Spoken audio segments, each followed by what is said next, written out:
I was going to skip ahead a little bit, um, just to right before where Chris gets on there. I'll probably watch a good 10 minutes before, and then see, how it all plays out when he hops on and stuff like that. And after that, I think it's about 2 hours, 2.5 hours, something like that. So, but we're going to go through some of these updates here real quick as well.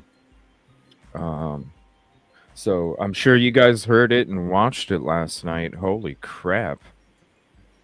It was nuts. It was nuts. But hopefully they had a good conversation after the show. Because there it was getting kind of, pretty personal there at the end. And then the way that he was talking to Seth too, it was just like, damn. Or not even just Seth, but the whole panel. The whole panel. It's just like, damn. But it was eye-opening in so many different ways too, because it makes you think, like when you hear everything and the conversations going between them, you're kind of like, whoa. It kind of gives you a different perspective too. I don't know. You'll have to watch it and see if you haven't watched it yet. But the first thing I'm going to go into is just a couple update videos here real quick, and then we'll get into that. And thank you everybody for hopping in. Please hit the like if you haven't. It is the free way. Red flag all the way, says Ann. It was it was just like, dang, the way that he was talking to some of the people. It was like, I mean, you get they're frustrated too, but dang, it was like, whoa, crazy shit. All right, so this is let me see here. This is regarding the person in the water at Percy Priest. It's just a little video here, real quick. Breaking news alert.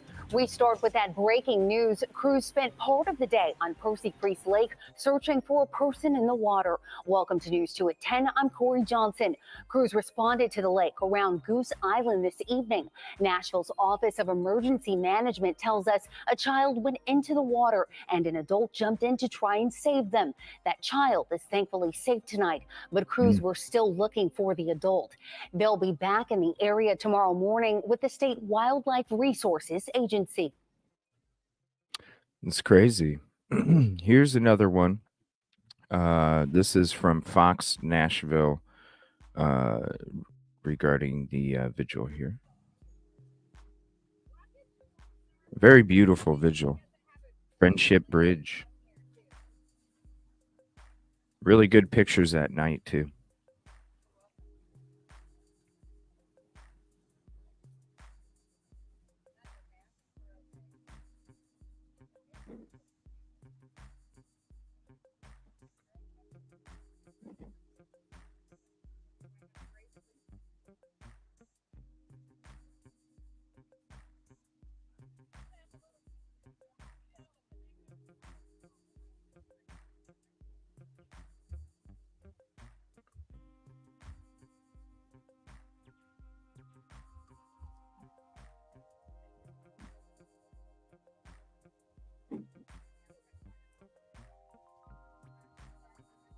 That's so neat. It is well done. Mm-hmm. Here, let me go. Let's see here. Do this for a second.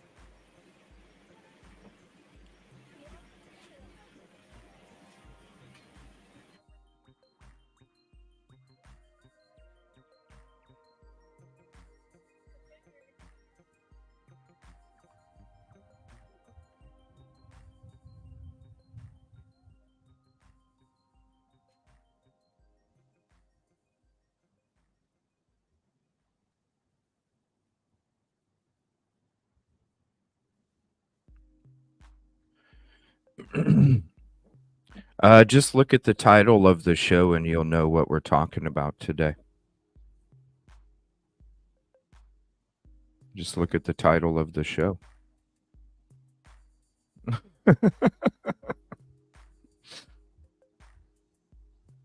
Right? You just look at the title of the show.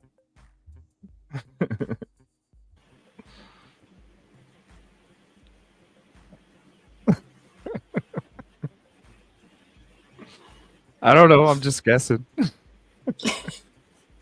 I'm just guessing. That's what they're there for. The topic. Well, yeah. Usually.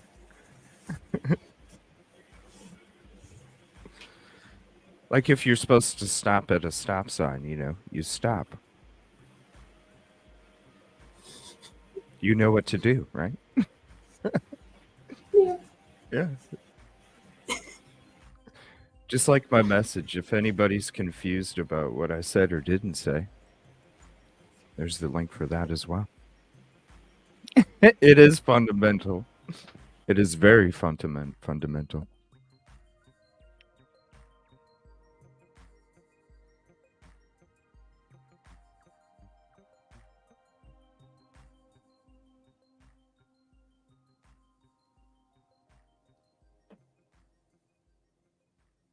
The more you know. The more you know.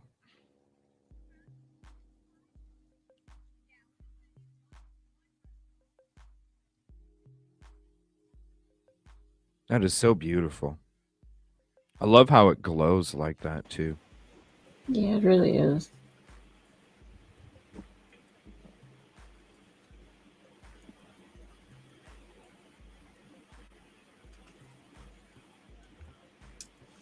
Wow, that's so beautiful. The sunset, Yeah. and then the glow of the green. It is very pretty, Caddy.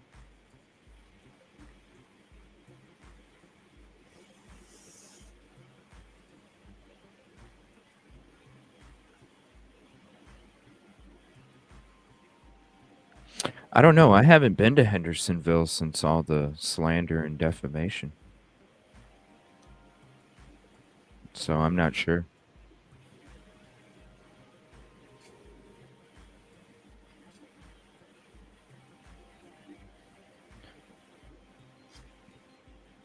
And shout out to that group that ruined any kind of real help of searching that was going on there. Yeah. You just see people in a vehicle or walking for a couple minutes. There's no searching. There's no Yeah, lead. it really was real.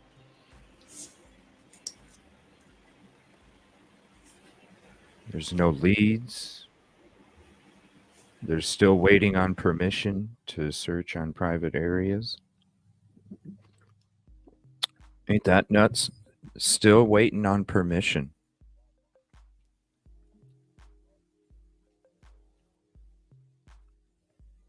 Still waiting on permission. Shouldn't there be Why? like a time limit? or Why? something? Why are you waiting? Why aren't any of these neighbors saying, "Yeah, go ahead and search my woods. Yeah, go ahead and search this pond. Yeah, go ahead and search this area. Why not?" Still waiting on permission.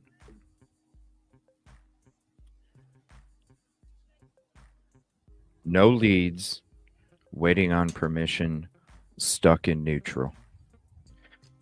And that other group that slandered and defamed me and continues to do so ruined the only people that were out there searching.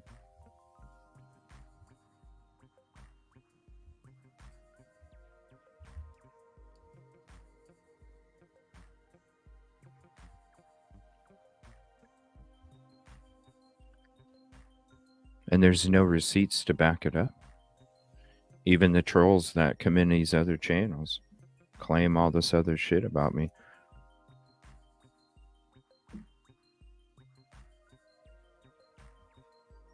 It's sad when you're just out there trying to help a community.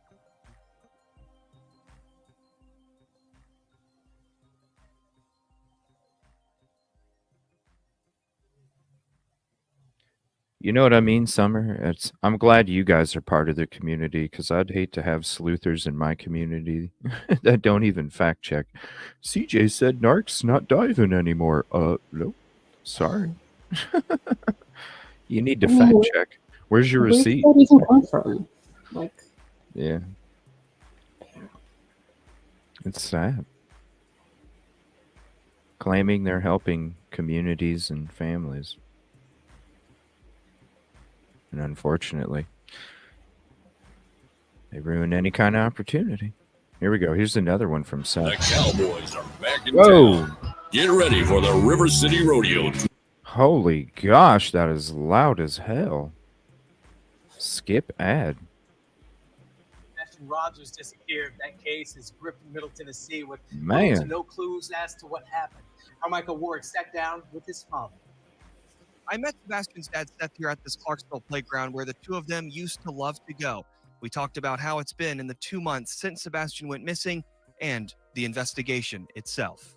I need everybody in the world to help me find my son. At the park where Seth Rogers watched his son Sebastian play. Tonight, he pleads for help. I'm supposed to protect him. He's missing. I want to find him. It's been 2 months since Sebastian disappeared, last seen in the area of his mom and stepdad's Hendersonville home. Since that day, there have been no confirmed sightings of the 15-year-old with autism. I didn't sleep last night. I didn't sleep at all between text messages and phone calls. You know, people are like, oh, it's been 2 months. And it's like, has it? Because it hasn't felt like 2 months to me. It's felt like one continuous long-ass day. Large-scale search efforts by ground, water, and air came up empty. Seth's now hired his own private investigators. He wants people to keep sending in tips because the next rabbit hole they go down could be the one that leads to his son. Do you have a belief I as believe. to what happened? As for what happened, no. Because I have no information on what happened. But I do believe that policy needs to be changed. When an autistic child supposedly walks out the door and disappears, it doesn't mean you classify it as a runaway. It's a missing person. There should be an Amber Alert done immediately. Seth admits he's curious as to what the dynamic was inside Sebastian's home before he went missing. The TBI maintains there's no evidence of foul play. Bringing people together to pray, to ask God to show us a light. Seth tells me prayer has helped. He, along with about 100 others, will do that tonight at a Light the Path event for Sebastian in Sumner County. Michael Warwick, W.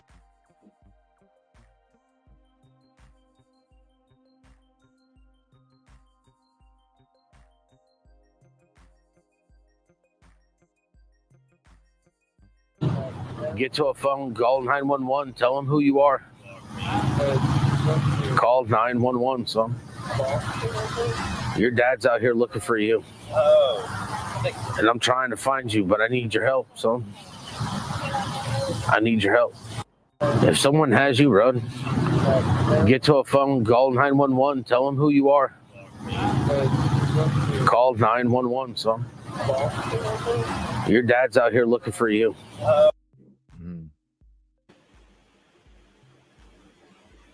that is heartbreaking to hear.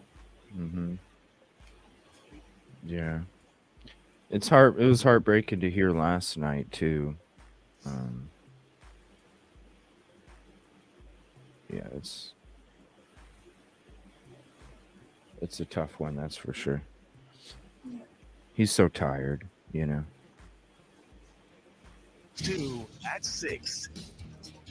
Today marks 2 months since Sebastian Rogers disappeared in Sumner County, launching a massive search that's turned up nothing so far. Good evening and welcome to News 2 at 6. I'm Bob Mueller. And I'm Haley Wilgus. Our 6 p.m. show is airing earlier tonight due to the NFL draft. News 2's Caitlin Quisenberry spoke to a private investigator about where that search stands now. It's definitely, I would say, the biggest and the hardest case that I've ever been on. Private investigator Heather Cohen tells me she was hired by Sebastian's dad, Seth, a couple weeks ago to help find him. Cohen says even though it has been 2 months since Sebastian was last seen, information is still coming in. There's a lot of tips that people believe that they've seen him everywhere from Florida to Illinois to just, and some people actually believe that they saw him that morning. As Cohen filters through the many tip calls and continues door knocking throughout the community, she says she is working independently of the Sumner County Sheriff's Office. Sumner County hasn't said a whole lot. We did have an initial meeting, myself and the other private investigator. We both went in and sat down with him. I attempted to get the missing persons report, which we weren't able to do. And so we did have a conversation with him, and really all that we got out of that conversation was that they have nothing. A once busy search headquarters at the Volunteer Fire Department in Shackle Island sits quiet as the investigation continues. The last update the Sumner County Sheriff's Office had was on April 4th, following search efforts saying they had nothing significant to report, but also saying, quote, "We, along with many other agencies, remain committed to investigating this case." People are still praying. They're still holding out hope. They're not thinking negative. They're worried, of course, and they're worried of the worst case scenario, but they revert back to prayer and just hope that, something, someone or something comes up. Cohen tells me if you have a tip in the search for Sebastian, call the lead investigators with TBI or the Sumner County Sheriff's Office first. And that's the numbers that are below there. TBI and Sumner County Sheriff's Office, if there is any information. It's sad because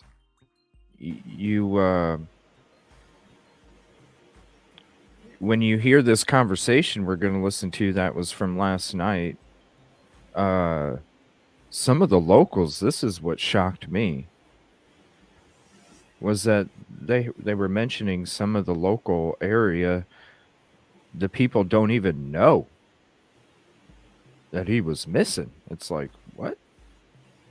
Yeah. So that's shocking to me. I mean, it doesn't even seem possible. I mean, I know it is, but it's like Right. difficult to get your head around. It is. I don't know. It was odd to me, but I don't know. They know more than us. We're going to check out this episode now. This is Web Sleuths Live. This was aired last night. So let me change this up and then we'll get into it. Let me see here. 1 second.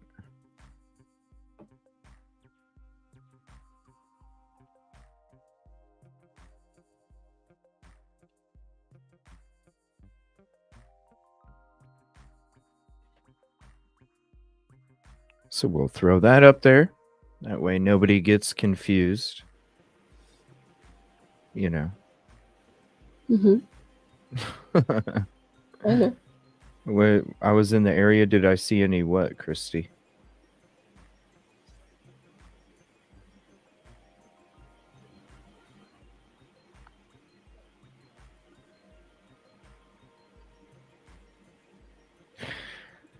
I don't know. It's odd, isn't it, Mrs. B? Like, I don't know.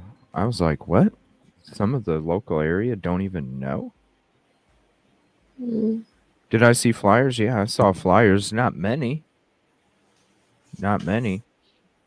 We handed out,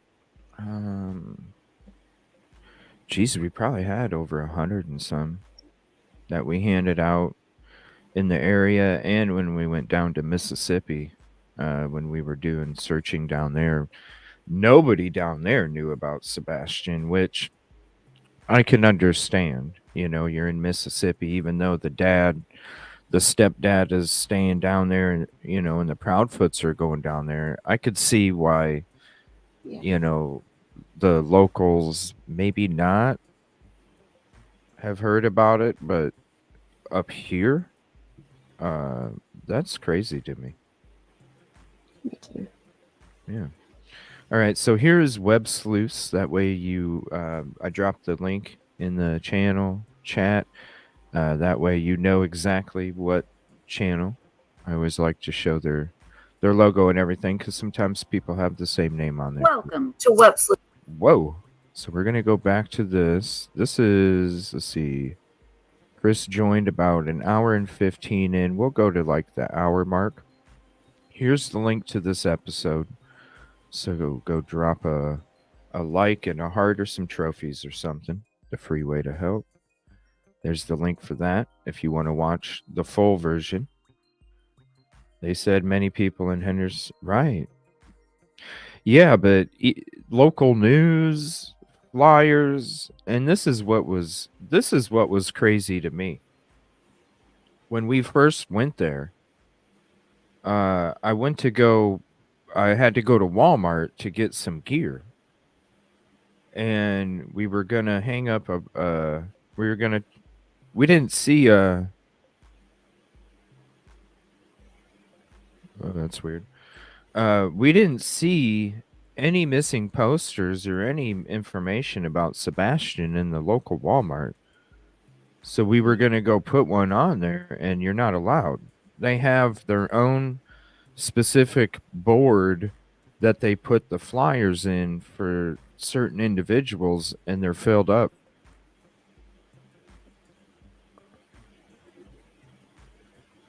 Yeah, I remember that. And some of those weren't even from that area, right? Like, I remember They're seeing from that. all over. They're from all Yeah. over. Now we did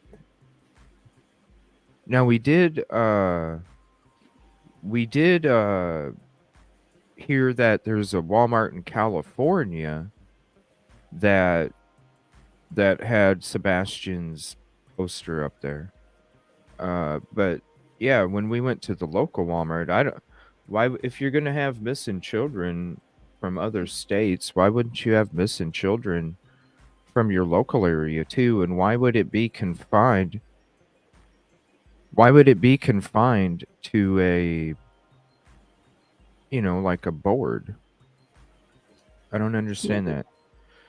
All right, hold on one second. We'll go ahead and get into this. I dropped the link. Here's the link again if you didn't catch it.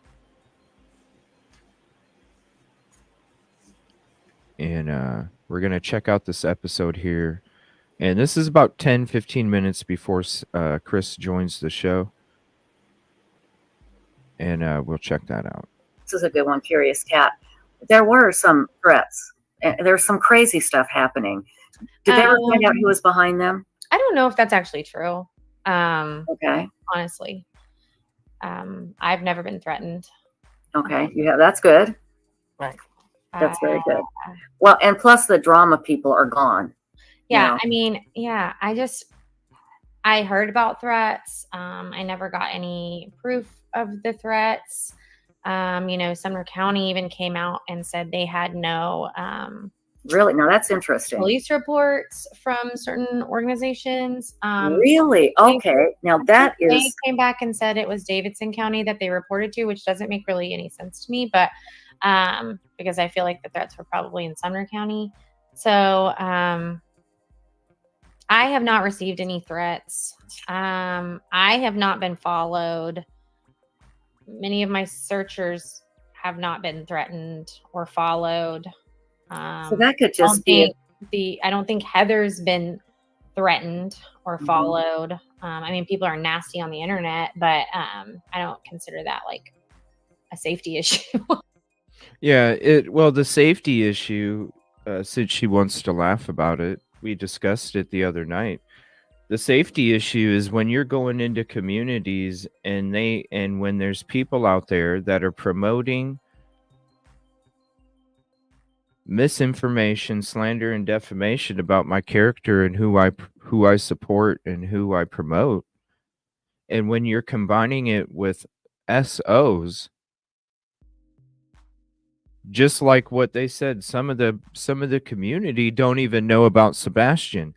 So if they come across this shit, this misinformation, this slander and defamation, and they don't even know the truth because somebody wanted to say some things without receipts, well, then how is that neighbor gonna not know that we don't promote it, right? Exactly. Right? So then when that neighbor comes out and says, just like you would if you were the neighbor and some person you didn't know that you thought supported a certain thing comes around walking on your area, your neighborhood, hello. That's the safety concern. I've already explained it to you. If you put yourself in that neighbor's position, I mean, come on. Because I know what I would do if I was that neighbor and there was somebody out there that was supporting somebody like that. I know what I would do. Of course, yeah. Walking it, going around my neighborhood. Oh, for sure. Mm-hmm. So when you put yourself in that position, that's the thing. Now, when it comes to the misinformation, that's why I said there's my statement to the misinfo, slander, and defamation. Where do you see threats? Did I say that the danger came from threats? Check your facts or have your receipts, because that was never mentioned. What I mentioned was the misinfo, slander, and defamation, and how that makes it dangerous for anybody. Anybody going to a community that might think the truth about what somebody says, but doesn't have the proof to back it up. And when you're talking the slander that you're talking about that kind of topic, it's very damaging.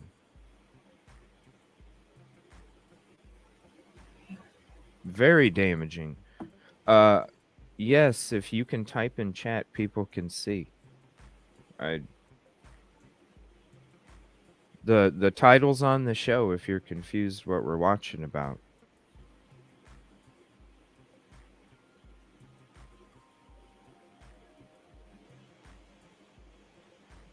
So where does it say threats? Unless it's the people that are spreading the misinformation. Exactly. It was. I mean, right? It's preemptive. Like it's Where does it? preemptive. I mean, it's all you have to do is type in !point misinformation and you'll get the link.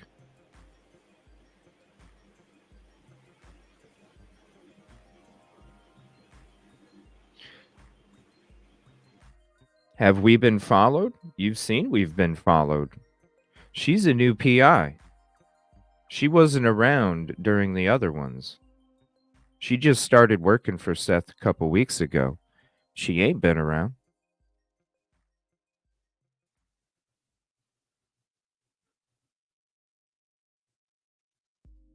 I'm talking about the whole group. The whole group was having the discussion.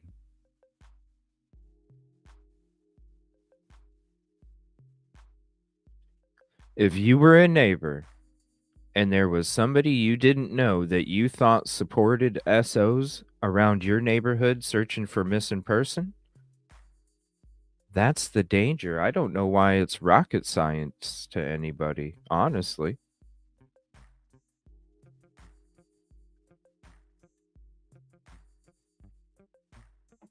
It's not rocket science. If you're that neighbor and you're seeing somebody you think supports that, searching for somebody in your neighborhood,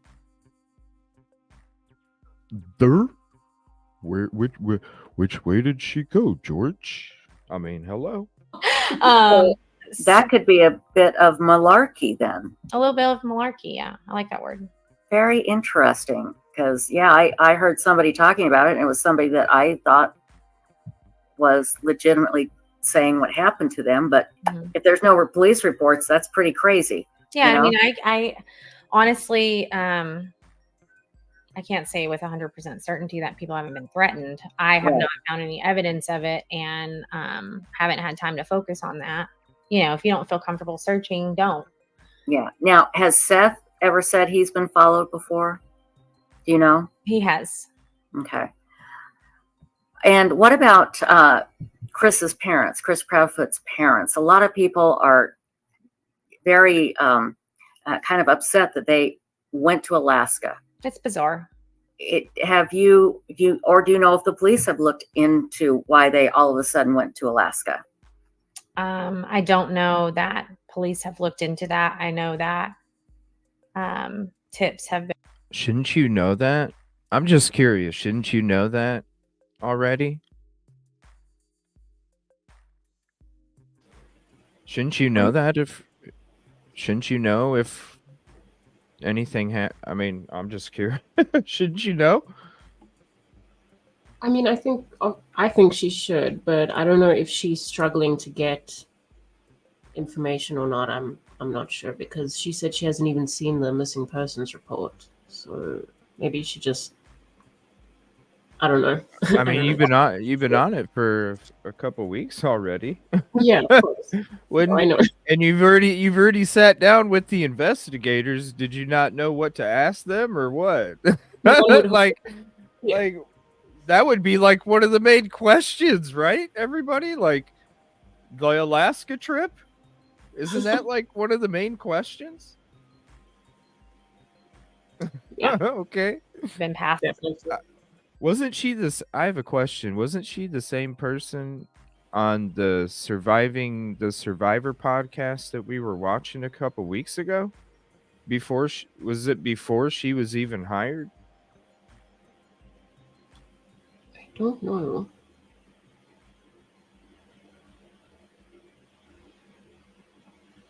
I'm trying to remember.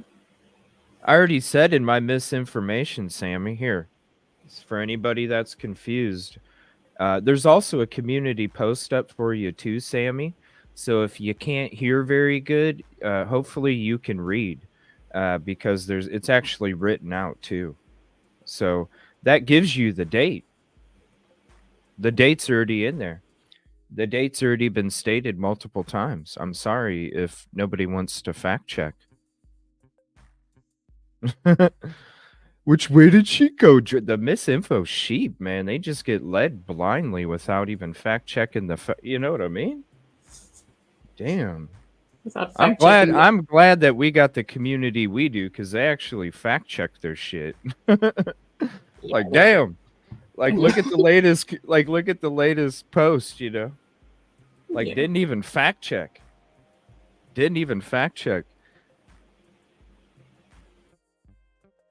Oh no, it's about PPP, Sammy. Here, let me put that up there for anybody that doesn't realize what the community is about here. Peace, positivity, and progress. And that's what it's about.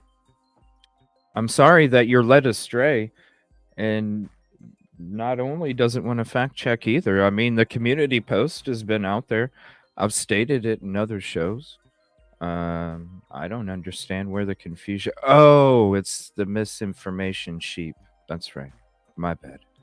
As we move on. Passed on. Thank you for joining, Sumner though. County and TBI. Not necessarily about them leaving. Right. But hopefully that is all being vetted in some way. Somebody asked a question about, was it prescriptions? I missed it. And then somebody said, oh, that's a great question. I'm like, what was it? I didn't see it. It was, if somebody could repeat that, please, because I meant to catch it and chat was going so fast. Is it this one? Yeah. Okay. To see if any prescriptions I for don't know if Sebastian. you've checked to make sure prescriptions haven't been filled in other states. I would assume, since Sebastian is an Amber Alert, that pharmacies would be flagged. Right. Right. In my That's good to know. Yeah. That's good to know. Now, Donna D wants to know any news on the sexual offender that was searching, and could he have been moved from the pond? So two questions there. Was there a sexual offender searching? I hadn't heard that. Sex offender, I should say. I have not heard that. Okay. And do you think he could have been moved from the pond? When? And that was before her too.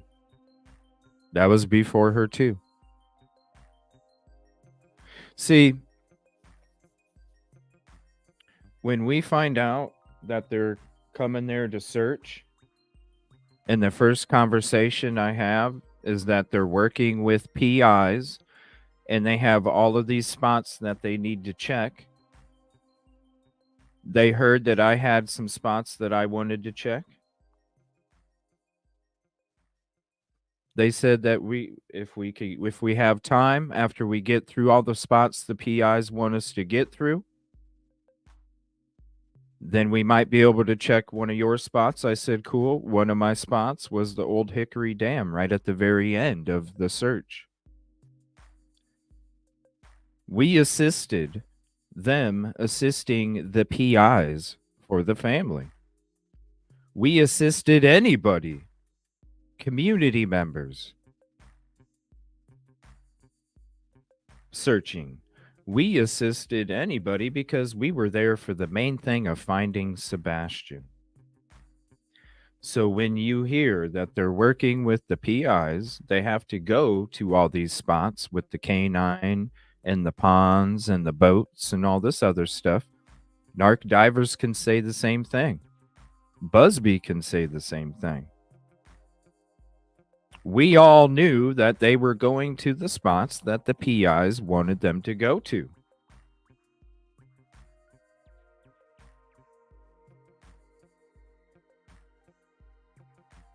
Funny she didn't want to answer that question, but I understand because she wasn't around then. It was other PIs that were leading that team on the directions. So it is funny how she dodged it. She should have just came straight out and said what the truth was. That's sad. She dodged it. That's true. People would have been watching and seeing. Now we are going to put up your email address. In fact, what is your email address? And I'll type it in right now. help@reuniteresearch.org. L, like as in lady? No, help. Oh, help. Oh, this was the one, because I don't know the PIs. This was the one that was there the whole time? Really?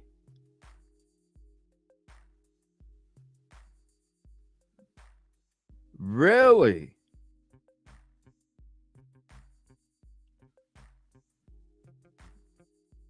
Really? So this was the one that was there the whole time? Why didn't she answer that question then? Wow. Wow. Hold on a minute. Hold on a minute. For police reports, that's pretty crazy. Yeah, you know? I mean, I honestly wants to giggle about this, but then when it comes to interesting. had time to focus on that. You know, if you don't feel comfortable searching, don't. Interesting. Yeah. Now, has Seth ever said he's been followed before? Do you know? He has. Okay. And what about Chris's Wow. parents, Chris Proudfoot's parents? A lot of people are very kind of upset that they went to Alaska. It's bizarre. Do you know if the police have looked into why they all of a sudden went to Alaska? I don't know that police have looked into that. I know that tips have been passed on to Sumner County and TBI. Not necessarily about them leaving, right? But hopefully that is all being vetted in some way. Wow. Somebody asked a question. And hopefully that's all being vetted in some way too, huh? Really? Interesting. This is crazy. Yeah. This is crazy. I did not. Hold on a minute. I thought she was the one that. Really? And she talks about vetting. Because I already know they vetted my record. I was fine. I already know they vetted me. I was fine. I ain't got nothing to worry about. Because I'm about being 150 and treating everybody like I'd want to be treated myself. I ain't got nothing to worry about. That's why when I go out in these communities and do what I'm doing, I'm always doing it the right way, about the right way, and with the right way. Just like when we were out on the boat and those people went straight for us. Guess what? There's nothing to hide. We ain't doing nothing wrong. There's nothing to hide. No problem. This is crazy. Why not answer this question? Because, hello? Yeah. When my first conversation is with BUR and they tell me we reached out to the family referred us to the PIs. We're working with the PIs and they have a whole bunch of locations they want us to go check out. You're more than welcome to assist if you would like. We know we know you're out there searching too. I said, yeah, I'm trying to have I'm going out there with the community trying to find Sebastian. There's places I can't go. Really? So why wouldn't she want to answer that question? Because the truth is you were the ones that were working with them and we just assisted who you were working, like who was working for you. Mm-hmm. Just like we're doing with other groups. We're assisting other groups. This is crazy. Why didn't you answer this question, Miss Chloe? About, was it prescriptions? I missed it. And then somebody said, oh, that's a great question. I'm like, what was it? I didn't see it. It was, if somebody could repeat that, please, because I meant to catch it and chat was going so fast. Is it this one? Yeah. Why doesn't she tell the truth? Why doesn't she go, no, I'm not. Because you don't want to tell the truth? Yeah, and it's also like that question was expected. Like, prepare. Because let's be honest. Let's be honest. All this misinformation, slander, and defamation, they have an equal part in it too. Let's be honest. With them not answering the question, they have an equal part in that. Because you could have ended all of the bullshit right now, lady. All of the bullshit that these other people are claiming or promoting about me or my character or our community.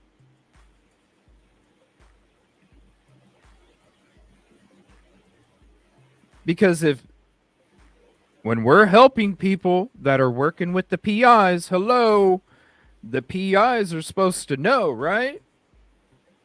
Why do we need to fucking do background checks on people we're assisting when they're working with the fucking PIs, right?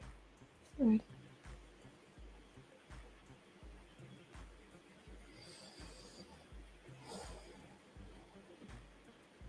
Interesting. I'm glad that we watched the first 15 minutes of it so I could see this for myself. Me too. Yeah. Wow. And she wants to giggle a couple minutes before when it talks about people going out to a community where they think that you misinfo support SOs and how that's supposed to help you be safe and effectively search when you got to focus more on behind you than you do in front of you. That is ridiculous. You want to giggle about that, but then you want to dodge answering an honest question that you should have answered, period. Regardless of any of these other questions, you should have answered that one. That's how I feel. This is not cool. Yeah. That's good to know. Now, Donna D wants to know any news on the sexual offender that was searching, and could he have been moved from the pond? So two questions there. Was there a sexual offender searching? I hadn't heard that. Shakes her head. Sex offender, I should say. I have not heard that. Okay. She won't comment on that. Wow. Let's play that again. Pharmacies would be flagged. Right. Right. Let's play that again. That's good to know. Yeah. That's good to know. Now, Donna D wants to know any news on the sexual offender that was searching, and could he have been moved from the pond? So two questions there. Was there a sexual offender searching? I hadn't heard that. Shakes her head. Sex offender, I should say. trying to figure out how to answer the question. I have not heard that. Okay. And doesn't want to answer it because it's the truth. I'm sorry for anybody that's coming in here thinking that this lady doesn't know. If she's been the PI this whole time, yeah, she does. And you see it right here. She doesn't want to answer it. That right there is a disservice.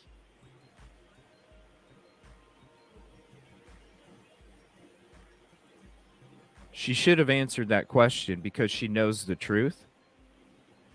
And with all of this stuff that we've been getting because of this bullshit, that right there, be better. Be better. Because we've already said what the fuck happened. You know why she...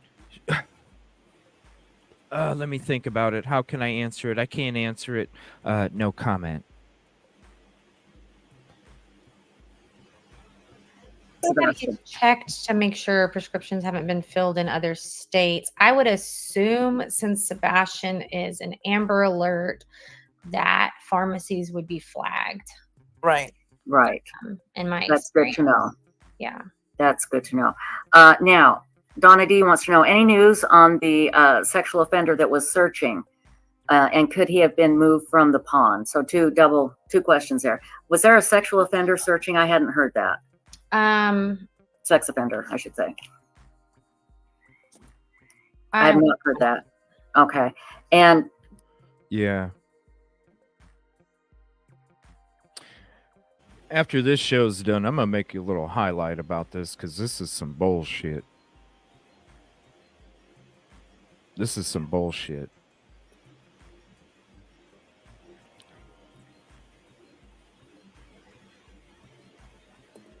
That's some bullshit. All right, we move on. do you think he could have been moved from the pond? When? That's true. People would have been watching and seeing.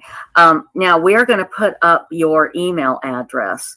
In fact, what is your email address? And I'll type it in right now. help@reuniteresearch.org. L, like as in lady? No, help. Oh, help. Sorry. HEL. I would like to invite this Chloe to come hang out and we can discuss. We can, you know what I'm saying? We can help bring the truth to this situation, Chloe. Or put out a statement or something.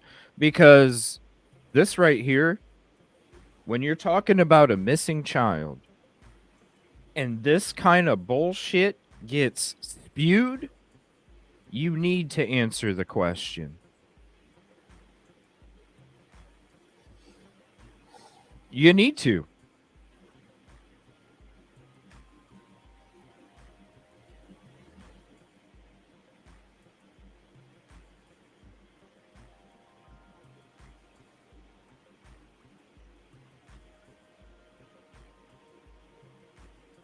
That right there is reckless in its own. And anybody that goes to school to get a certification to become a PI knows that.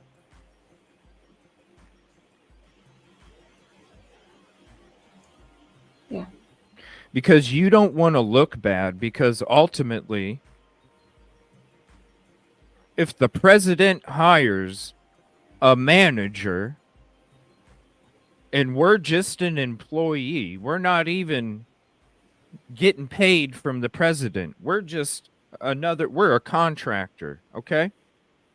If a president hires a manager for their business, for the search, if the leader of that search hires somebody to manage and do the search, you should be answering that question. Especially when the people way down at the bottom that you don't give a fuck about are getting affected because you made the decision that you made. Anybody that gets a certification for a PI should know that.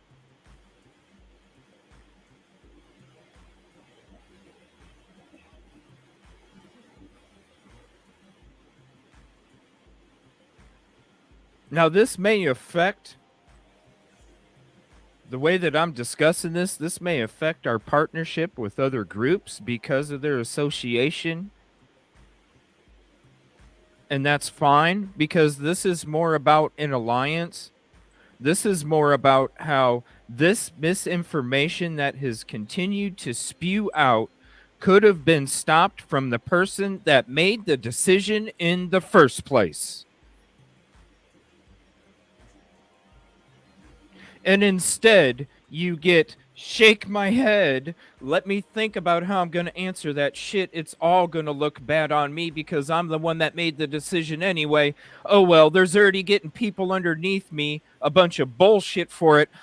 No comment.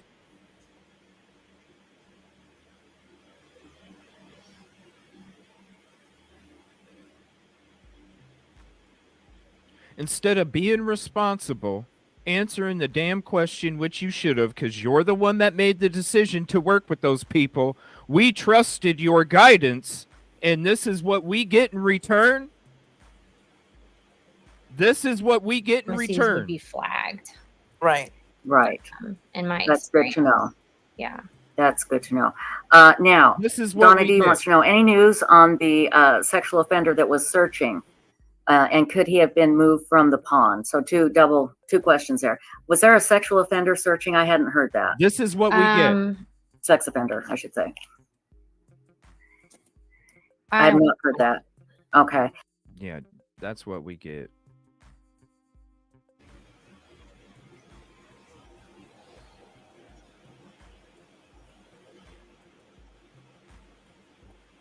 No wonder you don't know about anything with the Alaska shit, because you didn't know anything about the people that you had do a search. When it's your job to know things. That's what that's what the certification is. Don't get me wrong, it's a dime a dozen. Anybody can go get it. But at the same time, if that's what you're going to do and you're going to help families,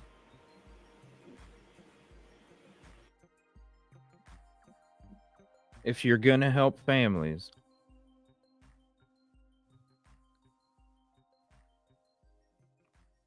don't worry about, let's giggle about the people that are at the very bottom of the totem pole, like me, that are out there doing these searches, just trying to help everybody I can.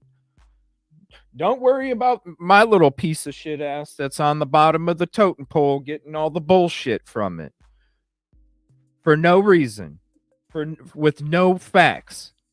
Don't worry about that. Yeah, I'm going to let this guy take all the bullshit and I'm going to deflect the question, even though I'm the one that made the decision to have them help.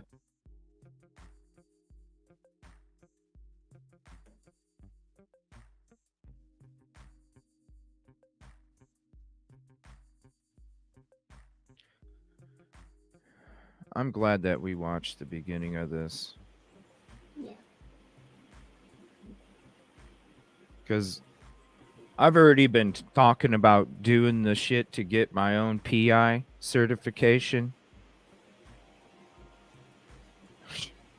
I'd do a hell of a lot better than this. I'll tell you that right now. Yeah. We know.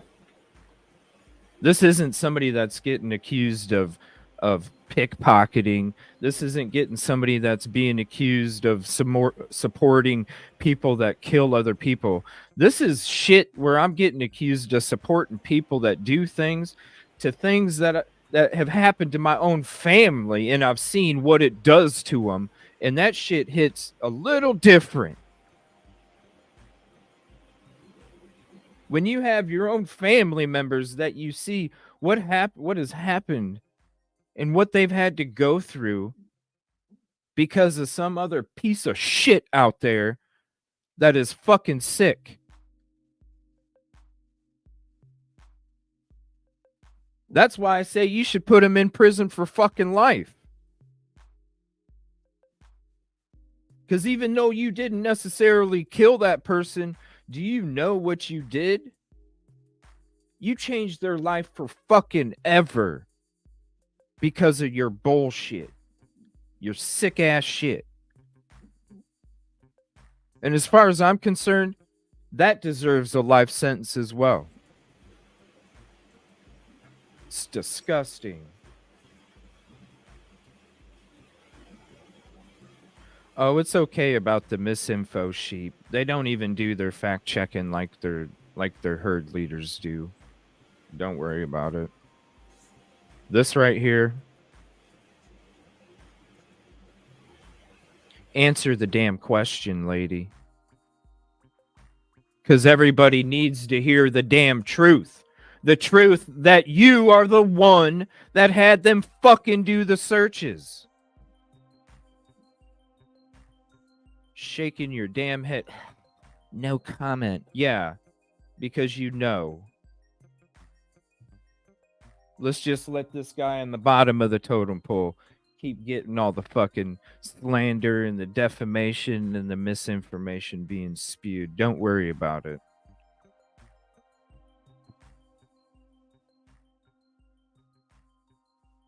I don't need to do shit but what I do, Vavoom. Maybe, I guarantee you, if you were probably in this position, you probably wouldn't be so calm.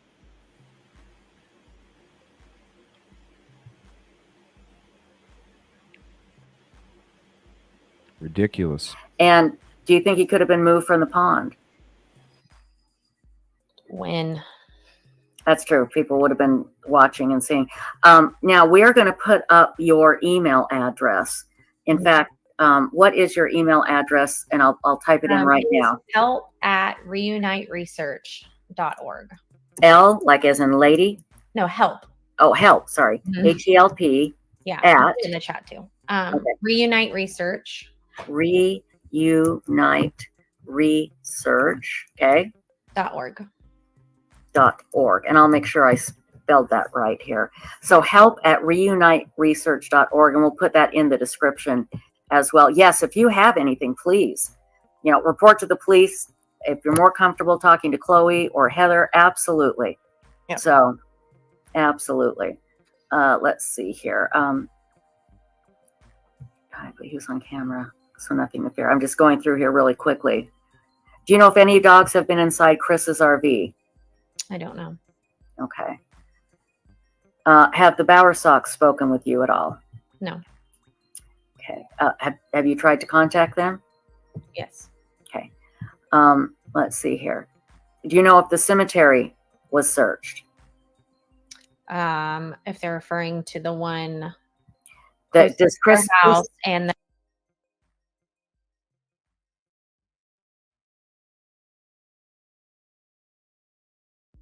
a construction site, yes.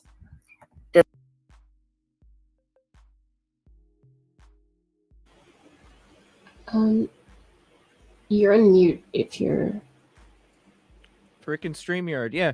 The same group that we've been talking about is the same group that they wanted the cemetery searched. The same group that they wanted the pond searched. The same group that they wanted the construction site searched with the K9. You can answer those questions, but you can't answer the other ones. This is the same group that did this. Search, okay. .org. .org. And I'll make sure I spelled that right here. So help@reuniteresearch.org. And we'll put that in the description as well. Yes, if you have anything, please, report to the police. If you're more comfortable talking to Chloe or Heather, absolutely. Yeah. So, absolutely. Let's see here. God, but he was on camera, so nothing to fear. I'm just going through here really quickly. Do you know if any dogs have been inside Chris's RV? I don't know. Okay. Have the Bowersox spoken with you at all? No. Okay. Have you tried to contact them? Yes. Okay. Let's see here. Do you know if the cemetery was searched? If they're referring to the one That does our Chris house and the construction site, yes. Does Chris's family own a funeral home? Not to my knowledge. Okay. Let's see. Kim Rice says, regarding items for scent dogs, do Ellie go in and select items, or do they ask missing kids' parents to choose and hand them the items? What scent items did they have for Sebastian's?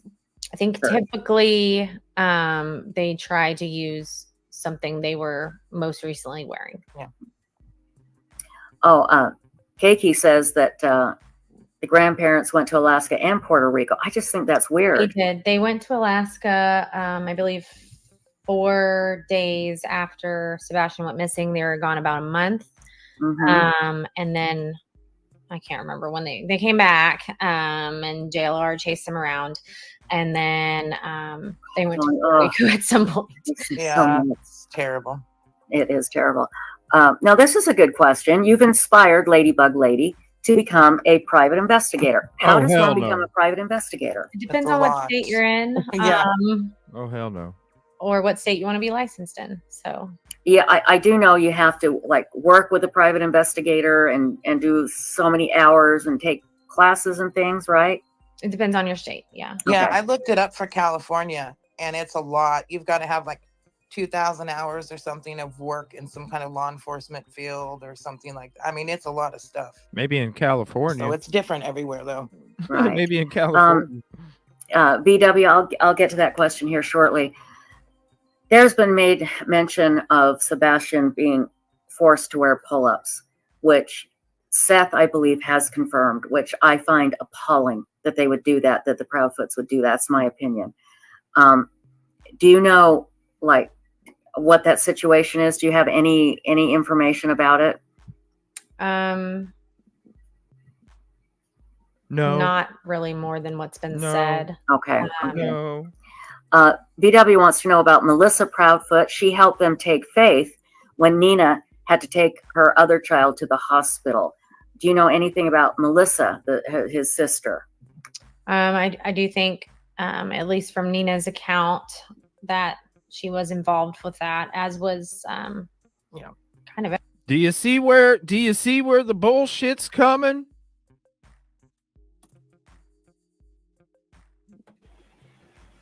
Yeah.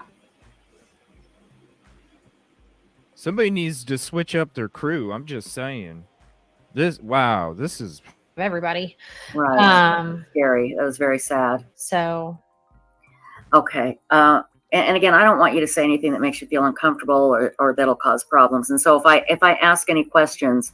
Yeah, I feel like some of it is like, does this help me find him? Right. Exactly. Exactly. You know, it's like, yeah. But the thing, I think the flip side is, if the Proudfoot family has done things like this before, is it possible they've done it with Sebastian? I just got a message that Chris wants to come on.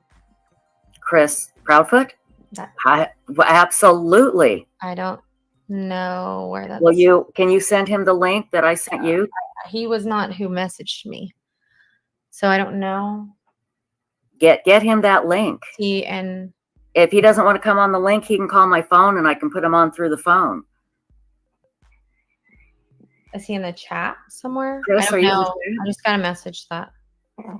I'll stay on till Friday night if he wants to come on. Okay. When you said Chris, I had to sit and think. That's what it is. I mean, come on. Oh. And not fact checking shit. Right? Not like you're not checking the fucking people who's supposed to check the damn backgrounds, y'all? Like fucking who's supposed to check the damn backgrounds? Boom. That lady right there. Yeah. That's the president. The president of the whole fucking thing. So let the guy on the bottom of your fucking totem pole sit here and get all the bullshit because you don't want to be honest about what the fuck took place. You don't even want to fact check your own shit.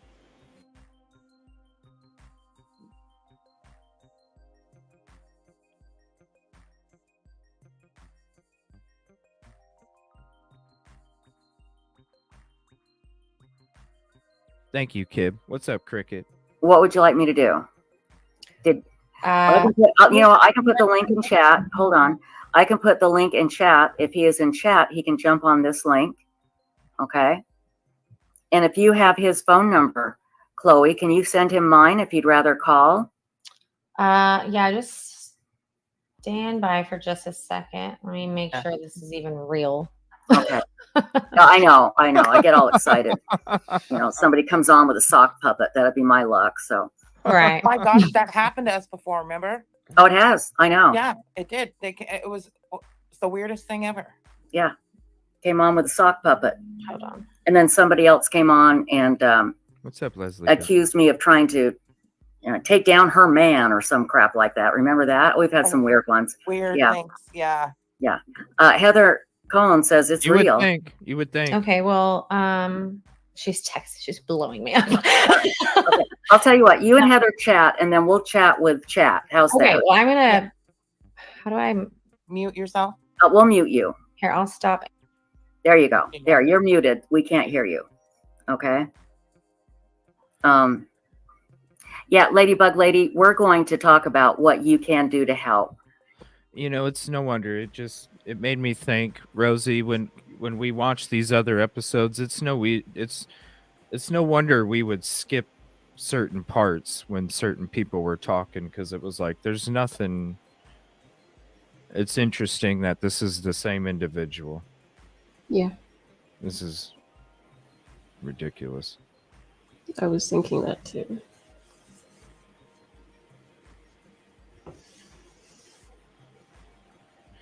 Wow.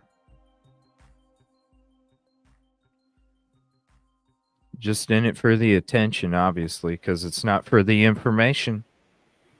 You just in it for attention, not information, and it should be the other way around. You should be in it for information, not attention.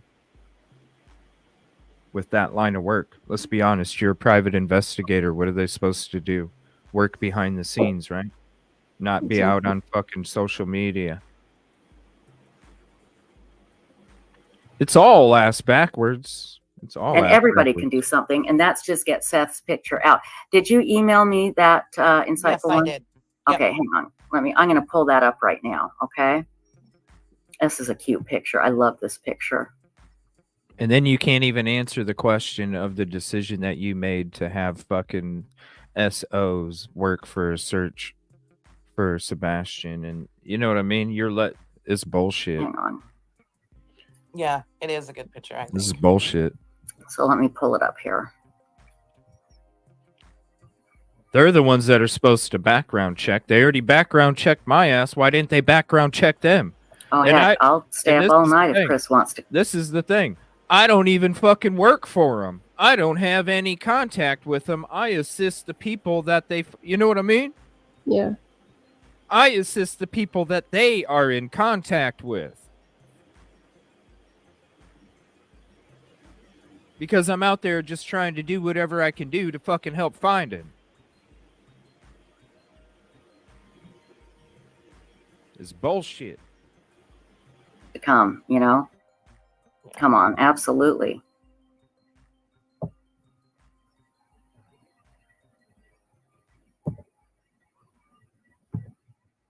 Let's see here.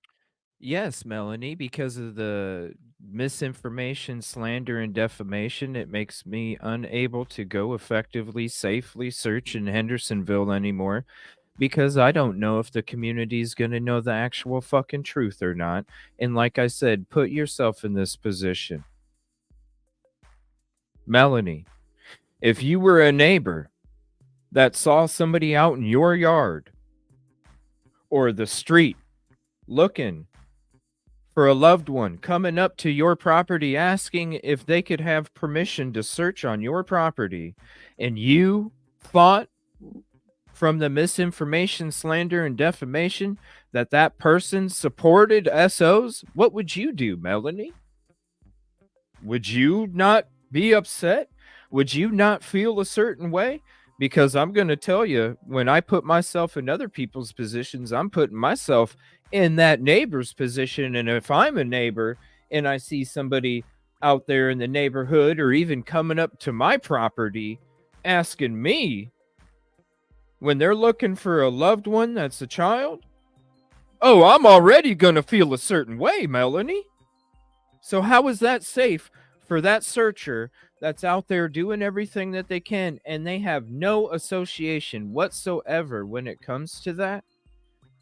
Other than the misinformation, slander, and defamation that was brought up while discussing that missing child's case, Melanie.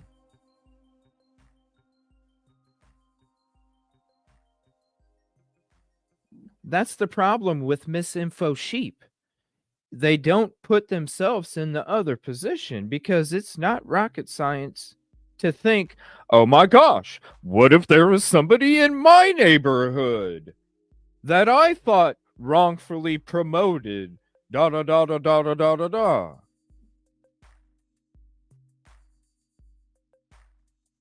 See, you have to think about the sidewalk in front of your own feet before you think about the sidewalk of somebody else's, because you have to look for yours first. So when you put you in that position, think about it. Why is it not safe? Because if you put yourself in that position of a neighbor, guess what? Because I already have. I've already put myself in that position if I run into somebody like that.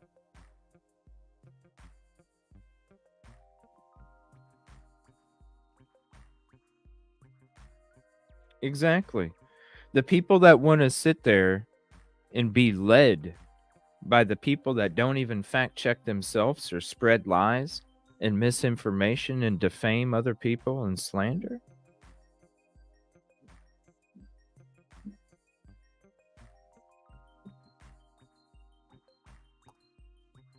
They do a disservice to the people like myself that are out there really trying to make a difference and really trying to help these communities,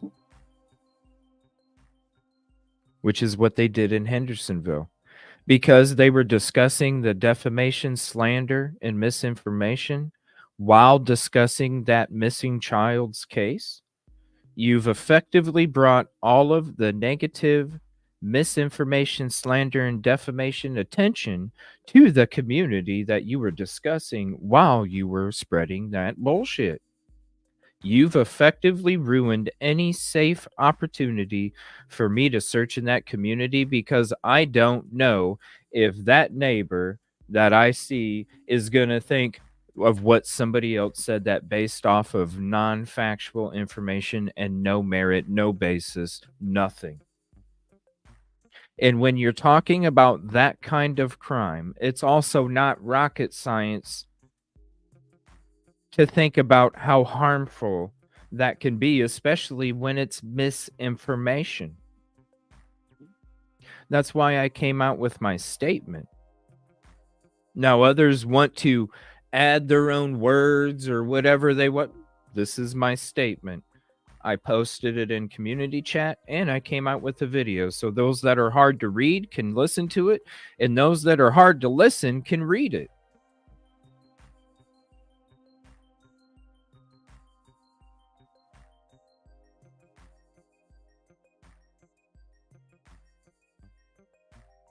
It's not rocket science.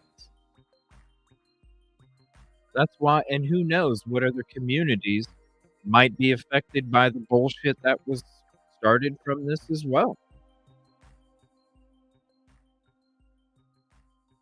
Very damaging.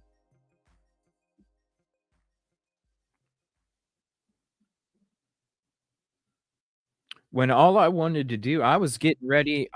When all of this took place, I was in my couple day beginning of another leg where I was going to be searching for another few weeks.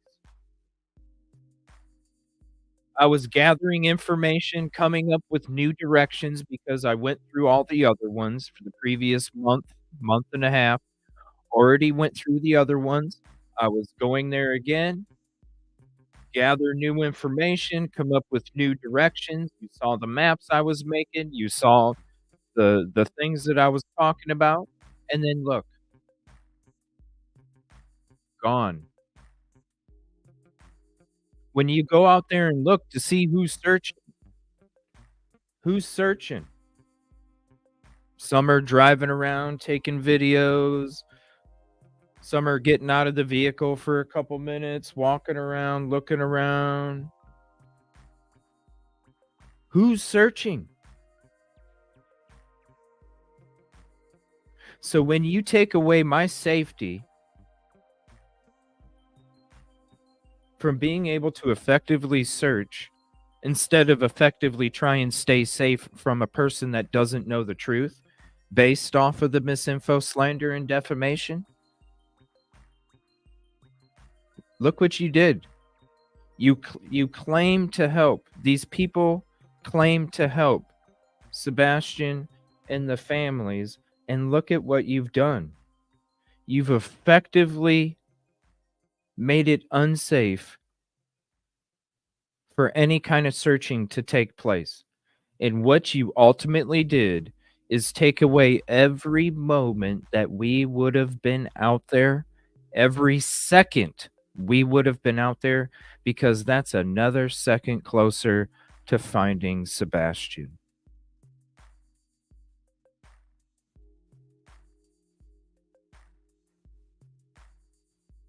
Every second that's searched is another second closer to finding Sebastian.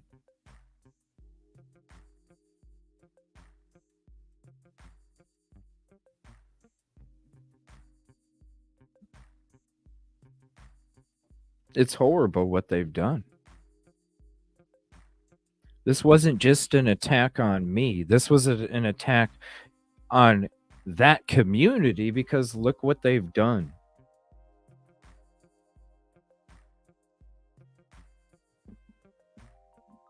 That's what I'm saying, Mizak. I don't know the extent of this damage that was created from the misinformation, defamation, and slander. I won't know the extent of the damage because only time will tell. Because that could have happened as well. And that's how dangerous this is.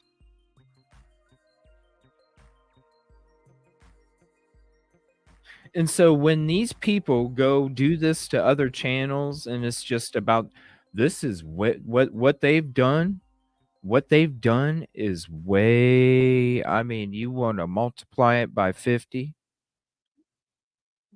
because you're not only talking about the past, you're talking about the present, and you're talking about the future. And that is a lot of damage.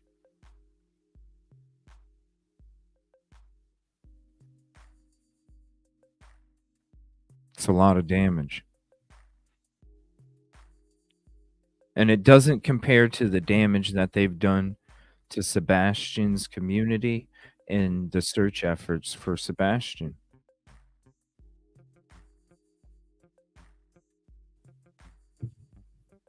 It's part of the same group of people that called Chris Proudfoot and told him that I was trespassing, when there's no factual evidence of that.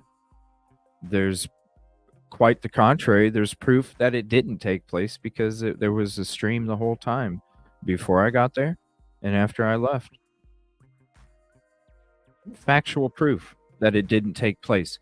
Yet, some others continue to spread the misinformation.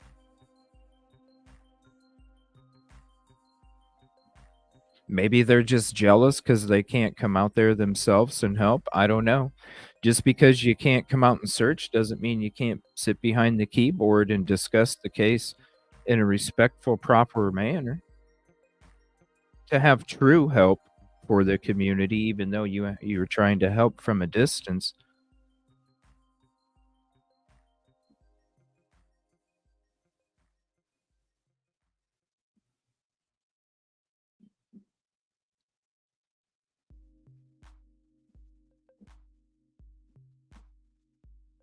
In due time, trust me.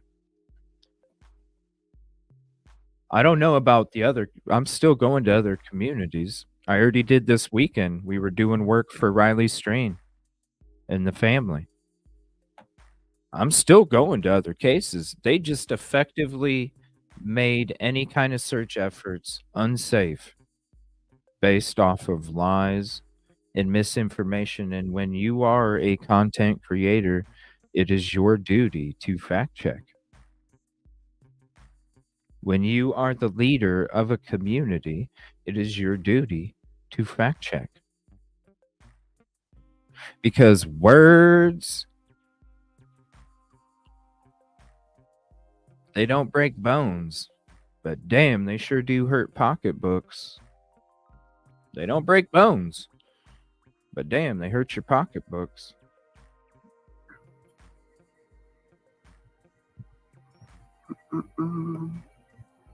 No, don't need a video. Here we go. And don't mind the misinformation sheep. Their leaders don't fact check. They're not going to fact check either. That's why we love this community here, because we actually have sleuthing minds and actually do process information. I appreciate y'all. You know how to process.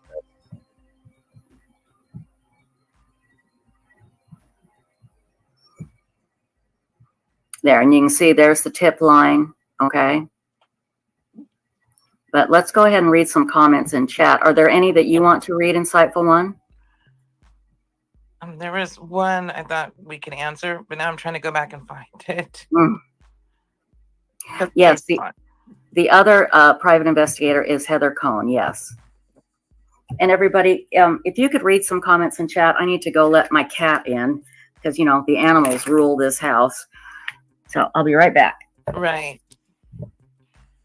You know, I know everybody, there's so much, you know, there are things we don't know and everybody wants to know, but what's really important is finding Sebastian and maintaining the integrity of the investigation. And so there's some things that aren't going to be public, aren't privy to, and there's good reason for that. Very good reason for that. Because not everybody understands the way investigations work, but I was fortunate because my father was law enforcement. So I got a firsthand look at that, and I understand it can just be so frustrating.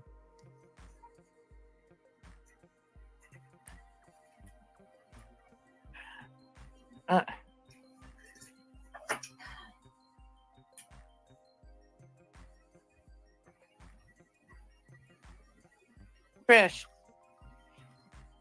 I'm sorry, what? There's somebody backstage. Okay, hold on. Yeah. Hold on. Coming. And we ask everybody to be respectful to the Yes. host and the guests on our show. No remove crappy you. comments, please, okay? Right. No This is crappy. about a missing child. Right. And that's all that matters. And we will always be polite to our guests. Okay, so who do we have here? Who do we have here? I've put you on the platform. You have me, Chris. Hi, Chris Proudfoot. Hello. I really appreciate you coming here. I'm going to change the banner really quickly so everybody knows it's you. But I don't know how long you've been listening. Long enough. Okay, you sound angry. Talk to me. Oh, What? I'm very. Talk to me. We don't want to get you. The last thing we want to do, Chris, is cause problems between you and Seth. I swear to God. Well, So I understand that, but let me help you with something. Okay. Okay, a lot of the information that I've been listening to on your show, coming from Chloe, the questions that are coming through people, it's very sickening and disgusting, to be personally honest with you. Okay, let's talk about it. So let me go ahead and address a few things and help y'all out. Okay. Because Chloe, you're the PI. I haven't had a chance to talk to you. You haven't even called me. You ain't done anything, first off. Heather has Heather been is the only one. Heather is the only one who has reached out to me or to my wife. I So for you to actually sit on reached this out to show you, and sit here a month and or give so ago. information that you have, that you don't have all the answers to, is a problem. Okay, well, Chris, help us understand, because I know Chloe. Okay, and I mean, hell, listen, we've just experienced what we've experienced with her non-information ass, all right? Let's be honest.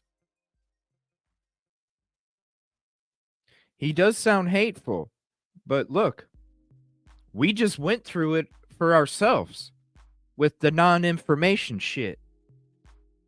Not fact-checking. Right? So when he's coming up here saying, yo, why are you speaking on stuff that you don't? Let's be real. We just watched her dodge shit she should have answered for and not know what she should already know. So what he's saying does have some validity to it. Let's be honest. You may not like him. You know what I mean? You may not like him, but let's be honest, people.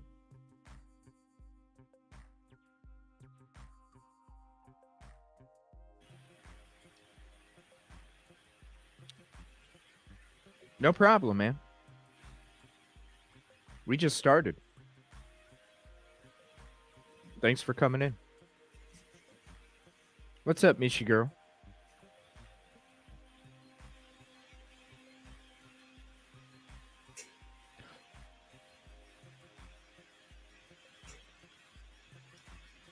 So his approach, no.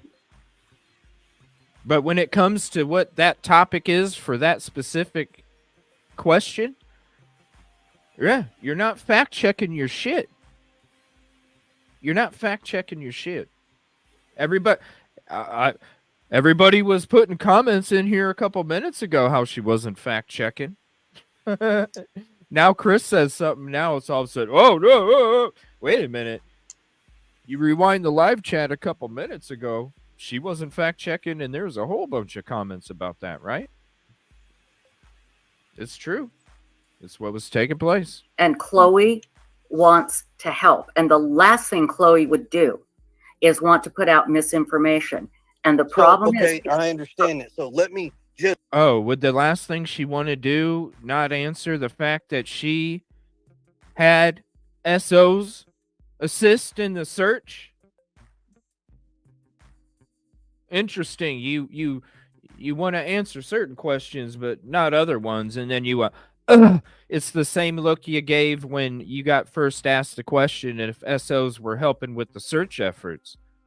You don't want to answer that, Miss President, do you? Just like this. Just smash something real quick. Okay. Okay, first and foremost, anything that goes on between me and my wife is not a damn bit of anybody's personal business. I don't care what you think. I don't care what y'all got to say. That'd be like me splashing all your business out to the world. Okay. Yeah, so answer the question about the SO working for your searches. Okay. It does not matter what goes on in my house. We're looking for my son. That's real simple. Your stepson, right. It doesn't matter. Stepson, my son. All the kids are treated as if they're your own. There is no title, a stepson, a son. It does not matter. That boy is loved by me just like he is my own. Just like he's my own. Okay. Chris, may I ask you something? Yes, ma'am. Okay.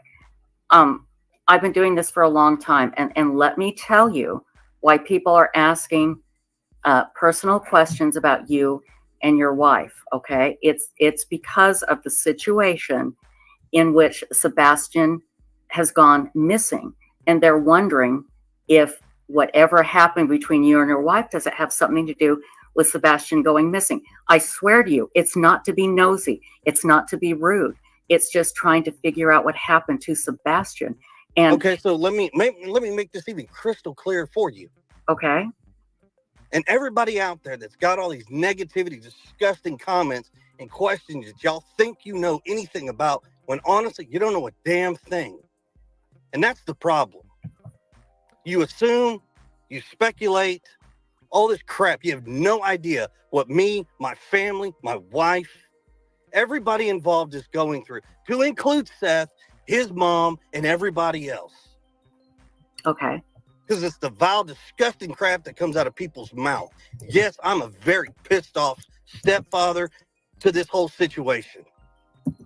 Okay. And I understand, and I hear what you're saying. But again, So let me help y'all with something. 'Cause okay. y'all said some shit that's really, it's really none of your damn business. But since you brought it up, I'm clear it. Okay. My parents didn't go to Alaska 2 days after he went missing. I don't think Why my anybody said parents that. went to Alaska was because my stepfather went for work. Okay. Nobody said they went 2 days after he went Oh missing. no, They it's said, out there. Trust me, because I have.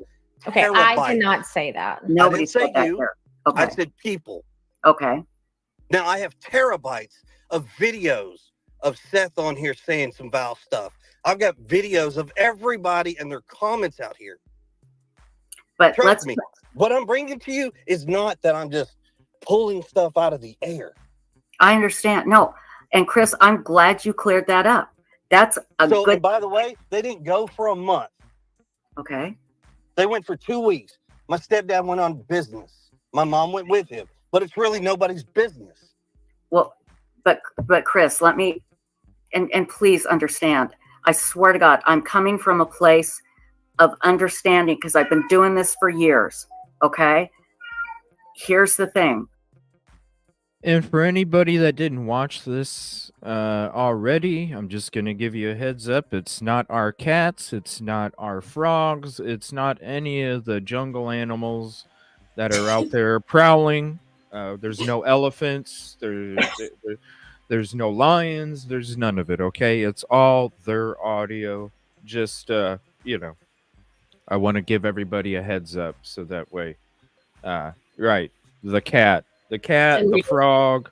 don't have frogs. Yeah. Right. No frogs. I was sitting here watching this episode last night. I kind of, like I said, I was already tired, and I'm sitting here, and half of it I got lost into wondering. I'm sitting here like going through all these different locations in my head, going, where in the hell can this lady be at? I'm like, where in the hell? Where is this lady to have all these animal sounds coming all over the place? All right. So I just want to give you a heads up. It's their cat, their frogs, all that good stuff. It's not here. We're on mute. When you ask the public for help, they're going to look at everything and try and figure out what happened to Sebastian. And let me tell, from an outsider looking in, it's okay. His parents left town shortly after. Was there a reason? Did they take Sebastian with him? It is speculation. That I am sorry it's hurtful to you, and I understand it. And that's why it's important that you clear it up. Just clear it up. Nobody's trying to be hurtful or mean. I promise you, we've all been asked to help find Sebastian. And this is what we do. We try and think outside the box. We try and ask questions and think outside the box and figure out what has gone on. But it is your not problem with thinking outside of the box does nothing but cause speculation. It causes people to call in tips that don't mean anything, that you're taking sources away from the investigation because Joe Schmo down the street thinks that my family owns a cemetery. We own a funeral home. Like, where in the hell do you get up with this stuff? Okay. Not you. I'm saying the public. And so that, Chris, that's why it is great that you're here, because we want to clear this up and help you get it out. And I'm going to tell you something, Chris, when it comes to the general public, they're always going to be calling in crazy tips and doing crappy things. And all we can do is say, that's not us. We are not doing that. Well, But it doesn't and matter, I though. did want to clear That it does up. not matter. I did Doesn't want matter to clear one it up, iota. Chris. I did reach out to you on March 17th, publicly and privately. You responded to me publicly. You asked me to ask my question publicly. I did. You didn't respond. I reached out to you privately again. So I have reached out to you. Where in the public? Where? I reached out to you on Facebook. I reached out to you on Facebook Messenger privately. You've never read my message. Well, don't take this the wrong way, but a lot of the bullshit that I get in Facebook No, that's fine. That's I'm fine. not- I just want to make Yeah. it clear that Can I explain to you? yeah. You send me messages along with thousands of other people. I understand that. And that's why I took it public. And you did respond to me and ask me to ask my question publicly because you wanted whatever answer you were going to give to be public to clear it up. What was the question that you asked me? Since I neglected your question. And that's not was what your I'm question? saying. That's not what I'm saying. I want to make it clear that I haven't not tried to reach out to you. And Chris, I know you're mad. God, I can feel it. I can hear it, and I understand it. You've got to believe me when I tell you this. Please, if you can dial it back a bit and get us some of these answers and let us help you clear up this bull so it doesn't interfere anymore. And like I said, you're always going to have crazy people interfering and coming up with rumors, and it's so maddening and frustrating, and I hate it. It pisses me off more than anything, and anybody that knows me knows It that. pisses you off? You're not in our shoes. I know. You haven't been in our shoes. Okay, well, you don't know that, but I haven't been in your shoes and missing a child, no. But believe me, I can understand what you're going through, and what I'm saying is we can help you, Chris. We can help you, all right? Anybody here in this chat that asked about a cemetery, it's because somebody else brought it up. Just tell us. Exactly. And my question comes back to, where do these people come up with this crazy crap? That's $1 million question. I don't know. Yeah, online. Let's clear it up. Let's clear it up for you. Let us help you. You're saying, I believe, Chloe, you're saying online. Is that what you're saying? No, I'm sorry, I said that. There's a lot of Stacy. crazy people online, and just to let you know, I understand you get a lot of messages. I reached out to you when Sebastian first went missing too, to see if we could help in any way. So. Yeah, but Chris, I understand your anger, but I'm telling you, please let us help you, okay? We're not here to point fingers at you or whatever, but the problem is, and this is what we were talking about earlier, Chris, when the public is asked to help and then no information is provided, then people, because of social media, and social media is here to stay, unfortunately, this never used to be a problem, never, until social media, and it's terrible. I will be the first one to admit it's terrible, but let us help you clear it up, okay? So you don't own a cemetery and you don't own a funeral home. Is that right? Yeah. Okay. So, okay, everybody stop with that bullshit. All right. Here, let me add this to the thing. We don't own a private plane. We don't own 78 pieces of property. Mm-hmm. We don't own a private yacht. What else do you guys want to come up saying that we own? Like we're millionaires or something, like we've got this money growing off trees, which, by the way, it'd be great if we did, because I guarantee we wouldn't need anybody's help because he'd have been home by now. Right. No, I understand. No, I completely understand. Okay. But understand, when the public is asked to help with social media, this is what social media does. And it can be your worst nightmare or your best friend. Yes. And let us help it. And I can give you examples. I can have you talk to people that have said, yes, the people at Web Sleuths, they've helped us. They've been great. Okay. Yes. But hey guys, I understand why Chris is angry, because it's coming 24 hours a day, 7 days a week. Horrible crap about him. Okay. And his family. I get the anger. So we're going to help you. The first thing I'm going to do is I'm going to let my cat out before she drives everybody crazy. So I apologize. So hang on. Chloe, is there anything you'd like to say while I let my cat out before she drives me nuts? I will ask the question. I'll actually read you the message I sent you. This was March 17th. Good afternoon, Chris. I wrote this in a chat you're involved with, but I'm worried it may be lost because there's so much chatter. First, let me say I'm a Tennessee private investigator and have been praying and actively bringing awareness to Sebastian from day one. His case is near and dear to my heart. I had a question. I know Sebastian went to his dad's every other weekend or so. Did you come home on those weekends? Not a specific date, but just in general.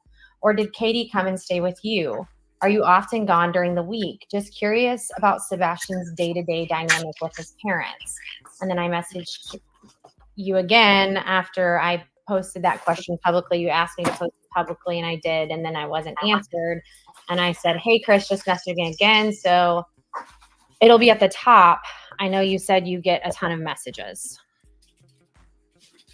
So, and again, we understand that you get a ton of messages. We absolutely understand that. Is there somebody else in our chat room? I can't see it. Heather. Heather, do you want to come up? I guess she does. I'm here. Oh, she is. Okay. Oh, hi, Heather. I didn't see you there. Hi. Okay. There was a lot of talk. I didn't really have a chance to say hello. And this Heather is the other private investigator. Yeah, I know who Heather is. Okay. Heather, would you like to say anything? Well, so I spoke with them earlier today, and obviously, as you know, Mr. Proudfoot did message me and ask for a number so he could come in, and I think that it is past due. I think that it's a good thing for Mr. Proudfoot to address some of the allegations that are being made. I would like to have the opportunity, like I said to him earlier today, it's good for us, Chloe and I, to have access to them, to be able to, when we get this information, instead of having to go around them to other sources to try to get the answers to those questions, to actually be able to come to him for those answers and try to clear them up directly. So I'm glad he's here. I really am. Even though he's I am too. I'm thrilled. I'm even though he's absolutely thrilled. angry, I'm glad he's here, and I've spoken to him before, and he's been very upset with me before. But once he calms down, I think maybe we can get somewhere. Maybe we can get somewhere. Yeah. Okay, so let's address something real quick with your viewers who say I'm drunk and belligerent. No, I'm just a pissed off dad. So let's get that real clear. Hey, everybody, if any, mods. So if you want to keep your comments and that's how your audience wants to play this game, No. then no, I'm not going to clear up anything or turn the chat off. If you want to clear this up, let's get it right. And let's take all the stupid people out of this equation and answer the deals. Okay, Chris, hang on. Mods, if anybody says anything rude about any of our guests, I want you to ban them, kick them out. Okay? It's like this. If you ain't got nothing factual about me to say, keep your mouth shut. Well, okay, but Chris, they don't. Damn, you see the difference between my response and his? I come out with this. Damn, dude. Like, damn. There's a way to go about it. And yes, for any of the, of course, I had a legal professional help me. I already told you I had a legal team working on things earlier this week throughout the week. So, of course, I'm going to reach out for, the legal okay. I mean, come on, this is a huge deal, y'all. What has been started and continues is huge. This is future damage as well. It's huge, y'all. It's huge. And with the topic at hand, oh boy, it's huge. Times 50. Don't know if it's factual. Exactly. Okay. So that's the best recommendation I can give them. Well, but they want to ask questions, and let me tell you why. Questions are one thing, not a statement where I'm belligerent and I'm drunk, because guess what, folks? I could read the comments that you post. I know. And I'm telling everybody, if anybody says anything rude, they're booted from chat. Mods, if you could boot them. Stacy, could you get Ping over here to help us?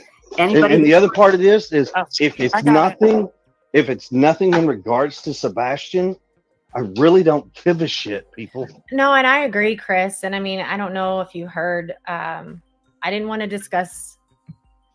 Oh, I asked a lot of questions and she wouldn't discuss it. Absolutely. I think it's semantics at this point.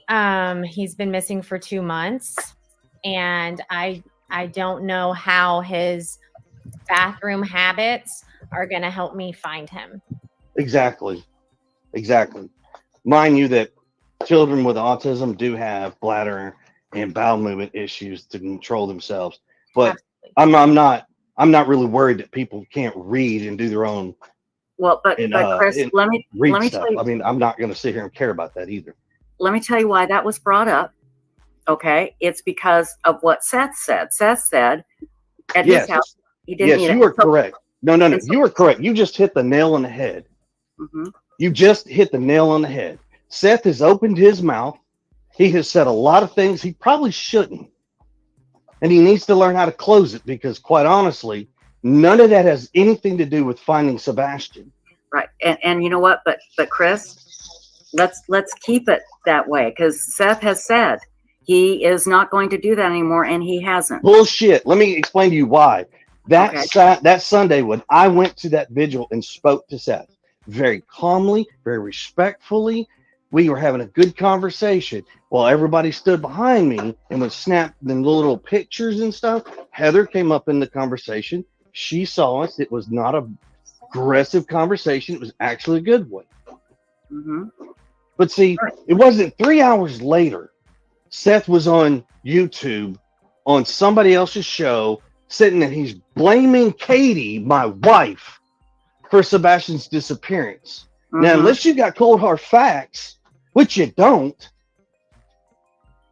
open your mouth.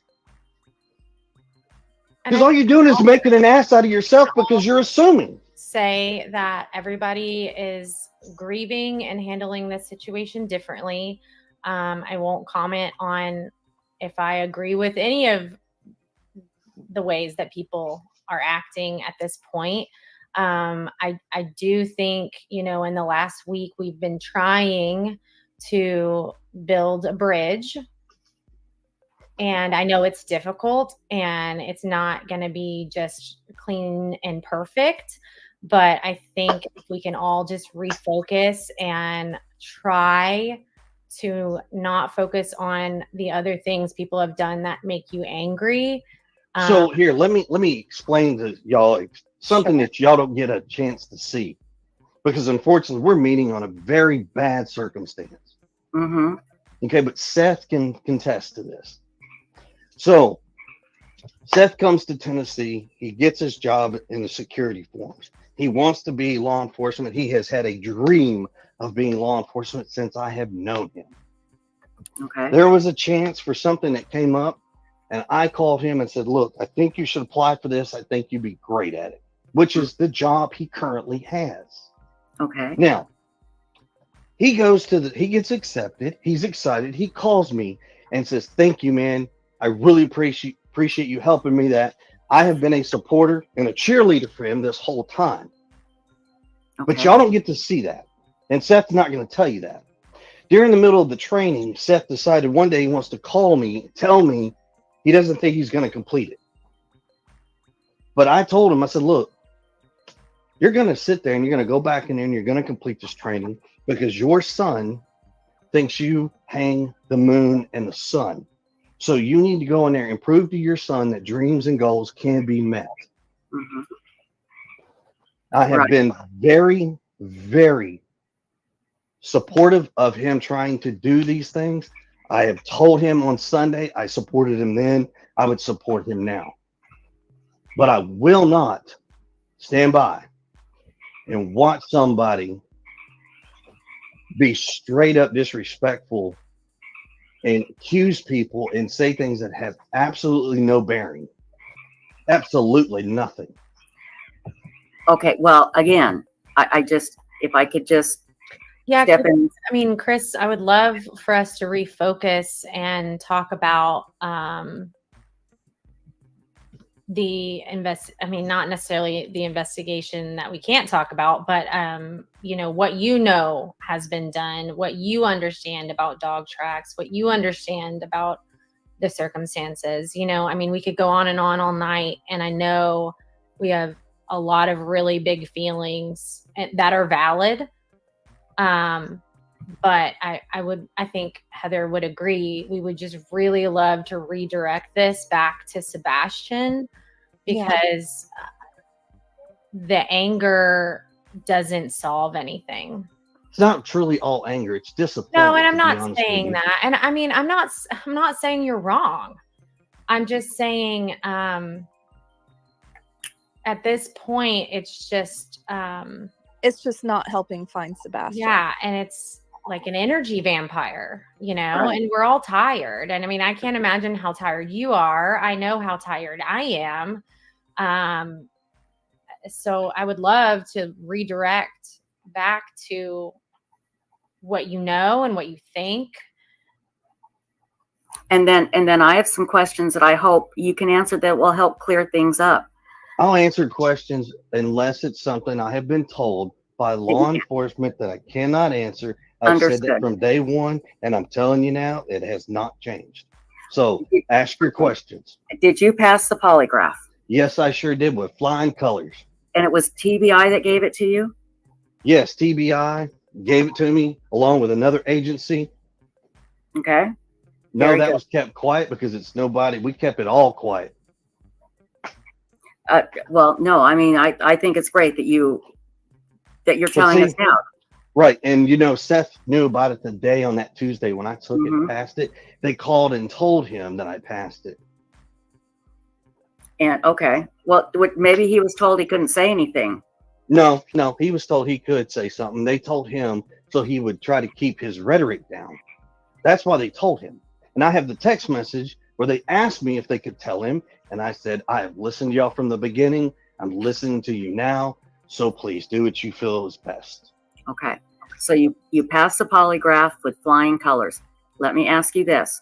People in chat are asking, did you tear down any posters of Sebastian, you or anyone you know? That is a straight up no. And I can't believe people would think I would tear down flyers or posters of my missing stepson. Okay, which, but again, another thing and which I is kind of funny that you bring this up because some people, and yes, they are pertinent to the investigation, have said that there's a video floating around of me tearing. Right. That's why somebody got mad at me, because they told me some stuff that had nothing to do with what, we didn't know about the investigation. I was not asking questions about the investigation. I was asking questions about the searches, and when I was approached and somebody said that information, I continued to ask questions about my search. That's why somebody got mad at me and was saying, oh, well, he should have put it on mute. Well, I never asked you a damn question for me to put it on mute in the first place. Right? I never asked you a question to put it on mute in the first place. If I would have asked you a question, I would have put it on mute, because anybody can see during any of my searches, if there's information, there's a mute and there's a camera cover. We do that with information that we know that we are going to discuss. So when I'm out there on my search, somebody approaches me in my bubble and then just gives me information when I didn't even ask. Okay. But do you see what happens here? You see why this person then again it was CJ, he was supposed to mute it. No. Because even when you told me that shit, I went right to my next question about the search. That's why the tape speaks for itself. Because you can go back to that show and you can see me doing my searches and you can see, hey, CJ, huh? Yeah. And then all of a sudden, bleh, and I'm like, okay, well, where else do you want me to search? The proof is there. Straight to the point. Yeah. Right. And I'm not there to find out. Listen, I'm not an investigator. Okay. I'm not there to find out the information that nobody knows. You know what I mean? That's not what I'm doing. I'm there to do the searches for the people that I'm looking for. So even if I do come across something, we do what we're supposed to do. It's not my fault somebody comes up to me and says, hey, blah, blah, blah, blah, blah. And what he's saying, they're pertinent to the investigation. I mean, you know who it was. Did I ask for the proof? Did I say, can I see the video? Did I say any of that? No. I said, where else do you want me to search since I'm already here? It's about the search. So with this information, yeah, maybe that's what pissed him off about me. I don't know. Maybe. I don't know why he's mad. I'd like to sit down and talk to him sometime, honestly, because I've wanted to ever since he came out with that post about how he heard from other people that I was going to go out on his property. Bro, you can go look at the tape. You can see the tape. I don't discuss that. In fact, when people are saying, hey, you should go through here, I say no. That's private property and I need information or I need permission. In the same show, multiple areas, no trespassing. No, I can't go in there. No, I need permission. The tape is there. That's the proof right there. These things down. Mhm. If you got it, post it. Because Oh, I if you agree. ain't got it, shut up. And I mean, I'll say on record from myself, I've never seen Thank that. you, Debbie. And I Exactly. also want to Because say, it doesn't exist. I'm sure it doesn't. and I want to say on record that in my conversation earlier with Chris and Katie, Katie said she had one request of me, and that was that when I do these interviews, that I, at some point in the interview, remind people to hand out the flyers and put them up everywhere. Please, all we're begging. I don't know how to beg you even more. I don't know what it's going to take for America, the world, whoever to understand. We are begging you to hang posters, talk to whomever, spread the words, keep your eyes open. And when you find something, don't wait 2 weeks to make a report. Because let me tell you something, that's what's been going on. Some of the leads that are coming in are 2 and 3 weeks old. Why do you Instead of think when that you is? see something, you pick up the phone immediately Right. and you call the cops. Yeah. Don't call your best friend and Right. say, hey, I think I've seen this kid. Don't call these investigators. No offense, Chloe and Heather. You don't call them first. You don't call Seth. You don't call anybody but law enforcement only and make your report And immediately. I will say, you know, we've received tips that maybe haven't been called into law enforcement, but we call them in. And we also received tips that have been called into law enforcement, but the person that called the tip in didn't get any feedback when they were told they were going to be called back. And so they were worried that maybe it didn't get looked into enough. So I don't want you to think we're not for the record, passing right. tips So to law for the record, I think what folks need to understand, because no, y'all don't know, y'all don't have all the information that Katie and I and some of the information that Seth has. You don't. And I understand that. And I'm sorry that we can't give you every single thing under the sun. I wished we truly could. But unfortunately we can't. Right. But when you do make a report and you give them a name and a number, you tell them the location, you tell them a very detailed description and everything. You don't expect to get a call back from law enforcement, period. Don't. Mhm. Because I'm sorry, but they don't have the time to stop and answer every single callback when they're looking for missing children, not just ours, but there's so many children out there that are missing. Right. So I'm sorry that some of y'all feel that you deserve an answer, but it's not. And I'm sorry, it's just going to sound rude when I say this, but you don't deserve an answer. You'll get the answer when we get the answer. The family gets the answer on a missing boy, not strangers. They're not calling y'all to tell you. Chris, this is what I have to tell when I talk to law enforcement, and it's difficult to accept, and I still have trouble with it too. This is the way it is. I'm not saying it's right. I'm not saying it's wrong. But again, when you ask the public for help, people are going to start looking, and they look at the last place that Sebastian was known to be. And then it just goes from there. And I'm sorry, it shouldn't, but that's how it does. And we can clear a lot up tonight. And I'm Yes, so let's glad. do this. Okay, BW says, Chris, are you frustrated with law enforcement, or do you feel like you're getting adequate information from them? I'm not upset with law enforcement. I'm going to tell you right now, the agencies that are involved have thrown every asset that they have at this. What people don't understand, this has actually probably been one of the largest searches for a missing child in Sumner County history, period, and probably in the state with the number of assets.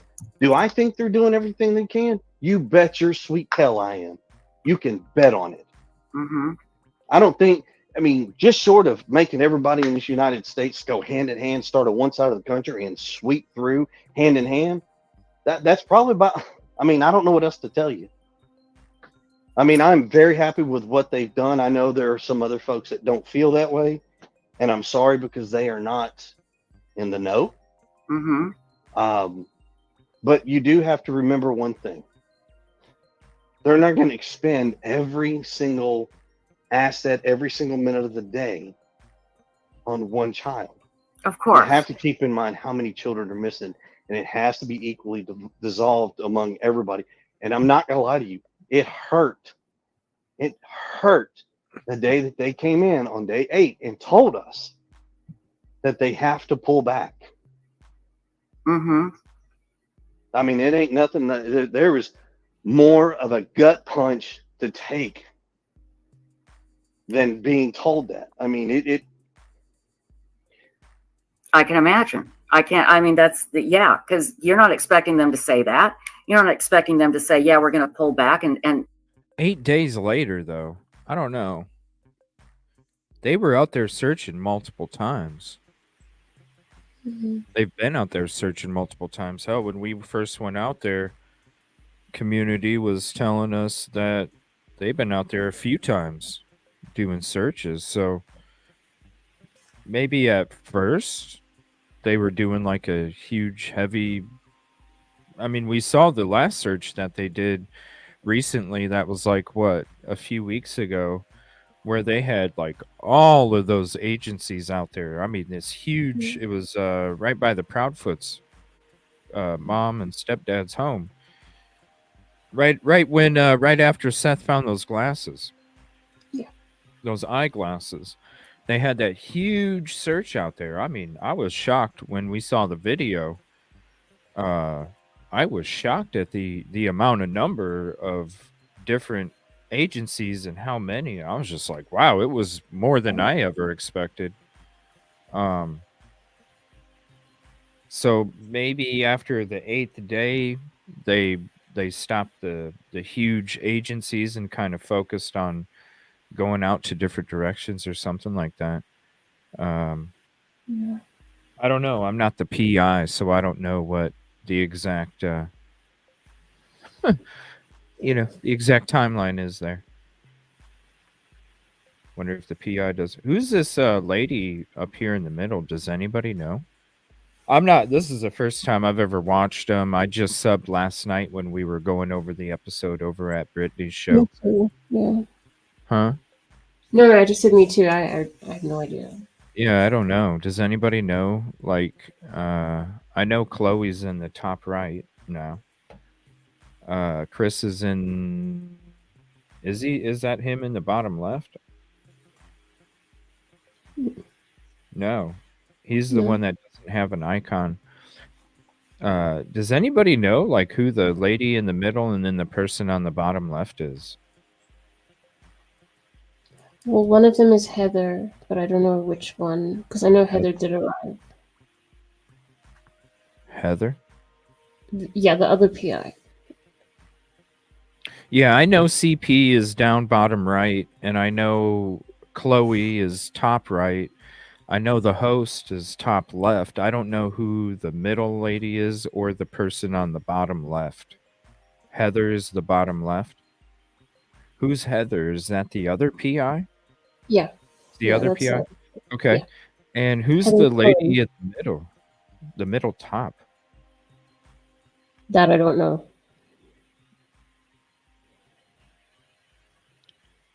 Heather and the other, maybe the webs. Oh, so it's like their group. I don't know. I just subbed to him last night when I was on Brittany's show. Shout out to her. Dropped her link there for you guys if you're not subbed. Yeah, I didn't even know. I never checked out. I never even knew about this channel until until last night when we were watching it, and I was like, "Holy crap, this is crazy." We got into like the middle of it or something, so I never did get to see the beginning. I'm glad we checked it out because that was pretty eye opening too. Very. Very eye opening. I talked to a mom that didn't search for her daughter due to Ellie saying not to search. She stated that Ellie does not want a parent to be the one to.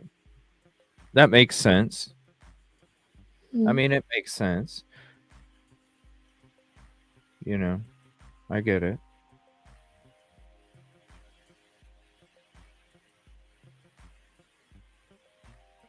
Yeah, I was just curious who they were. Put less. I do expect that, but here's the thing. I'm also a realistic person.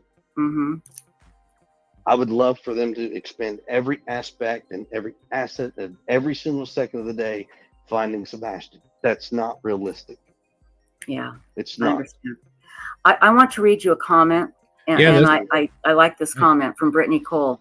It says, sometimes you have to block out the noise, Chris. The public will do what they do, and that's the truth. A lot of us are just trying to offer help. It's the bad ones that you remember, and not all the much bigger crowd of good people who are not doing this. And I mean, weeks ago, somebody asked me what I thought, and I had some information from court documents that could have been a lot of quote unquote tea for the internet to have. And I refused to release it because Court documents on, let me ask you this, on who? Me, Seth, Katie? Okay. I refused to release it because, number one, I didn't think it would help find Sebastian. Number two, it was a deeply personal thing. And also, when she was young? Yes. Okay, so let me finish, and I referred to the Michael Vaughn case, where his parents got completely slaughtered. Yes, they By did. the public for a very long time. And they didn't do anything to that boy. I do not believe. They didn't. Now they have proof. But they just got slaughtered. And if people can say without a shadow of a doubt that they just know what somebody did, and they don't. Well, if you know, take it to the police and let's solve this. Yeah. Tell all the Sherlock Holmes and Watsons out there, since they have their PhDs in criminal justice and forensics and all this, since they've got it, by all means, we welcome you to the case. We welcome you to come in here and show us and show these law enforcement officers that have so many years of experience that they don't know anything. We'd love for you to do it. Chris, this isn't helping. I know it's not helping, but this goes back to what's being asked. Let's get people on your side, and then we can all work together. Because I know that's just the thing. This isn't about sides. This is not about sides. Exactly, and that's this is not. What we're this is trying about to do. Sebastian. It is. But you if we're team not, that I'm Team Sebastian. I was brought in to do one thing. Same. Okay, guys, let me just say, coming from the other side, you want the public's help. You need the public's help. Let's not insult the public. There are asses out there. And believe me, we fight against them all the time, don't we, Stacy? Constantly. These jerks out there that pull all this crap just to get clicks. We don't. Hello. And look what they've done. Like she's saying, you got people out here that are doing this shit to us, our community, when we're just trying to be out there searching. Right? She's straight up 100%. Look at what you asses did to search efforts for Sebastian. Look at what you did. And not only Sebastian, but future communities as well, and also other communities that I was working with in the background. It's a bunch of dumb shit. And then you still have their misinfo sheep coming in here.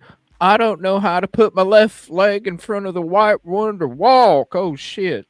Is it left, right, right, left? I don't know. I got to wait for the leader to tell me what foot I need to put in front of the other one to actually walk. This goes back get the to public what's on being your asked. side. Let's get people on your side, and then we can all work together. Because I But that's know just the thing. This isn't about sides. This is not about sides. Exactly, and that's This is not. that's what we're This is trying about to do. Sebastian. You know, it is. But are but you if we're team not, this, that, I'm Team Sebastian. You know, I was brought in to do one thing. Same. okay, guys, let me just say, coming from the other side, you want the public's help. You need the public's help. Let's not insult the public. There are asses out there. See what and they believe did? me, we fight against them all the time, don't we, Stacy? Constantly. These jerks out there that pull all this crap just to get clicks. You know, we don't have advertising on this channel. We don't ask for money. We do it because we want to help. But it doesn't help. So can I ask you a question on your show? Yes. I'm gonna ask you the same question I ask everybody else when we went on their shows. So I'm on your show and I'm sure it is blown up.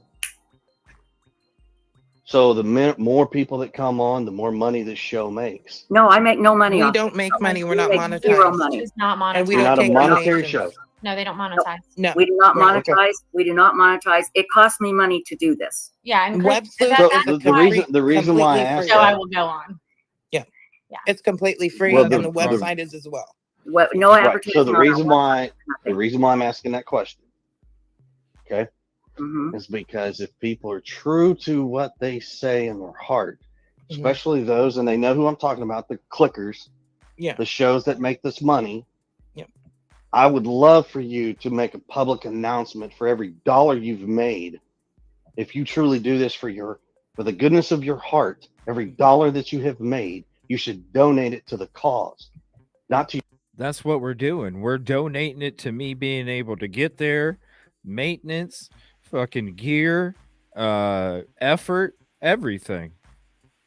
That's what it is. I don't go on these streams like others and say, "Hey, I need a Cash App. I need a Venmo to go out there and do my searches." I don't do that. I give you the 150%, and then because I want you to know what your support goes to support. I don't sit there and start my shows, "Hey guys, I need a Cash App and a Venmo so I can go out there." No, my ass is already going out there. And if the community wants to support, they do the support that helps me be able to go to these other, not only other communities, but the same community every single day. 3-hour freaking drive for a month and a half, one way, there and back, every single damn day. Out there when I had an injury to my toe from another case. Out there when I'm getting only an hour and a half of sleep some nights. Out there every single damn day, and some days in between, you gotta have a freaking break when you're only getting 2 hours of sleep because you're driving 7 to 8 hours a day, while also being out there searching all day. So there's a difference. There's shows that sit there and say, "I need you to go do something." No. There's shows that sit there and hide behind this. What are they?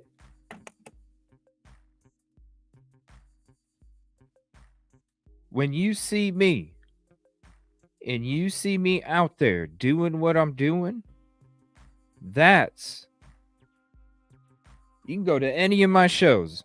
I never once said, "Hey guys, I need this to go do this." No, every one of my shows, I say, "Thank you so much for your contribution." That's why I call it a contribution. That's why when there is a contribution, there's a contribution call out, because I don't even look at it like a donation. I look at as you are contributing to us being able to help these communities. The recycle of love, the recycle of community support. Do I have a home? Yes, I do. Do I have gas, electric, internet, all those other things that other people do? Yes, I do. Do I also have expenses that are occurred when I'm going to help these places?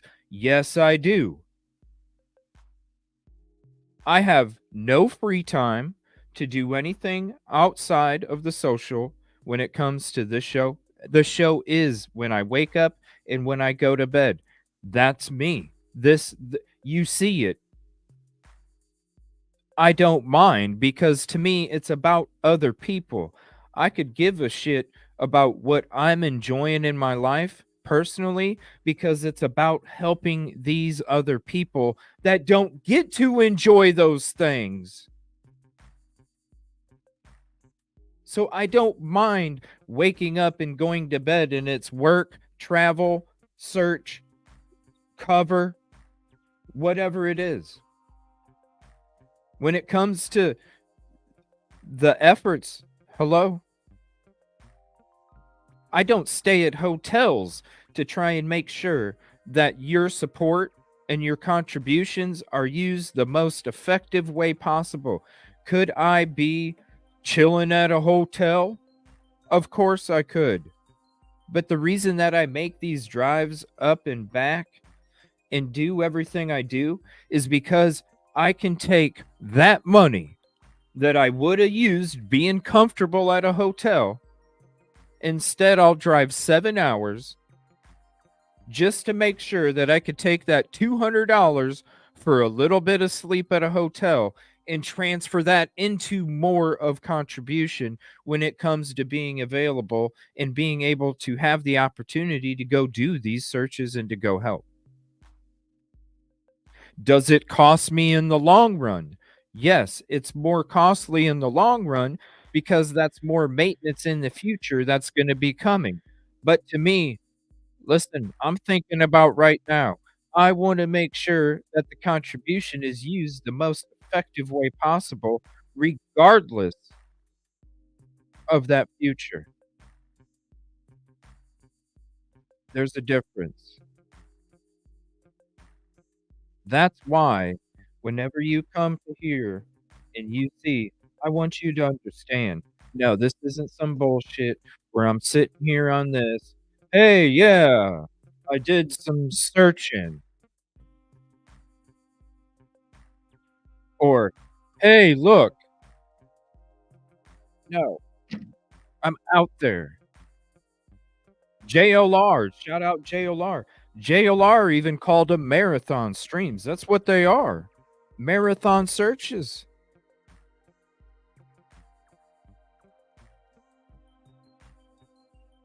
There is a difference. There is a difference. And it's what a shame that these people out there spreading the misinfo, slander, and defamation made it an unsafe environment for me to be able to do the effective searches that I was doing and I was going to do in Hendersonville. Because if you're a neighbor and you see somebody out there you don't know doing searches for a missing child and you hear some shit from another channel that they're supposedly promoting SOs, what are you going to do to that person in your neighborhood, people? It's sad. They effectively ruined any kind of safe search environment for me to be able to effectively search in that community. And who knows how many more in the future because of words that are based off of no basis, no fact, no merit, no receipt. That's why I love this community here because I know y'all are at least gonna check to see what foot goes in front of the other one when you're walking, yo. That's why they make cooking shows on YouTube. Learn how to fuck up a taco. Don't fuck up some other community's chance at truth and justice. Fuck up a taco. To your personal gain. Right. Well, yeah, we don't, like I But- said, we make Yeah, zero we don't money. make It costs money. us money to And do I that. appreciate it and I respect Yeah. that. Thank y'all ladies for that. I will give you that. So, but no, I understand what you're saying. But again, And I would like to talk to Chris sometime for real. It doesn't even have to be on a show.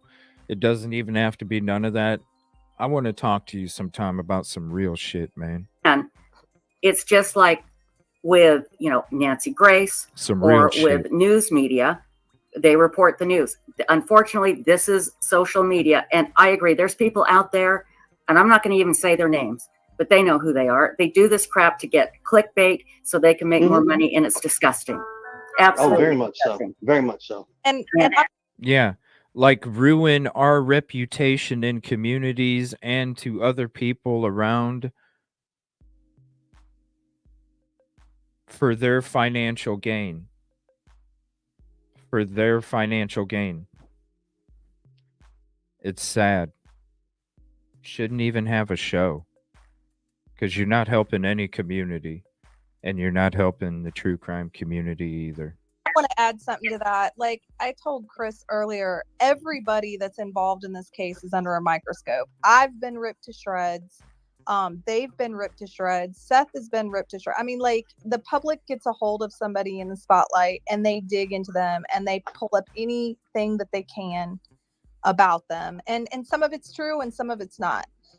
It doesn't help find Sebastian. And that's where we all need to get on the same page and regroup and just make the decision right here, right now, to ignore the rumors, to clear up misinformation, and just to get on track so that we can start trying to find Sebastian.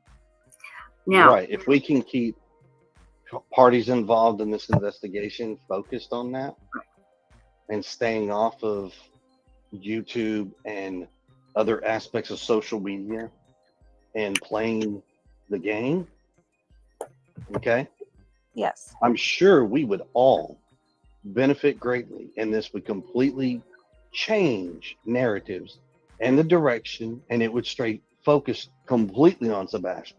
Well, let's do this. This podcast or Web Sleuths podcast that we're on right now, we can make a pact right now. That's what we're doing right here, right But now. but here's the other thing. I appreciate you want to make that pact, but you know exactly who I'm referring to.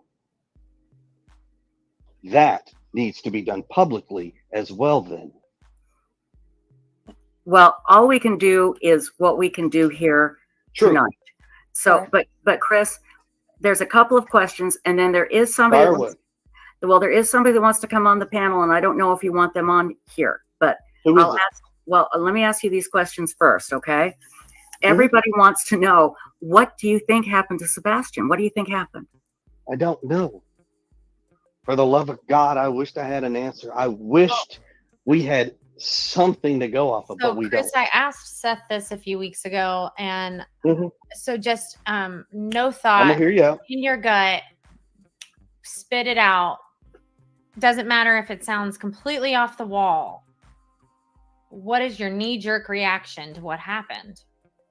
Well, Crystal, when people just think about it like this, Crystal. Say you're out in your yard and you see somebody in your neighborhood that you think promotes that kind of shit. What are you going to do, Crystal?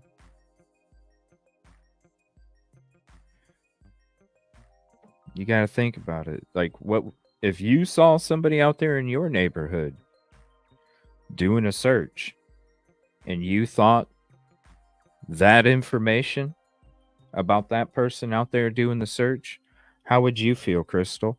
Would you want them in your neighborhood? Would you want them even coming up to your door? Would you want them even asking you if they could have your permission to search your neighborhood? Think about it. So when it comes to shouldn't worry about what other people think, when you're trying to work with the community, and the community might think that already because the person that was spreading that information was also discussing that missing child's case at the same time, so it brought attention to both. What would you do to that neighbor? And that's the only question you have to ask. Because if you wouldn't do what was right for your child or your neighborhood in that situation, you have to question your own. It's that simple. So when it comes to the danger out there, that's the danger. And it's very easy to understand what that danger is for me, because all you have to do is put yourself in that situation of being one of those neighbors. What would you do? Would you want them searching in your neighborhood? Would you do everything you could to have them leave? Some people might go overboard, right? Because you're not being labeled a supporter of somebody killing somebody. You're being labeled a supporter of somebody of that particular crime, yo. It is very dangerous for anybody that's out there searching that has that false information, slander, and defamation put out against them, because all you have to do is put yourself and be that neighbor yourself. And if you wouldn't do what you should be doing, then you got to question your own. Because I know if somebody was in my neighborhood and they were walking around my neighborhood and I thought that of them, don't you think that I would try and get them removed from the neighborhood? Come on now. It's not hard. Sebastian walked out of the house, A lot of damage. stepped off the porch, and has vanished into thin air. They've ruined That Very- is what I think, because that is what I know.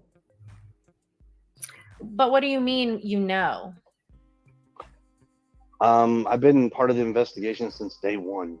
Okay. And if anybody else out there that's got some information in regards to where Sebastian has went, because last time I Right, checked, but there's are not you one shred of confirming that evidence. You know he walked off the porch is what I'm asking. I'm telling you, unless this kid is just in the thin air on my front porch, he sure had to go somewhere, so he had to walk off the front porch. Now, if you're trying to insinuate somebody was in my house or No, somebody's I'm not taking that insinuating child outside of anything. my house, No, say I'm not that. insinuating anything. I'm asking, do you know that he walked out your front door? Do you know? That he went out the front door? Or any door? Is that what you're asking? Do you know? Yeah, that's what we're asking. Okay. Thank you. I just need a confirmation. I don't play games here. Wow. Thank you. I just needed confirmation. I don't play games here. This is the interesting part, is the whole porch. You've heard window, you've heard the footprint outside the bedroom window. He had to have walked out the bedroom window. When I'm going off of a new map that I was making, that I was going to be doing my next part of my searches, it was, how did he walk out of the house and leave the house without being caught on surveillance, based on everything that we, kind of concluded with the neighborhood. And so that led to the back door. Okay, because if you're not going to be caught on surveillance, then it would have to have been from the back door, because you would think you'd be caught going out the front window, or even the garage door. So then it went from the bedroom window to maybe the back door to now the porch, front door. But the thing is now I was out there searching and traveling and all that stuff, which doesn't allow me to be out here in the YouTube stratosphere here when it comes to watching or getting caught up on a lot of the videos or the conversations out there. But this is the first time last night where I heard porch. And when you listen to him discuss it, he talks about how all the doors were locked, which is okay. Well, then did you lock him out? Like, there wasn't a door that was unlocked, right? So Yeah. he never says the front door was unlocked. He just discusses the front door being the most uh, viable option when it comes to what he thinks took place. Why wouldn't they say what door was unlocked? Because that gives you the definitive direction of where someone left.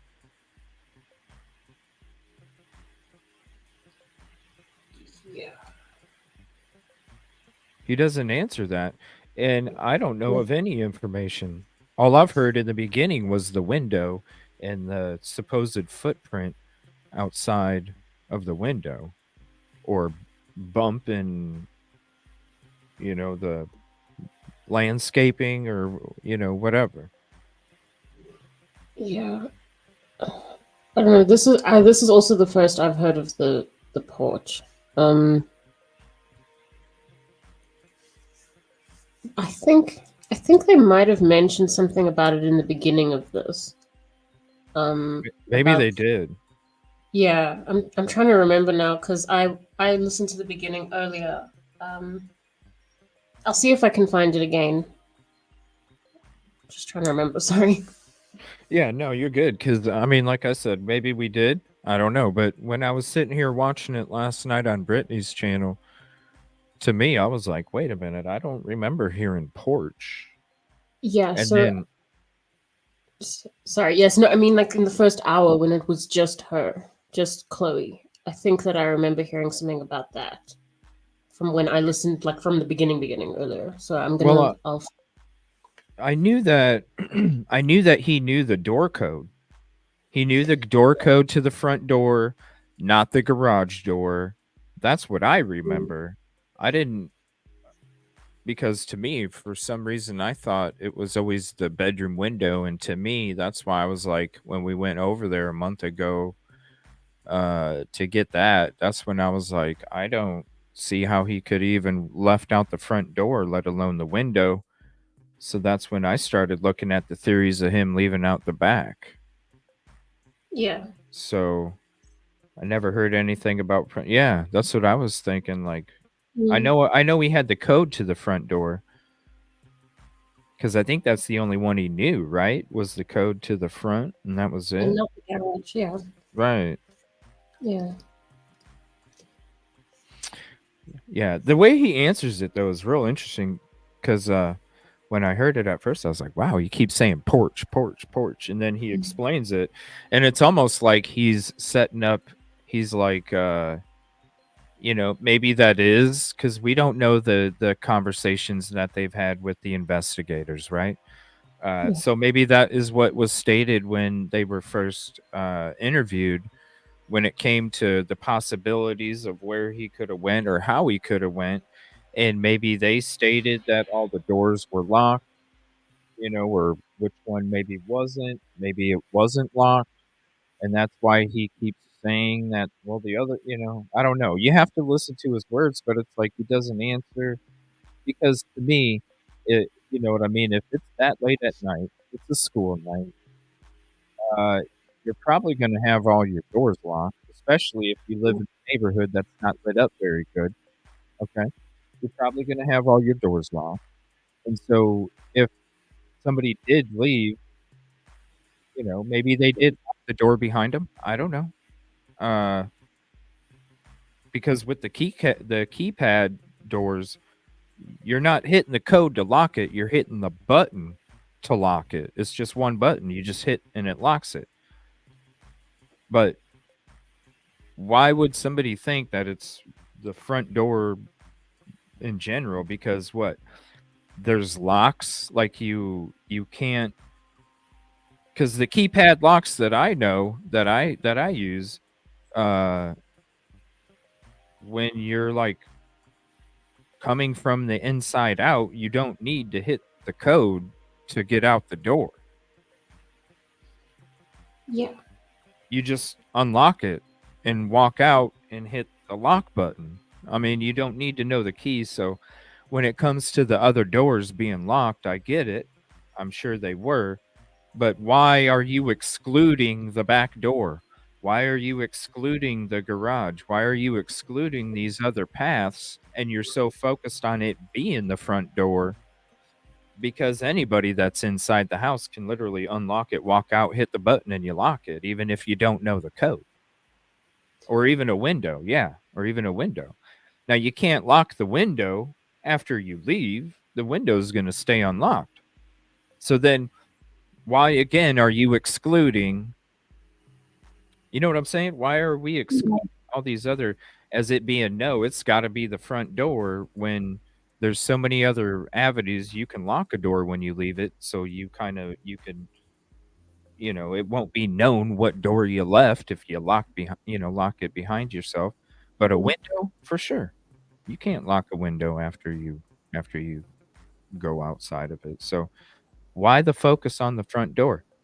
So to me, I would think, based off his answer about the focus being on the front door, I would assume that the bedroom window was locked.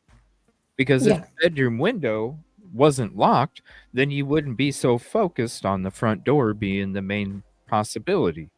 You would have the focus on the window because the window's unlocked. So now it makes me wonder, okay, what about the story that we've been hearing this whole time about going out the window and there being some kind of mark outside of that window to make somebody think that he walked out of the window for that to be the initial story? This doesn't make sense. Doesn't make sense. But it's a good explanation, but then again, you can walk outside from inside without knowing the code. So just to make this real crystal clear, there's a back door. Every door in the house when Katie got up that morning was locked. Okay. Since it's already out there, there's a keypad on the front door. You don't need a key to unlock and lock my front door. Mm-hmm.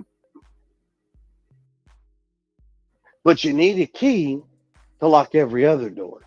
And every other door was locked, folks. So it Did Katie do that? Do Can he what? walk out? Did Katie make sure all the other doors were locked? And could have Sebastian just walked out? Could he have walked out the front door? Every door was locked. So what you're saying is that the only possibility is the front door. Is that what you're saying? I am saying the most conceivable way possible that this makes sense is that he walked out the front door. Okay. That's what I'm saying. Okay. Did he walk out without his shoes on? Is that what you believe? My statement earlier is real simple. Sebastian walked out of the house not wearing any shoes. Could he have been running and scared of something? Don't know. He could. It's a young boy. It's dark outside. God only knows. Okay. Now, there is somebody that has been asking to come on, and Gray Hughes. He would like to talk to you. Would you like You can him? bring that man on board because I've talked to him. I respect him, and I will talk to him. Gray, I just sent you the Facebook link, so jump on up. Okay, Gray? I just sent it to your Facebook. So he'll be jumping on here shortly. Stacy, can you keep an eye out because I can't see because of my stupid computer. Hey, in the meantime, I would like to, since Chris is here and this has become very public, I would like to mention something that we spoke about earlier. Chris and Katie did actually confirm that the clothes that he was wearing at Texas Roadhouse that night were accounted for. And I believe they were the articles of clothing that were used for the scent dog. Am I correct when I say that, Chris? Yes, those clothes are in the possession of law enforcement. Great. And so do we know what Sebastian was wearing when he left? From the house that night? Yes. The description is still the same. It hasn't changed from 60 days ago. However, I will say this much. Some of the information that's out on some of these posters and flyers, we have actually requested to have some of that changed, but it hasn't happened. So I'll walk you through what the description actually should be. Sebastian was wearing long black pants. Think of the 1970s style Adidas style pants. You know, had that white stripes down the side. That style of pants on. He had a long sleeve shirt, not a sweatshirt, not a hoodie, a long sleeve shirt. On the front of that shirt is probably one of three depictions: Halloween, Star Wars, or Minecraft. Okay. So, Chris, I know that Sebastian didn't have very many pairs of shoes because his feet were growing, and Katie would toss them out pretty quickly after he grew out of them. But is there a reason we can't confirm which shirt if it's just one of three? I didn't say one of three. I said one of three. And I'm going to skip this a couple minutes because it was just a bunch of confusion that I didn't understand where it came from. He was talking about he had a lot of shirts that had those three emblems on it. It's not hard to figure out. Likely he had a shirt that had one of those things on, but there's not just three of those shirts. I'm telling you that he had a long sleeve shirt on with one of the three depictions on it. That's it. Okay. I'm not telling you any more shirts. I'm not telling. So I'm not I know trying what to you're do it. asking. I'm just trying to understand.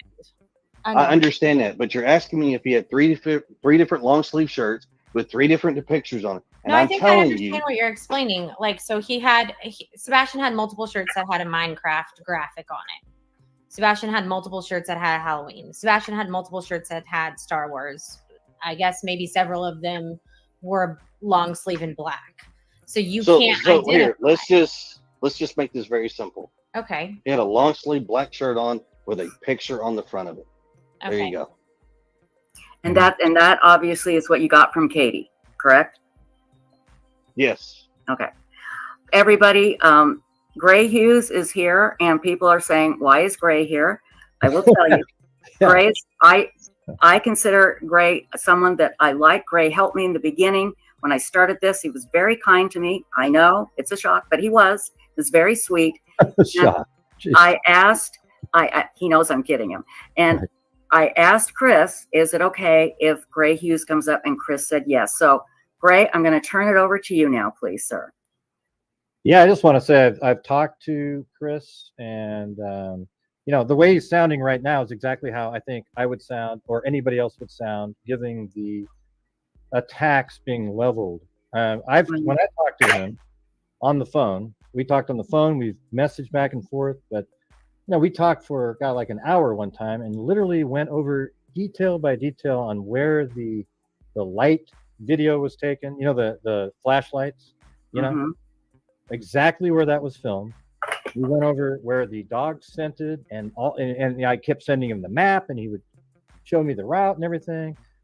And it was like, to me, he seems like somebody who's literally out there trying to figure something out. I know my opinion isn't like all the rest of the people out there. I've never seen anything like this. It kind of reminds me of like remember the Chloe, was it Chloe? Yeah, Chloe Smith in Australia. The two parents that were sitting there and they just didn't look quite right, and everybody blamed them for the abduction out of a tent. And it turns out it was literally somebody abducted the child out of the tent. Right. There's just so many cases like this, and all I'm saying is when I've talked to Chris Proudfoot, I have never seen anything that he said in any of the interviews where I went, wow, this guy, wow, he must have something to do with it. I actually look at him and think, man, I would feel the same way if from day one the entire community hated me and I never got the same love that Seth got. Seth was absolutely admired by everybody like he was God or something. Let me explain why. And I agree. I think that's exactly how you would sound, Gray. Exactly. There's no question. But let me explain why. Okay. Again, social media is here to stay. We need to learn this. When anybody comes on and they are aggressive and insulting, it blows up like wildfire. And you're asking public for help, but you are condemning the public because of a handful of jerks, and that causes problems. I haven't Well, for the record, ma'am, I have not in the past gone onto a show and been a jerk and ridiculed the public and said a bunch of hateful things and inappropriate things. I have not done that. So I'm sorry that folks are upset that day one, Katie and I were not on TV or on YouTube Nobody expressing expects that. everything. Well, you say that, but as you said, social media is here to stay. So with Absolutely. that being in mind, you're one, and there are millions out there that think otherwise. I would never. So, I would never didn't say expect you. you to come on. But I I'm think not the saying way, you. I think the way he was just talking a minute ago, to me, it sounded normal, given the fact that the 90% of the chat is just trashing him. No, that's not true. That is not true. We are kicking people I out. can see it right now. No, I know you're kicking him out, but I keep seeing comment after comment after comment after comment that are really suspicious and like, Yeah, oh, great. no, Just man. close the chat. I'm not even Yeah, like looking you, at it. I'm just trying you to be had honest. somebody in the chat that literally asked the question, was Katie arrested at 19 for an incident? Like, I'm sorry. No. But once again, No, this goes right back to semantics and I none know of what that has that is. anything to do with Sebastian. Okay. Yeah. No, I'm not trying to create anything. I know you're not, Gray. I'm I just know. trying to say that I absolutely understand how he's feeling, and I know out there they go, "Oh, look, he's soothing Chris's ego." I listen. I've talked to him late night on a phone. He's just a normal dude trying to figure something out. That's how he sounds like. Now he's on here with. I've seen him on shows. Remember at the beginning, him and his wife would go on shows, and they were totally calm, talking, and they were normal. But everybody dissected every single word that they said, and everybody came up with a negative meaning for every single. Well, thing they let said. me tell you one. Let me tell you what happened. I can explain. Now. Let me tell you, Chris, when you went on and talked about hitting Sebastian with a belt and kind of, just chuckling about it and how the social services or child protective services came to your door and apologized to you, that got people upset. It got people. And that, but right, let's clear that real quick. Okay. That needs to be cleared up because what was said and what people heard are two totally different things. I heard you Because say you hit him with a belt. Okay, so let me finish because that's the problem. When I go to make the statement, people want to interrupt and try to say, well, this and that. No, you wanted the answer. I'm giving you the answer. Now, when I answered that question, I told people Sebastian got a spanking. He got one lick on his butt outside of his clothes. If somebody can tell me how that's abuse to a child, explain to me. Can you confirm when that happened? I don't. That was years ago. I got spanked by a belt, and Yeah, does anybody remember the word lick when it came to punishment? If you've heard that word and that term used when it came to punishment, you know exactly what the hell I'm talking about. Just think about it.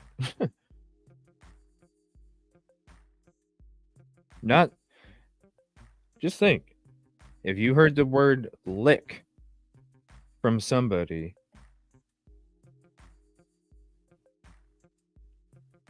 I used to hear the word from a stepdad.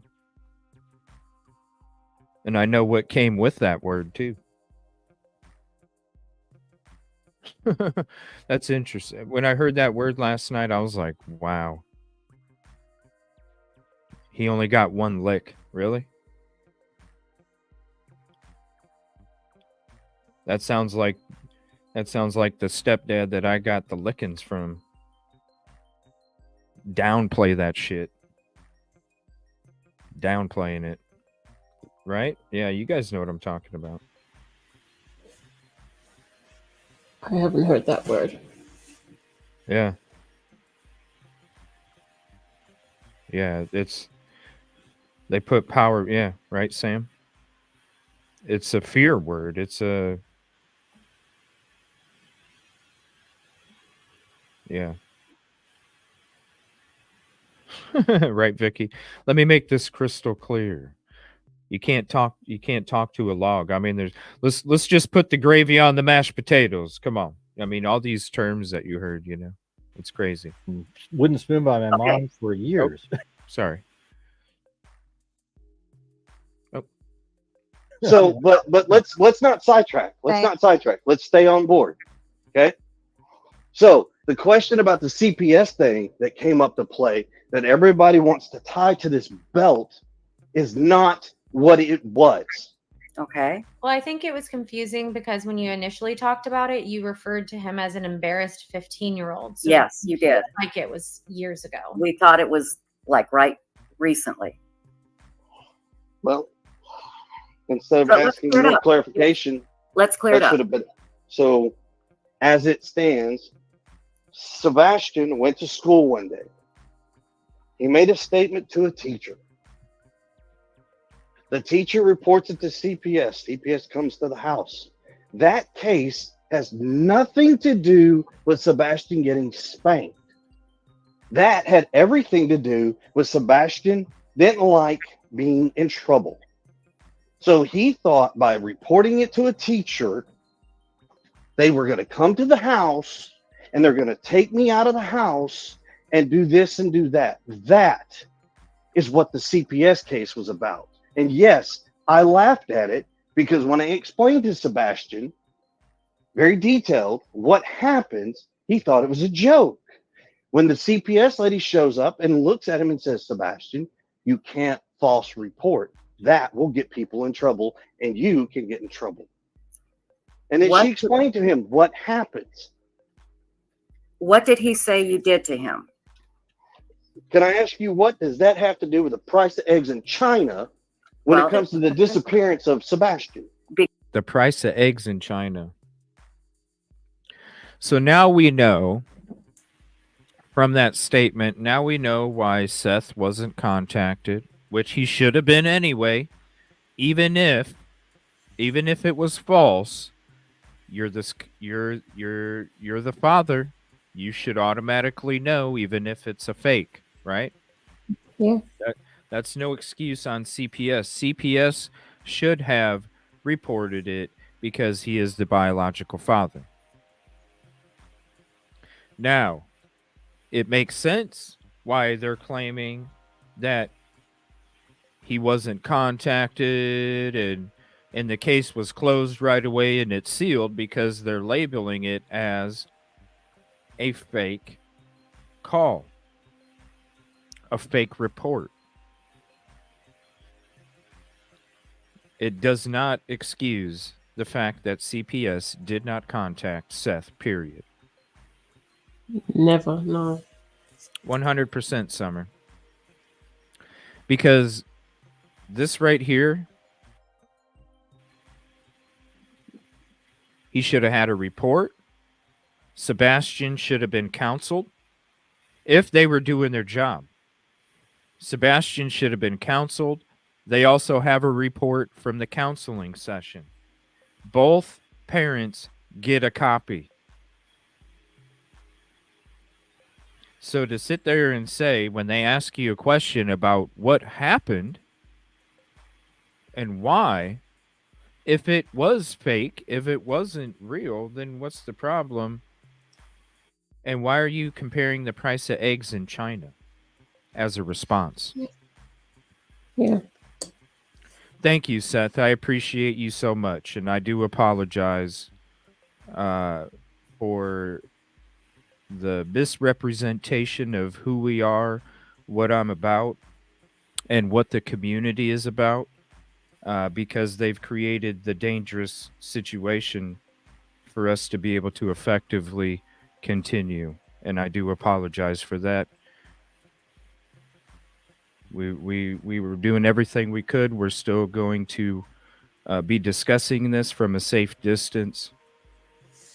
But if you would like to talk more in depth off the record or beyond, please let me know, because I would like to discuss where we're at and everything. So please do. I would really appreciate it.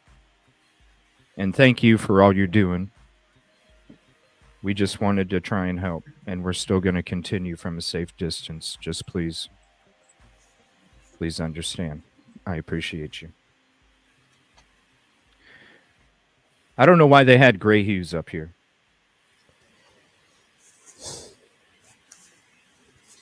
Yeah, it didn't seem to help things either. Right. I mean, yes, we've all been in situations in our life where some of us have been on the other hand of these negative actions, right? Yeah.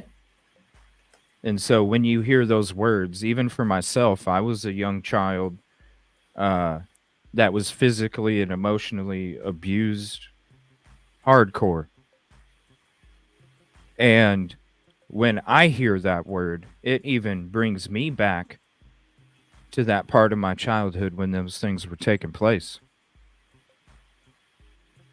And when you're coming out with these sayings like let's get the gravy on the mashed potatoes, let's compare prices in China for eggs. You can't talk to a log. I mean, it's like, come on. If we all work together, and even this negative energy out there, right? This negative energy that has been promoting. Yeah, if anybody wants to hear my statement, not what other people are claiming is my statement, just click on that link right there. And there's a community post where I stated what I stated.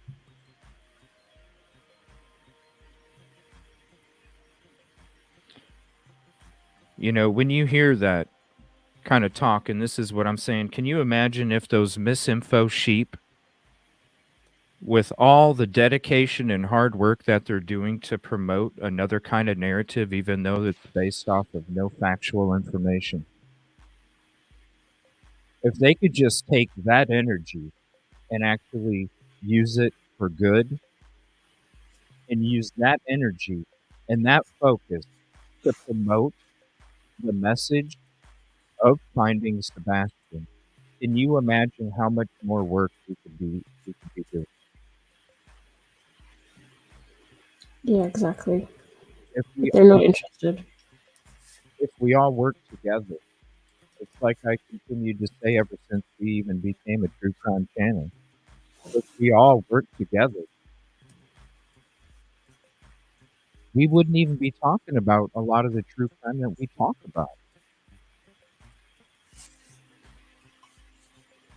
Because then the people that are out there, whether it's whatever capacity you are, out there thinking about doing some negative act to another, when those people start to question whether they should do it or not because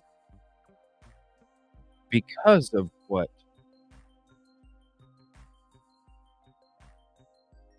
it could go a long way. And if we're really truly about doing everything we can for these communities, those are the ones that you need to support. Those are the ones that you need to take care of. Those are the ones that you need to hold close to your chest.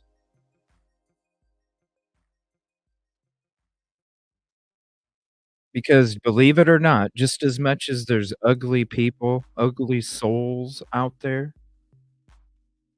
there are souls out there that are willing to give everything they got for somebody else. As much as there's people out there that are only worried about themselves, there's also people out there that are worried about others before themselves.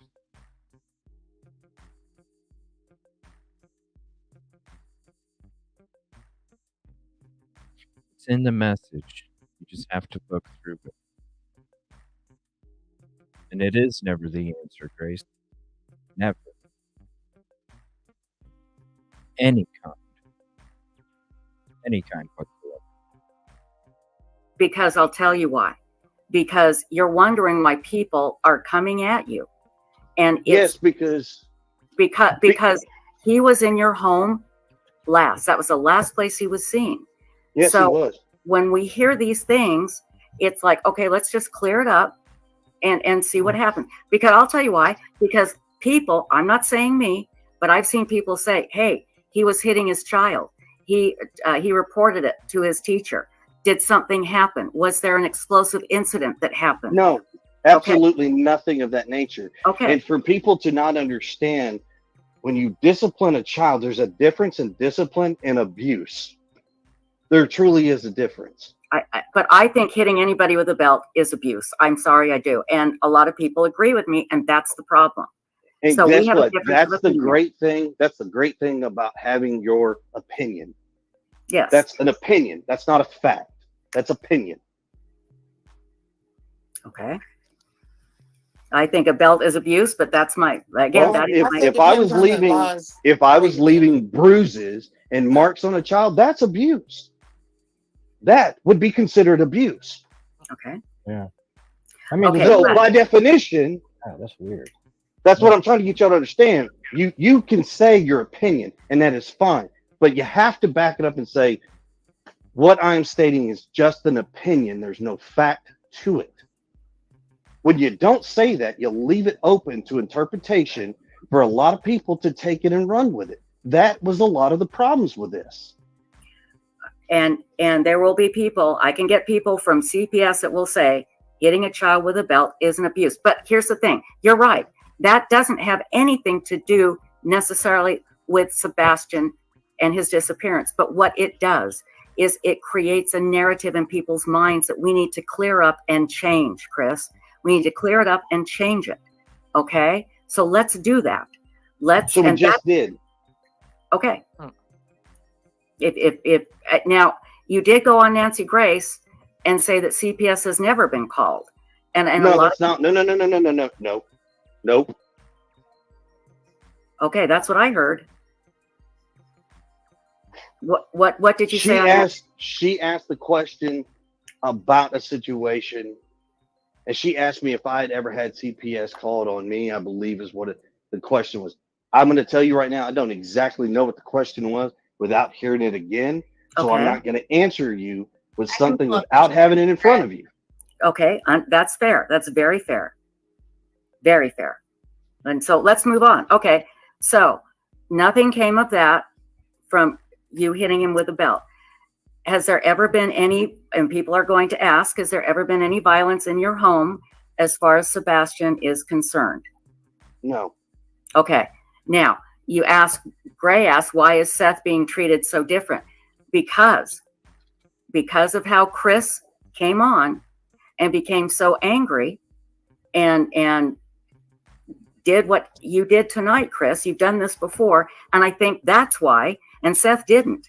And I think that's the difference. Right, because I don't feed out of people's hands. I don't feed into what people think. I don't, and once again, that's the difference. But how about just saying thank you to the people that want to help you? Okay, well, that's simple. There's a difference in me saying thank you to everyone, which if you go back and listen to every single interview I have done, I have told everybody, thank you for everything that you have done. There's not enough thank you in this world. We can't begin to describe how much we appreciate it. I have said this. Mm-hmm. Go back to one video and show me where I haven't. I've also said that our family prays for everybody else there, and we love you all, regardless of what you think. But you know what? Once again, yeah. I think when his first interview, you got to admit, his first few interviews were really calm. The one on, can't remember the names of their channels, but like, you know, he was on multiple channels, calmly talking. Both of them were. And yet the public was already angry with him before he became angry on a show, because that was definitely later. You got to admit, like his first 3 or 4, both of them. And I can tell you why. Because he said he hit Sebastian with a belt. That made people angry. Which interview was that? It was the very first one I heard. With I can't remember. Smiley stories. I can try to pull up a transcript at some point. Yes, it was on the Smiley story. Yes, that one. Okay, but yeah, but I mean, again, here's the thing: there is a perception. See, look at there you go. I just want to say this. When I was growing up, my mom spanked me with a belt, wooden spoon, everything, and she's the greatest mom I've ever. I mean, like, just awesome. I didn't ever feel like it was abuse. Things have changed though over time. Like nowadays, it's considered abuse, and maybe that sort of is affecting how our society has changed quite a bit. But but the thing is it used to be totally normal, and it is still sort of normal in some families, as long, you know, if you're not sitting there just wailing away for hours, you know, like creating the bruises like Chris was saying. It's just sort of I mean, I think it's sort of normal for a lot of people in society.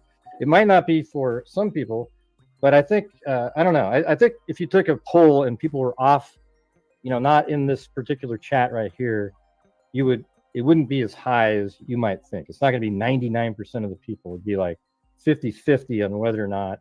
Mm-hmm. Yeah, I mean, I think that's a little bit anecdotal. But once again, could we talk about the thud that Katie heard? Yes, that's a good one. Let's talk about the thud. And I apologize. I had your name spelled wrong. Everybody that knows me, Chris, knows I'm the worst speller in the world. And I thought I put Proudfoot, and I didn't. About spelling. So I apologize. I'm not the best speller either. So I do apologize for that, sir. I put Proud Food one time when I wrote it. Yeah. So oh, I've been called Bradford, Proud Food, Brown Foot, all kinds of stuff. So sorry. Really, I thought I put Proudfoot. Let's talk about the thud. I want to know about that. Chris, please tell us. Okay. What do you want to know? Well, tell us the whole story. What did Katie tell you about the thud? What is the story behind that? If Katie's there, maybe she could tell us. Does she want to come on? No. Okay, that's fine. Okay, that's absolutely fine. Because it's like this, people. It's enough as it is. I'm not putting her through this. And I'm sure that right there is going to cause a big stir and say, well, I'm controlling. No, I'm not controlling. I'm a husband who protects his wife. Well, you will only get polite questions here. Let's go back to the Sebastian deal. Okay. Okay. Katie reported she heard a thud. And that's it. But didn't she knock her off and go to bed? I've seen different reports of she heard a thud. She said, I don't know what you're doing in there, but you need to go to bed. I've seen other reports that Sebastian responded back to her. If he did respond back to her, do you know what he said? Yeah, he replied, yes, ma'am. Okay. I mean, no, I mean, we're clearing things up. Right. That's all this is. Let's just clear it up, you know? There was a noise. Katie heard it. She responded. Sebastian answered. Okay. And see, people out there, they want to help. And it feels like that you just are like, that pissed you off that we even asked that. You know, what pisses me off is when the statement is out there. There was a thud. She asked him what, you know, he responded back and moving on. And around what time was that? I'm not going to give you details as far as. I mean, Katie gave details, but well, guess what? That is Katie. I'm not giving you those kind of details. No, she gave details publicly. That is fine. Okay. Katie can give you that. I am not giving you that information. I will tell you this. It was between the time we were on the phone to the time we got off the phone. That's what I'll give you. That's it. Has Sebastian ever left the house barefoot that you know of? Has Sebastian gone outside of the house barefooted? Yes. Before, has he ran off? No. Okay. I'm not sure if that's how you were asking it, but no, I'm glad I'm going to answer it. That's perfect. No, that's great. And again, I swear to you, Chris, we're not trying to be hostile. In fact, I've spoken on this live channel before and said, if Chris ever came here, we would treat him with total respect and honesty. And I really am trying to help because I want people to get behind you and Katie, Chris, because I want people to help find Sebastian. And it's just such a bizarre thing. I mean, it's a bizarre case. Yes, it very much so is. And so Sebastian leaves, but he's not on anybody's camera. Is that what the police have said? Or are you allowed to say? I can't go into details on that, but here's what I will tell you that's public. Our subdivision is very dark. Mm-hmm.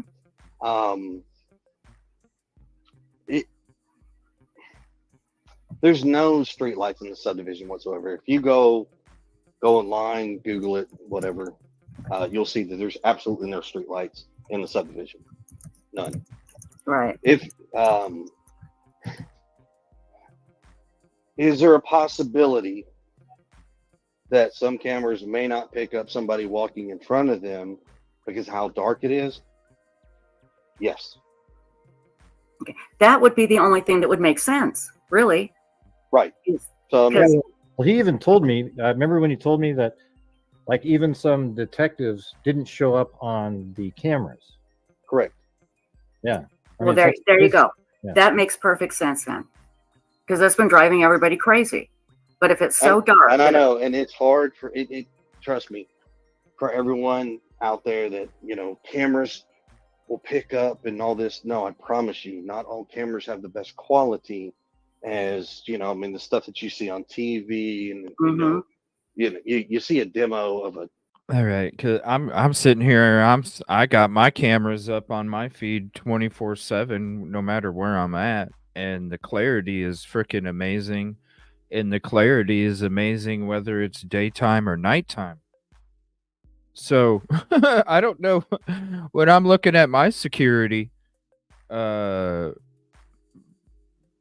It's pretty damn good, y'all.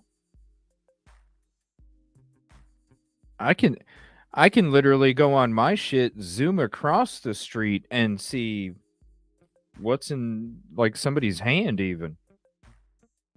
And I got Really? my shit oh yeah, I got my shit 360. It has its own feed. So even if I'm on the road, I have my feed up. And literally, even at nighttime, it's crystal freaking clear no matter day or night. Like, that's why when we see these cameras that are coming out and the quality, it's like, where are they getting their cameras from? Because I know, I'm on a budget. I didn't get the best glorified security setup. You know what I mean? And I'm sitting here going, my shit is like crazy good. Like my shit'll pick up somebody freaking 20, 30 feet away. So as soon as they're even coming in the vicinity, you're already on camera and you're already being recorded. So like even with the Riley Strain stuff, we were discussing it yesterday when me and Narc Divers were out on location getting footage for a different angle of footage for the family. And it's like, we're talking about the cameras and stuff in some of the videos, and it's like, how in the hell is this footage so crappy?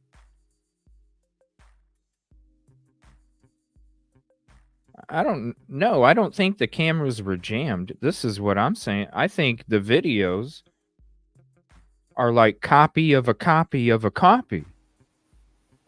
They're not in the software that they're using, because this is like,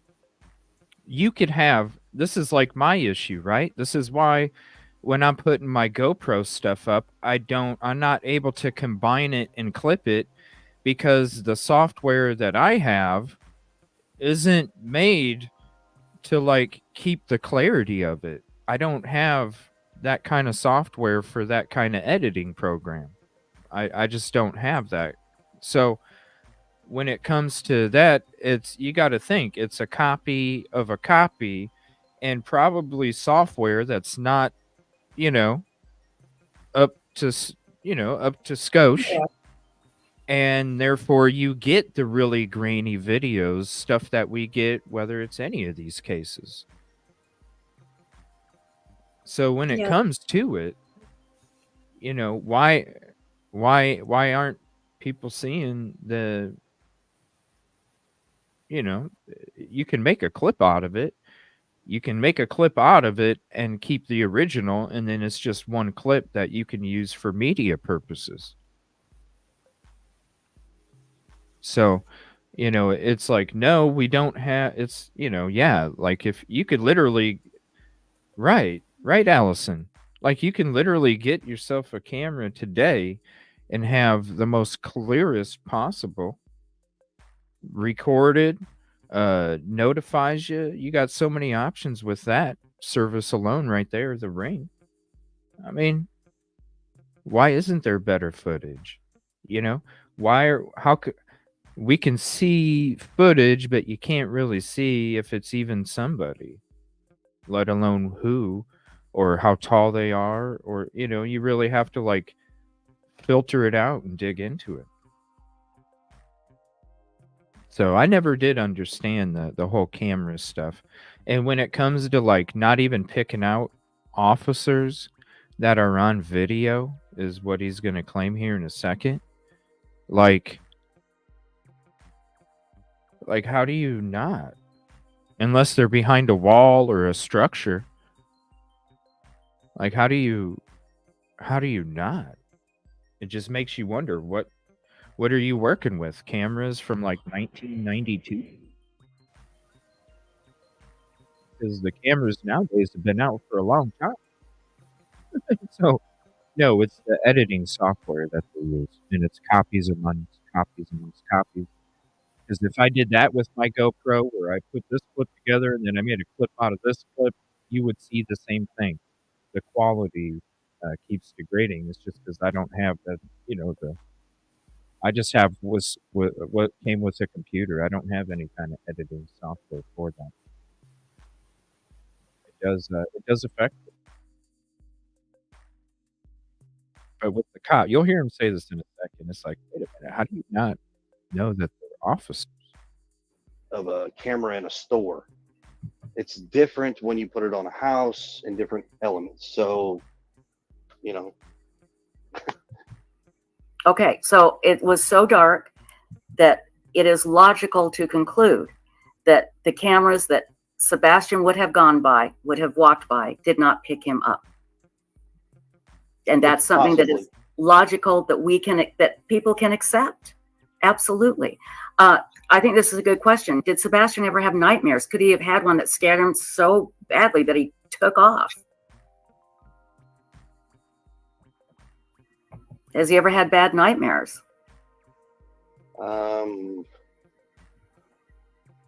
He's had sleeping issues. I mean, he doesn't really sleep a lot. That's why he's been, but that's been his whole life. That's not just been like a segment. I'm pretty sure, I believe Seth has even mentioned this before as well. I mean, the only time, like, I've seen a couple times where he slept really well, but I mean, that's when after a hard day of playing, if he's helped with outside work, but for the most part, he's had issues sleeping. That's a big help in understanding this. Has he ever done anything like hid under a neighbor's car or anything like that? Well, I'm going to say we have never seen anything like that. There's been somebody that has said something to that effect, but I'm not going to sit here and say for a fact, yes, he has. Okay. Like I said, I don't have an answer for that. I got a question. I got one for you. Do you think it's possible that he could have left in the evenings on other nights, like at 1 a.m, and came back through the front door and nobody would have known? Like on other, like let's say a dry run, for example, like he got up in the middle of the night at 1, went out the front door and then came back in, and nobody would have known, right? Because you don't have a camera and he knows. What the hell is this? You're asking if he's done a dry run before? I really don't understand that question. If he did a dry run, okay, let's be sleuthers here for a minute. Let's be sleuthers. If he did a dry run, then why wouldn't there be shoes missing? Right? Exactly, yeah. Oh, my Lord. Yeah. Like, I'm just, like, doesn't that make sense? If you're doing a dry run, hey, I wonder if he did a dry run. And then if he did, he probably would have had a backpack, snacks, juice boxes, shoes, coat. Hello? If we're doing a dry run, right? Oh, my Lord. That would be the point, yeah. I don't understand it, Rosie. I mean, I know you're going to school for stuff as well. I don't understand it. Like, I don't. I don't get it. crazy. A Not, dry run. A not dry that I'm run. aware of. Yeah, the dry not run. that A Katie's dry aware of. run. Yeah. I mean, I Nah. will say this, and this is for the record. I'm not going to tell you what he does and doesn't do at his father's house. Those are two separate households. Okay. You know, Sebastian is one way at our house. He's a different way at his father's house. Okay. That is something that we've all had mutual respect on. Mm-hmm. All the parents together. Can you answer? Was he planning to go live with Seth? Yes. Okay. And was he excited about it?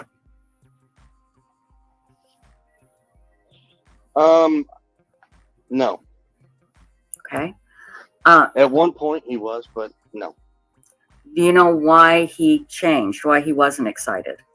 Yes, because he was informed that he will be doing online schooling vice in-person school. Okay. Was there a reason for that? That's personal matters in my Okay. family that will not be discussed with anybody. Understood. And I respect that. Thank you. He was on medication. Did he get his medication changed recently? When you say recently, can you define recently? Well, I mean, like, I don't know, maybe within the last few months. I'm trying to think of something that maybe would have changed his behavior for some reason.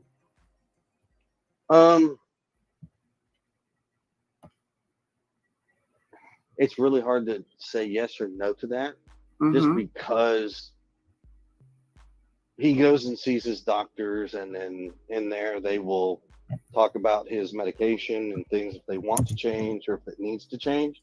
Right. But I mean, as far as I know, I'm not I didn't see any difference, but And is it, and again, this is just something that people want to know. Mhm. Is it common for you and Katie to talk as long as you did that night? Sure. Okay. Seth is here. I've asked him to join us. Insightful One, if Seth jumps on, can you please put him on the screen, because I can't because of my computer. Right. I got it. Thank you. Have you guys Eric- seen the dog scent track? That because you actually showed it to me, right? Remember on the map, Chris? I don't know if you're interested in. It was kind of an interesting route up a street. Well, and are you referring to the like day 1 through 4 dog tracks? Because some of those are. Well, he had like a dog scent outside the front door and Yeah. sort of around by where the fixed light was on the flashlight, and then north, and then around to like a retention pond, something like that. Just short of it. Stacy, I believe Seth is here. Yeah, I got it. Seth, I am so glad that you are here, my dear. Thank you very much. Seth, what would you like to say now? I got a few questions to ask Chris. Okay. Can you hear me? You can, yes, he can hear you. Hey, Chris. So why did you texted me the other day about something I'd already sent Katie an email? Say it. All right, say it one more time. All I heard was something about an email sent. Why did you text me about an email I sent on Monday to Katie? Because I didn't see the information in what you're referring to as Tony Mathis's phone number. I didn't see it. So that's why I asked for it. I mean, come on, Chris. If we're going to work together, more than a week communication between the people that I'm sending stuff to you and Katie. Okay, so hear me out. I told you. I told you. Okay. I told Let's you, not come Seth, in that too we hot, will work okay? together. All right. I explained to you I'm willing to work with you. You asked me some questions in regard to this dog handler. You asked me questions in regards to going on a social media platform. You've asked me questions about hiring a PR person that will speak for all of us and keep everybody off of these platforms. That's what you asked. Now, if you think I'm not going to do my homework and dig into people and find out who they are first, you're crazy. Because I would expect you to do the exact same thing if I gave you a name.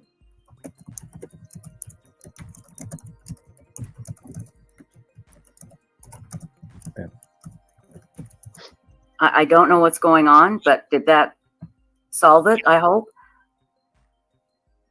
Oh, Seth? is Seth gone? It looks like he's Uh gone. oh. I think Seth. Wait, is this Seth? Did Seth jump off? Let's see. We've got me, Stacy. Yeah.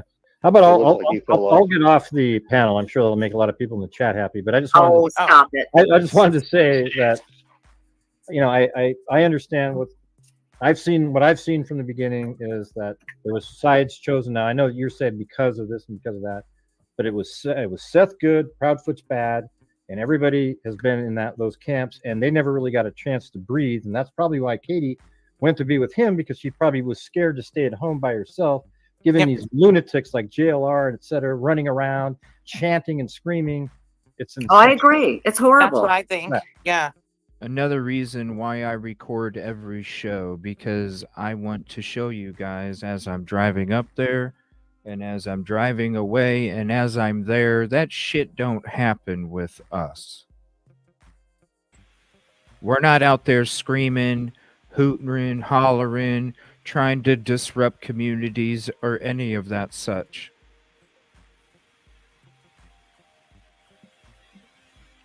That's why it's important, not only for protection, but for truth.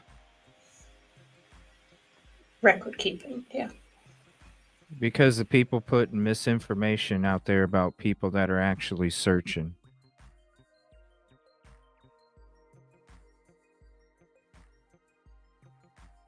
You know, people actually out there searching. You saw how respectful I am. You saw how I go about it. You saw the effort I gave. You saw everything. We did, yeah. There's a reason I do my lives driving up. There's a reason I do my lives there. And there's a reason I do my lives driving back.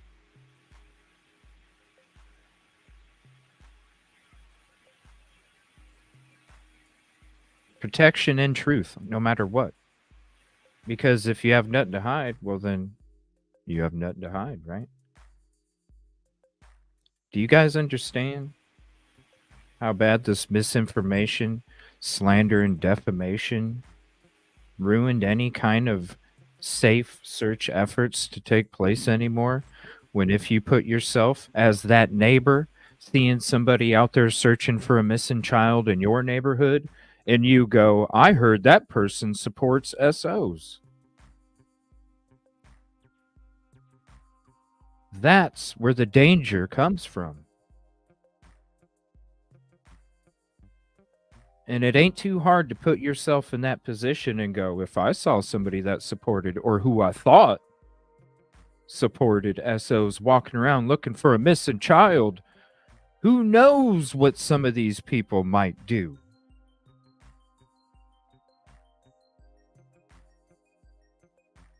This hate group out there ruined, because you could see who was out there searching and who wasn't.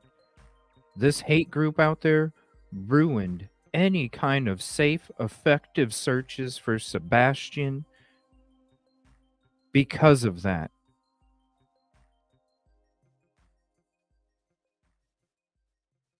I've never stated threats. I've never stated that. What I did state was slander, misinformation, defamation based off of no fact, receipt, anything.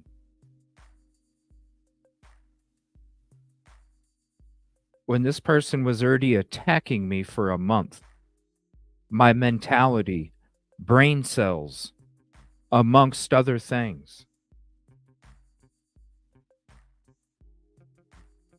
And now they ruined safe, effective searches that were the only searches going on, y'all. Because you saw who was searching and you saw who's just hanging behind a video screen. Seth, if you're still in chat, please reach out to me, evilcj@gmail.com. I would love to be able to talk to you because I don't want to stop searching. I never have. That's why that statement that I came out with a couple days ago really hit me in my soul at the end. And if there's any way that there's a possibility that we could make it safe for me to come back, please reach out. Because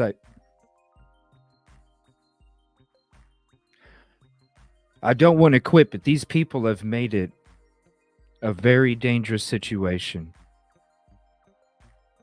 And all you have to do is put yourself as that neighbor that sees somebody out there searching for a missing child, supposedly supporting SOs. Those people, they're not going to ask questions sometimes.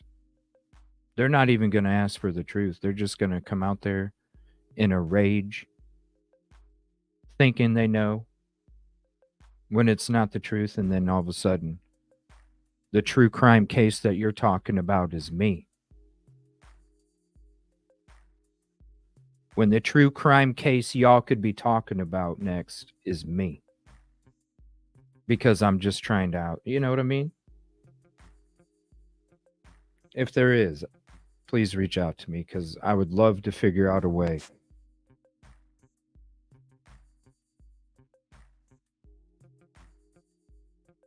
Who says he is responsible? I never said he was responsible. The people that are responsible for that are the people that are responsible for that. Those are the people that I'm talking about. When I'm talking about the situation that somebody else created where I'm not in a safe area anymore, I'll go back to it again because it's not too hard to understand. Put yourself as a neighbor and you see somebody out there searching for a missing child that supposedly supports SOs and maybe even might come up to your door and ask you if they can have your permission to search your woods. It's not too hard to figure out what kind of dangerous situation they created. Not too hard to figure out.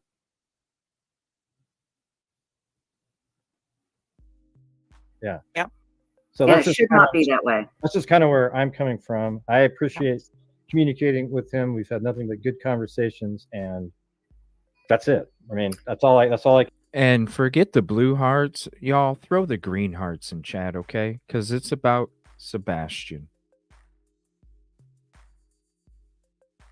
That's why I'm asking if there's some way that we can figure it out. Because I'll come back.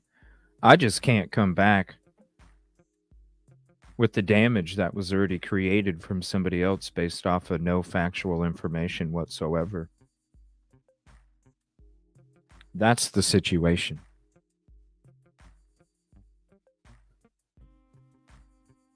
Go ahead and go on YouTube. See who's searching and see who's sitting behind a camera. I can do, and I've never seen anything that made me go, God, ooh, that's, it's weird. I mean, I don't know. I watched the same things you guys have. But anyways, yeah, see you later, guys out there. Okay. See ya. Take care, Greg. Bye, Greg. Does anybody know where Seth went? I'm working on it. Okay, thanks. I do know. I think up in his area, he doesn't have like the greatest signal because a lot of times when we talk, his You know what? phone he will drop. Do you want to ask him if he wants to call me rather than go on the internet? Just call me on the phone, and I can put him on, and to be a really, really strong signal. I mean, it'll sound really good. Well, I think it's just like his cell signal up there is not the greatest. Oh, it's a cell. Okay. Yeah. But if he wants to, I mean, if he's on his cell phone, let me. Heather, if you want to give him my number, and Chloe has it, feel free, and he can. If it's better for him to call me rather than to jump online, I'm texting him. Okay, we can do that. So, hey guys, I don't want to talk about other creators in chat, so let's not do that. Okay. Yeah. So Agree. yeah, let's just. I mean, I don't want to give them any. Right. So let's get to our next question. Okay. Next question. Let me take a look at my notes. Yeah, because I just wrote some things down. Have you had? And I may have asked this and I forgot, Chris. My mind is sometimes mush. Have you had search dogs inside the house and outside? Yes, ma'am, I have. Yes, I And- sure have. And what did the dogs hit outside? So, as you know, if anybody has followed Mr. Gray's, what he was talking about, the dog and the trail and the scent and the overlay on the picture. So, there anywhere from 13 to 18 different dogs have been Okay. involved in this search. Mhm. Now, on day one, there was 5 dogs. 5. There's an audio dispatch tape that's been released. I don't know who released it. Whatever, I don't have it, but you'd have to dig it and find it. In that audio tape, you actually hear that the deputy sheriff does state that the dog hints toward a scent and takes over off to the retention pond and the construction site next door. Okay. Now, other dogs did the exact same thing. Now, am I going to say every single dog? No, but I do know of at least 3 dogs that went on the same scent trail, same path. The rest of the dogs, I'm not going to tell you that they are 100% honest and perfect and accurate, because Sure. honestly, dogs are only probably 25% reliable when Mm-hmm. it comes to a scent. Okay. Now, 8 days, I've had dogs in my house the first 8 days. In my house, outside my house, around my house, around the Mhm. neighborhood. So, yeah. So they've been there, and yeah, so you're saying they did hit and they all went to that pond. No, I No? didn't say all that. I just told you I've had 13 to 18 dogs in my house and around my house. Mm-hmm. I told you 3 different dogs hit on the same path that go to that retention pond. Right. I'm That's not going my- to say that every other dog. Not every dog, but some dogs hit. Okay. Right. So, but I want this to be crystal clear. Okay. So when people say every dog, that is not the case. 3 dogs went on the same path. Okay. That is all that we have on that. The rest of these dogs go in different directions, but it's all unreliable. Understood. We do have a question from Michelle. Chris, was Ellie able to go in and search? I'm surprised she didn't say anything about that to what he said. Right? Like when it comes to dogs being 20, like, why wouldn't you say, then why would Ellie use them so much? Right? Like, you're not going to use a tire that only works 25% of the time to go on a trip, right? Right. That's pretty dangerous odds. Crystal clear, y'all. Oh man. Listen to this. They're certified, trained. Like, there's a process that they go through. Again, you're not going to use a car that the tire only works 25% of the time. That's as simple as you can get it. Because when you go out on your go on a trip and I don't know, that tire 25%. No, you're not going to go on that trip, or you're not going to use the vehicle until you get another tire. Like 25%. Crazy. Yeah. It's crazy. The cave, they said, had collapsed about 10 feet in. I haven't heard this. Okay, so Ken Widener is the EMA director for Sumner County. They called in all kinds of stuff, got layouts of where these caves were. I don't believe, and I'm not telling you by the gospel, Mm-hmm. I don't believe they were able to get into certain caves because they were not safe to enter. Okay. The one that she is referring to that collapsed, honestly, we know that the one collapsed, but we don't believe they had anything to it. Got it. Okay. Let's see here. Let me get my notes. I was taking notes while we were talking. Let's see here. Hold on. So people have been asking, and this may, I don't mean to sound insulting, but people are asking, are you searching? Are you putting up flyers? That's what they're Yes, asking. we are. Okay. Yes, and here's why they're asking that question. No, you're not going to find pictures of us out there doing this because it's real simple. We, all three parents, initially were told in the beginning not to go out and search, that we needed to be available to talk to law enforcement. Right. Yeah. Seth has been out there searching and doing his thing. He's had a bunch of people following him. Whether or not he chose that or these people decided to do it on their own accord, that's not for me to say. But we, Katie and I, are not going to have some big, massive search party following us around with a bunch of people that are already threatened death threats, by the way, to us. You know, I'm not doing that. If you were in my shoes, you'd do the same thing. You listen to law enforcement. You do what they tell you to do. Yes, we're out there putting up signs. Yes, we're out there putting up flyers. Yes, we are searching. Chris, I'm sorry. Did you just say you guys are getting death threats? Yes, we've been getting death threats. And they have been reported to the TBI. Everything gets forwarded, screenshot, and sent straight to them. Wow. Okay. Okay, everyone. I have Seth on my phone, on my JBL speaker. Seth, I want to give you a chance to talk uninterrupted. So please go ahead. All right. Mainly, Chris, the communication needs to be a little bit more prompt.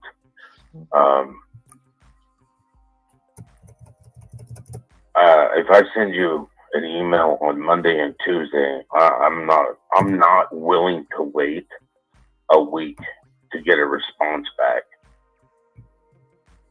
I mean, that's unacceptable when we're trying to find Sebastian, buddy. I understand what you're saying. I respect that. But when it comes to you asking people to come into my house on my property, who I don't know Adam from Eve, and I really don't care what certification, who can vouch for these people, I don't care. I'm going to do exactly what I have always been doing. You send that to me, okay, well, we're going to review it, and then we're going to send it to law enforcement. Chris, let law enforcement go that route, and then when law enforcement comes for us, doesn't hold on. need to be on your property. Hold See, on, this Chris. is Chris, hold on one second. Hold on. Seth, what did you say? I said the person to be our spokesman to speak for all three of us doesn't need to be on your property. Okay, but yeah, you're correct. You have spoken You are very correct. to him. I have spoken to him. When? And I'm going to make this public. I am back working, and I have work hours. I also have to sleep. And unfortunately, I'm on the opposite schedule of you. So respect that.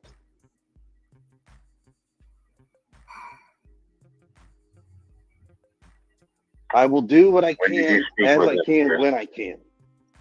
I'm sorry, Seth, go ahead. When did you speak with him, Chris? What does that got to do with finding Sebastian? If he's going to be our spokesperson, I was just asking when you spoke with him. I haven't come up with an answer yet. We've spoke with him. We told him we'll get back with him after we've done consideration and talk with law enforcement. We'll get back to it, and we'll let him know our decision. So, I know you're on board with that. I do. I mean, I know you're 1,000% on board with Mr. Mathis. I got that. I'm not taking that away from you. So, Chris, I understand like every marriage is different and husband-wife aspect. You seem very protective of Katie and her having conversations with or without you. But like I said before you came on, I do believe that Katie is the one who, And I'm not saying it's because she knows what happened to Sebastian, but she was the last person that was with him. And so she does hold the most information, at least up until the point that he went missing. What information do you think she holds? Well, I'm going to get to that. Well, then do me a favor. Let's just get to it. Okay. Don't pour gravy on the mashed potatoes. Just serve the stuff up. Chris, I'm really trying to be respectful, and this is a very I am too. So please just get to it. Okay. No, So you're we would interrupting. really love to hear from Katie about his body language that day. You know, we've heard from others who are, you know, not necessarily good sources about his body language at the bowling alley and his body language here and there. And so we're just really trying to pick up on Sebastian's mood, because it could help us understand what led to him walking away off the front porch out the front door. Well, that is something that if she decides to answer, that's on her. But what I know is, even on video, Sebastian was having a great day. He was in a great mood. He got to go to BJ's. He had a colossal popcorn. He hung out with family. He went and played video games at Strike and Spare. After that, he went and had dinner at Roadhouse, Texas Roadhouse. He ate his whole meal. I mean, everything in the video, even the videos that Seth has seen, he doesn't show any negative signs of he's upset or anything like that. As far as we all know, Sebastian had a great day. No, I mean, it sounds like a really great day. I mean, they did a lot.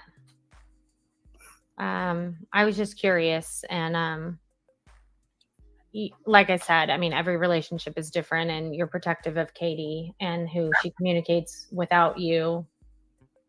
And I think that has, I think that has been a little bit difficult. But right, hold on a second. But for the record, Katie can speak when she so chooses, and she's done interviews without me.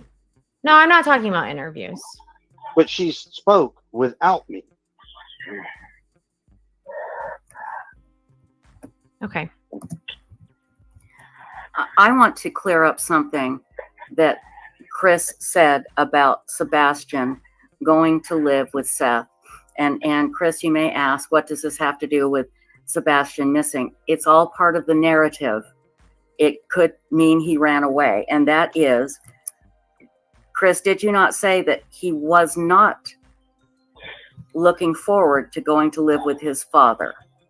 Yes, I did state that. Seth, did you know this? Nope. Chris, do you want to elaborate? And I'll tell you why. Yes, ma'am. Yes, ma'am. I will be glad to elaborate. Become a question. Hold on, Chris. Hold on. I'm sorry, Seth. Start over. And then Chris, we'll go to you. Seth, go ahead. But I know why I was putting him in online school. He needed his therapy to actually have been started with ABA, so on and so forth, before I put him back into the situation, because he's not ready for certain things. Okay. So he was going to go. I'm not going to set my son up for failure. I want my son to succeed. He was going to homeschool until he was ready to go back to regular school. Is that what you're saying? Correct. And it's not really homeschool. I mean, it's just online school. Okay. Online. Right. Online school. That's a better term. I'm sorry. I shouldn't have said homeschool. Right. Online school. Totally different. Really quick, Chris, the day that they had on Sunday with the spaghetti pancakes and bragging to family and BJ's and Texas Roadhouse and bowling and all of these, like, it sounds like the best day ever. Was that like a normal weekend for them, or was it like, I don't know. Was that like their normal weekend? Right. Well, do me a favor. Let's pause that question, because you just diverted away from what she asked, and let's clear this out. Okay. Go ahead. We want the facts. Let's get the facts straight. Okay. So yes, I did tell you Sebastian was not excited about going to his father's house because online school.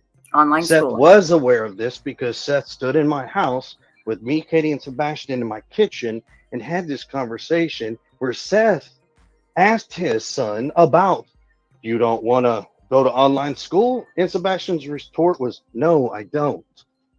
But I don't really care about playing tit for tat. I understand that this may be a reason why he wanted to run away, so to speak, if that's the case.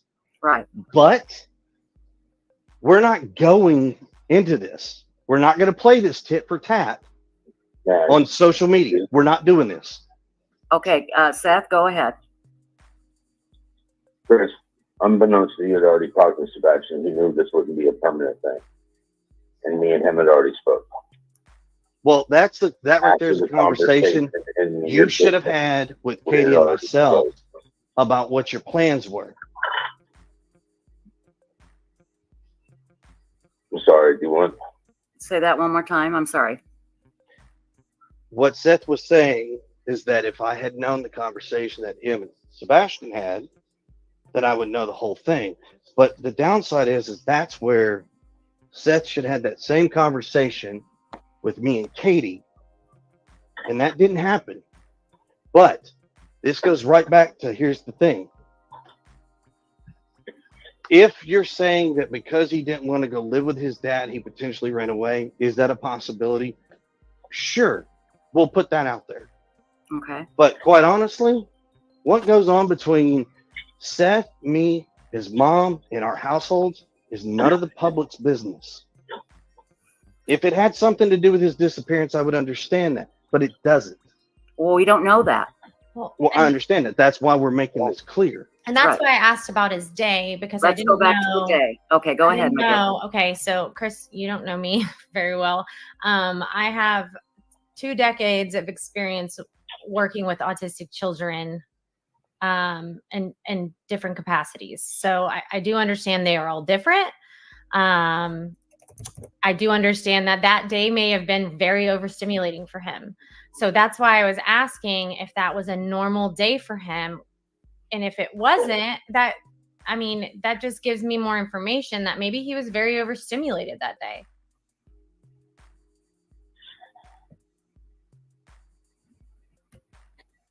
Chris?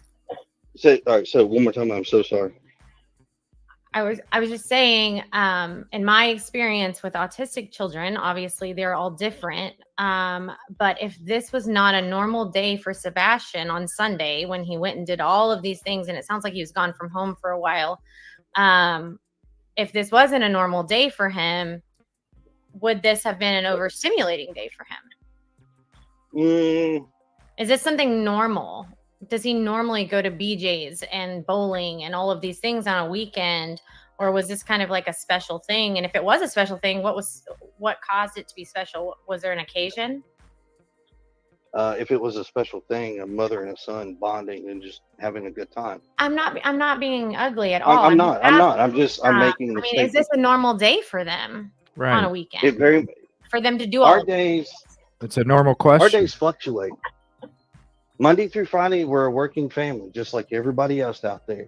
And when the weekend comes, that's when you get a lot of stuff done. You go a lot of places, you do a lot of things. And a lot of times that's where, you go and spend time with your kids and do extra things. Sebastian's not in sports like most kids.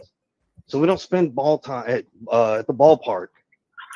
When Seth has Sebastian on the weekends, he goes and does fishing and things like that with Sebastian just as well. I mean, Seth works long hours. I work long hours. And I'm not saying any of that is suspicious at all, Chris. I'm just asking if that was normal. Because if it wasn't normal and he was overstimulated, that could be a reason for him to have ran out of the house. No. Okay. He was not overstimulated. Okay, so that wasn't one of the possible reasons for him to leave. Here's what I'll say. Everything is on the table. Nothing has been taken off the table, period. That's the same statement law enforcement has made. That's the same statement I'm going to tell you every single day in and day out. Katie gave my son to your mother and father. I'm sorry, I shouldn't say that. Say it one more time. Do you not want to say that? Well, we can move on. So No. I want to hear it.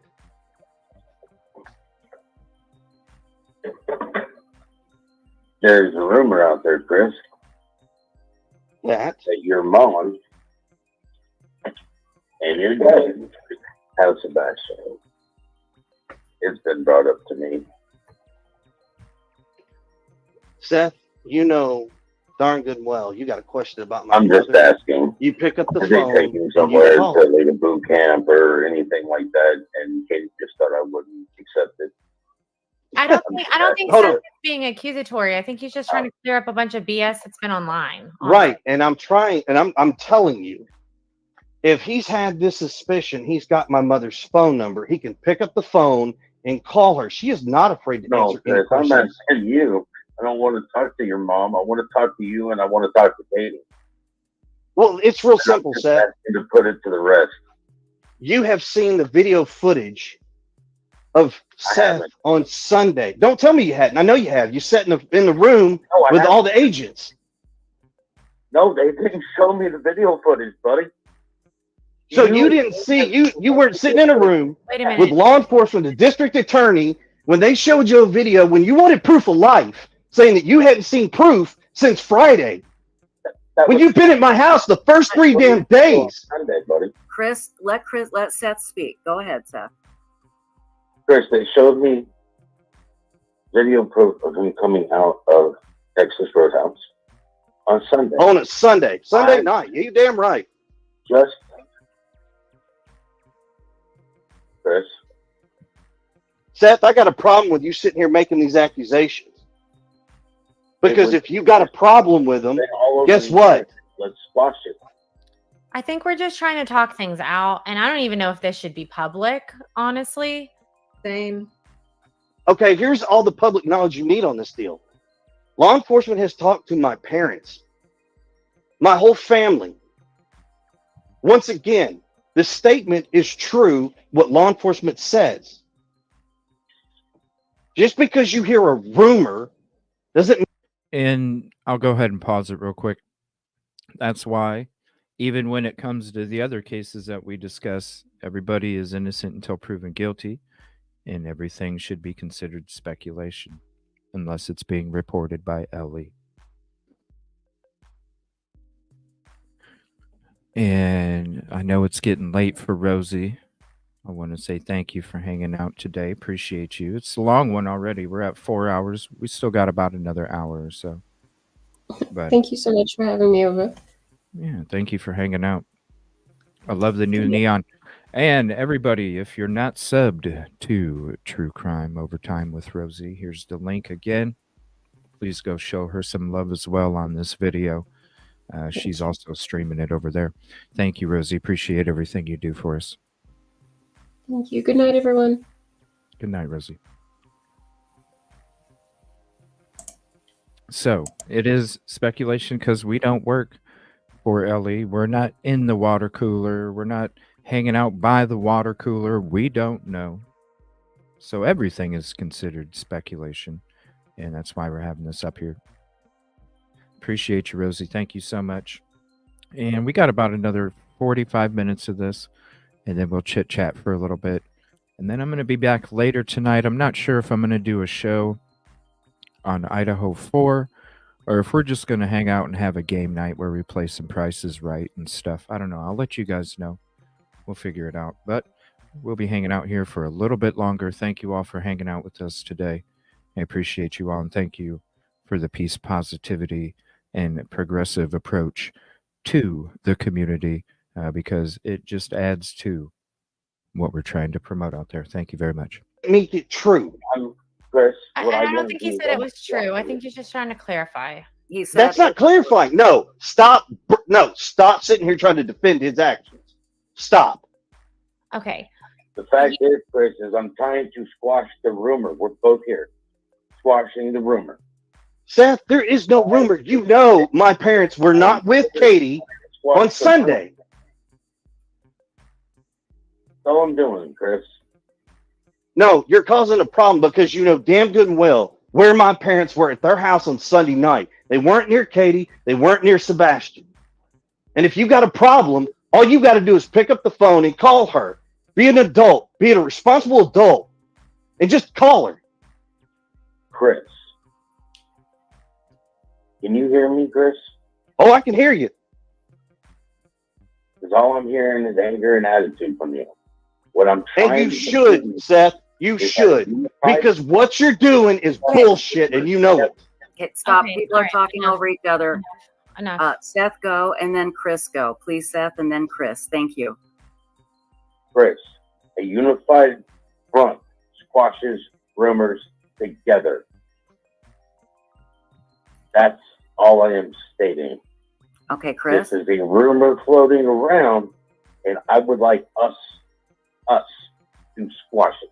Yeah, I think that is a great rumor to try to squash. That one's on Facebook, and the rumor is actually that about your mom, her car being parked at like Warsham's and him getting in. Okay, so here's the answer. The final answer to It's this. not just an online rumor because people have driven up to me and personally spoken about this. Okay, ladies and gentlemen, can I make the statement? I wish This is very simple. This conversation has nothing to do on social media. You want to have this conversation, Seth? You call me, you get Heather, you get Chloe on the phone. Hell, I'll do you one better, and I will get Bobby and Carter on the phone, and we'll all sit down and have this little fucking powwow. we're not going to have a powwow like that. But I would Well, then guess what? The situation, and I would love for it to be private because I believe a lot of what is happening right now should not be public. So explain to me why you don't want Bobby and Carter involved. I didn't say I didn't want Bobby and Carter involved. I said I was referring to your tone, which is very angry. Oh, I'm very pissed. I know that. I think we just all need to take a breath because no one is accusing anyone of anything. We are trying to dispel things because in turn, dispelling these things will take so full of some of the BS off of you. Whoa. That was uncalled for. And Chris, I mean, I do understand your anger, but I know these ladies. I don't know Seth. I just know what I've seen. But these ladies are not full of shit. I didn't say they're full of shit. I was referring to Seth being full of shit with his comments. Well, that doesn't help matters. No, it doesn't. So when you brought him on the show and he wants to start this shit, that isn't going to answer questions. It's going to spiral into the shit that's in. So we can set this shit aside and answer the questions that you got. Okay. I would like to move on very quickly, but I will say the public opinion is not going to improve unless we can take a deep breath. That's exactly right. And I know you are frustrated. You have no idea what I am. I'm not saying I know how frustrated you are, but I know you are frustrated. And I am not saying that's not valid, but this is not helping. If it's not helping, then you shouldn't be talking about it on social media. But as a PI, you should have said, you know what? We're not going to answer that question. We're going to do that privately. That's where that should have went. I did say that actually several times. You and did. you can listen to that recording later. So let's move on to the next question. I just got to say one thing. You want the public's help. You want them to be behind both of you. And we need them to find Sebastian. Exactly. And it's a very good chance that somebody in the public will find that's him. my biggest frustration is that we all collectively have to deal with all of this instead of focusing on Sebastian. Right. And it's a disadvantage to Sebastian. Really, it's sad because we're not any closer to finding him as long as we're all arguing like this. Yeah. And mods in chat, you're removing these comments, I hope, because I've been removing some too. And we've got extra people, extra mods in chat. Anything rude that said, they're banned, they're gone. Okay. So we'll get them out there as quickly as possible. And let me go through chat really quickly here to get some more questions here. You've been on here for many hours, and I so appreciate this. I really, really do. So, Can Chris hear me? Yes, he can. Can You can't throw us in a back room so me and him can talk real quick. I wish I could. I wish I had that ability, but I don't. I can take you both off and you can call him.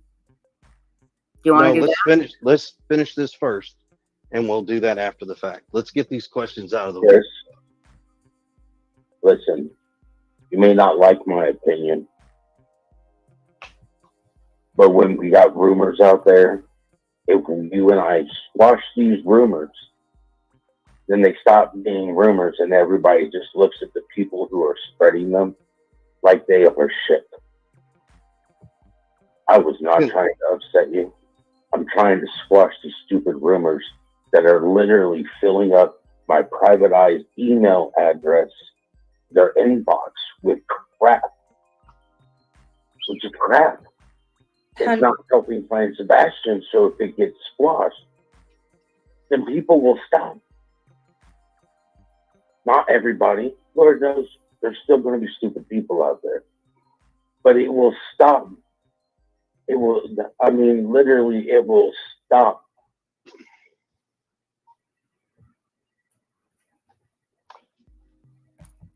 My retort is real simple, Seth. I want to find Sebastian, Chris, and there are rumors out there that we have to put an end to.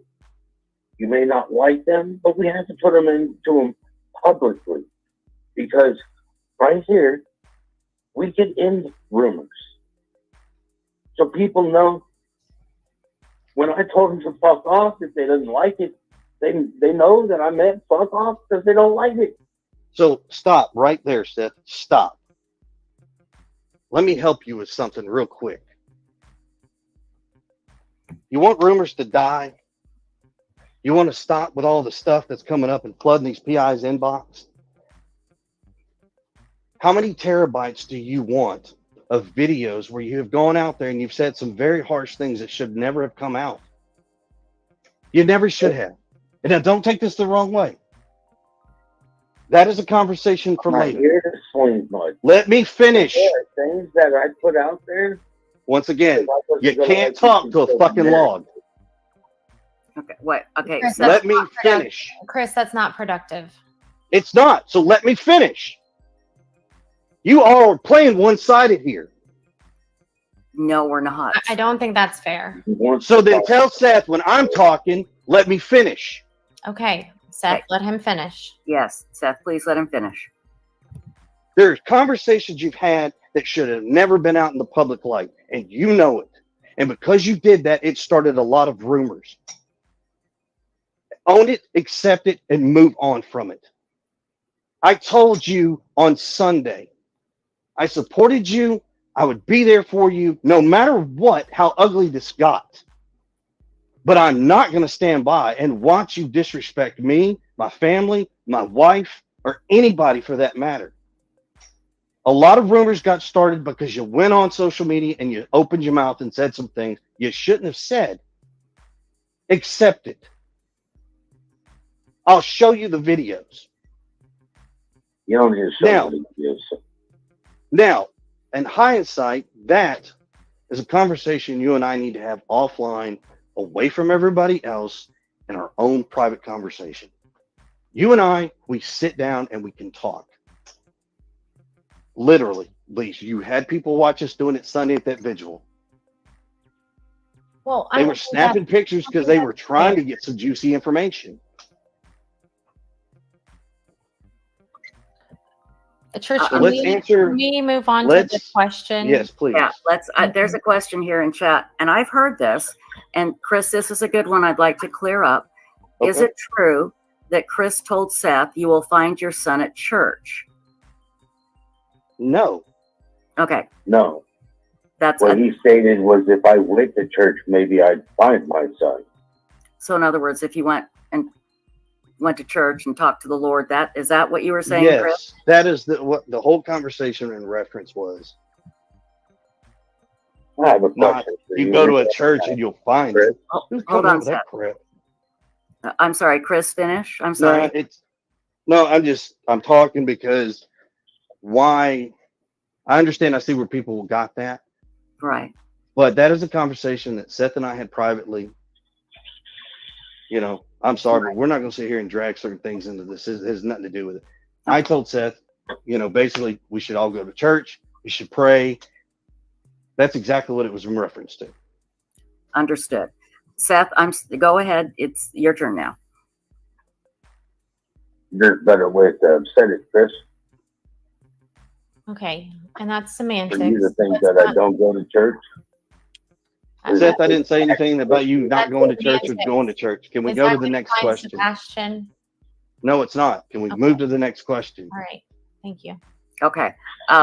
How about this? Because you guys have been on here for almost 3 hours, and I really appreciate it. And I do think Chris and Seth need to talk off air. Let's talk about what we do know. We do know, and this is how we started out the live stream. We do know that Sebastian was last seen publicly at Texas Roadhouse on Sunday. We know he was seen on camera taking out the garbage at some point. We know that there is a possibility that the cameras did not pick up Seth leaving the house because it was so dark. Actually, Sebastian, not I'm Seth. sorry, what did I say? I'm sorry. You I'm so said sorry. Seth. Seth, I'm sorry. You're not missing Seth. You're right here. Sebastian. I'd like to be missing. Yeah, I understand. I hear you. Sebastian was not seen, a possibility that Sebastian was not seen leaving the house because it was too dark. Okay? There were certain scent dogs that hit on Sebastian. There were 3 of them that went down to the retaining pond. According to Chloe, that retaining pond has been searched. It was actually been drained and it has been walked and searched. Okay, so that's good. I think that's what we know about that night and the hours before he went missing. I think that's all we know for certain. Now, I want to ask all of you, what is the next step? Chloe and Heather, I'll go to you two first, and then I'll go to the two gentlemen. I'm sorry, my dog was barking. What did you say? That's okay. I said, what is the next step? What is the next step for you? What is the next step for the public? What would you like us to do? What do you think you guys are going to do? Well, for us right now, we are really focused on getting Q in. Chloe and I are working on a report and some maps to try to give them an idea of areas that need to be searched or researched. And I think really the next big step is getting us all on the same page and working together. And even though this is a mess right now, I think this is a huge step in that direction. And I'm hoping that, as I said, Chris had called me earlier and just right before the show started, and I messaged Chloe and was kind of talking to her about what you guys were going to talk about, because I wanted to, some of the things that he cleared up with me, I wanted to make sure she was aware of. But, reaching out to me and then reaching out to you guys on the podcast tonight, I think it's a huge step in the right direction. He's angry, but once we get past that, I think maybe we can all work together and start putting our heads together on where we need to look for Sebastian. Thank you. Very good. Chris, what would you like to see us do? What do you think? At this point, keep spreading the flyers, keep keeping his name out there in of good graces, not of in a negative light. Spread the words. If you know something, say something. Don't wait 2 weeks. Don't wait 3 weeks. I told Heather the same thing. There's so many tips that come in weeks later instead of the moment that they come in. When you get these tips, you call 911, you call TBI, you don't call these PIs, you don't call Seth, you don't call us, you just call the law enforcement agency. Keep spreading the flyers, spreading the word, prayers. Trust me, keep the prayer warriors out there. We need them. Thank you. And I think, because of all of the noise, people have not been reminded to continuously search their properties. And like I said before, everybody else came on here.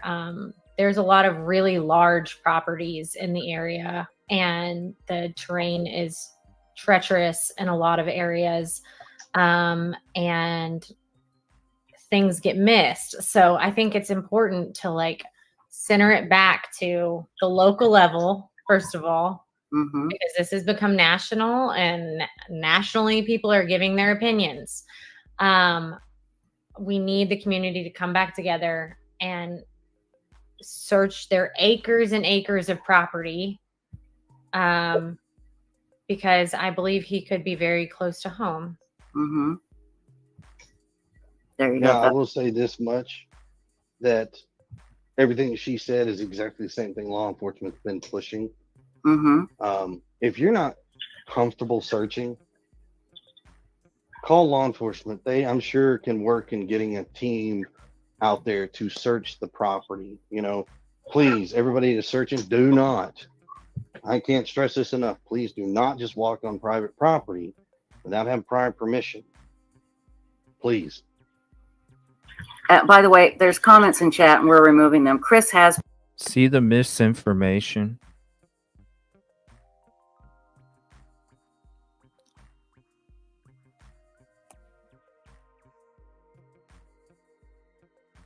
The misinformation that's spread, because the day that I was getting ready, to ask for permission to search these areas,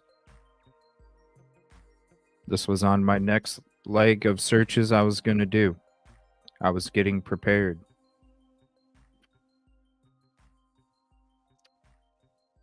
This was the people I needed to ask for permission. I was in the process of getting the property lines, so I knew who to ask. And the misinformation that was being put out there, because like I said, anybody can go to my shows and they can see what I'm about, how I'm about it, how I do it.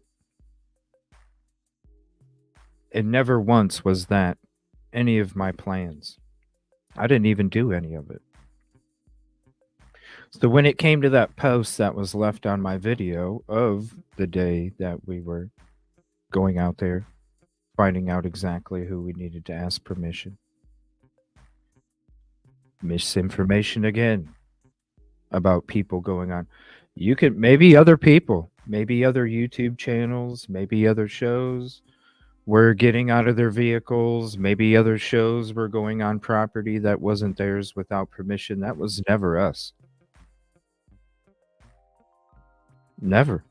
And there's plenty of fact to back that up. There's plenty of tape to back that up. And if you have a hard time seeing and hearing, well, then you shouldn't be spreading misinformation. Because it's not too hard to hear and it's not too hard to watch if you're going to spread misinformation. So, if anybody is able to get permission to go to this has been an area that has been a focus of mine since the first couple days that we went there for our search. Our search is the first couple days. Now, I was going to a lot of areas for requests, areas that locals were wanting me to help assist them with, areas that other people were being asked to assist with. My whole main focus was trying to find Sebastian in whatever way that was possible. Because even when those other groups didn't participate, I was still out there searching. But when I took a break, I came back because you guys saw me at the end of the month of searching.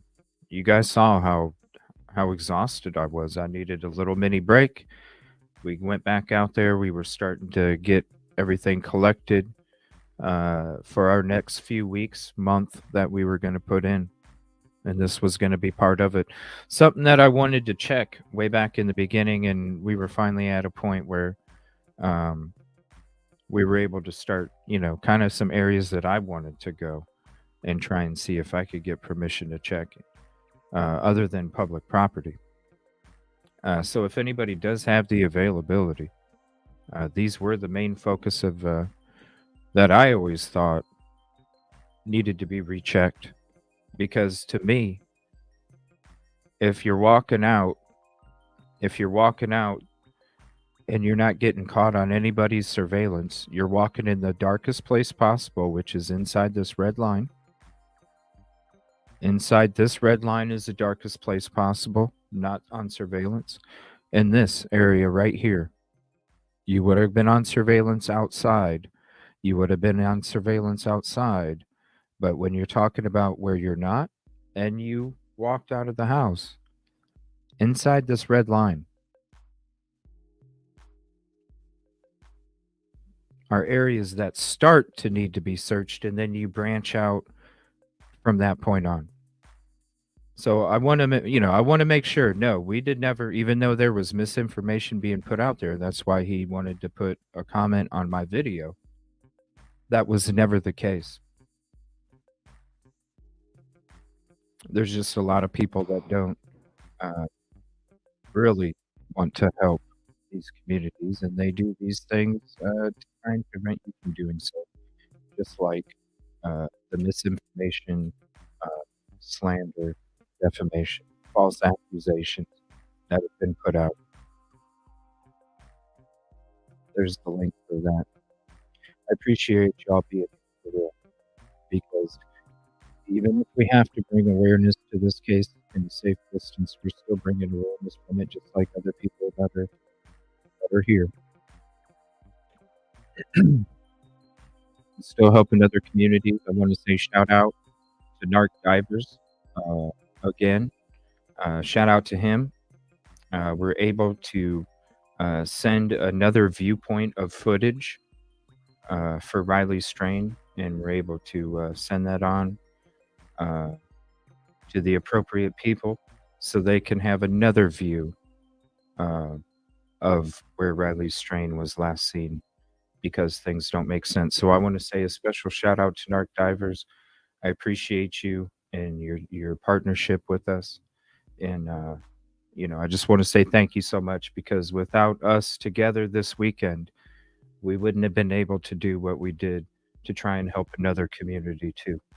And that's what it's about. It's about trying to help every single community out there. So thank you all very much. We all appreciate everything and the support that you give us, because it means the world to us. You guys see it out there on a daily basis. There's enough hate out there, enough hate that gets spawned by non-factual information. And look what it's done already when it comes to this community and the help that we were doing.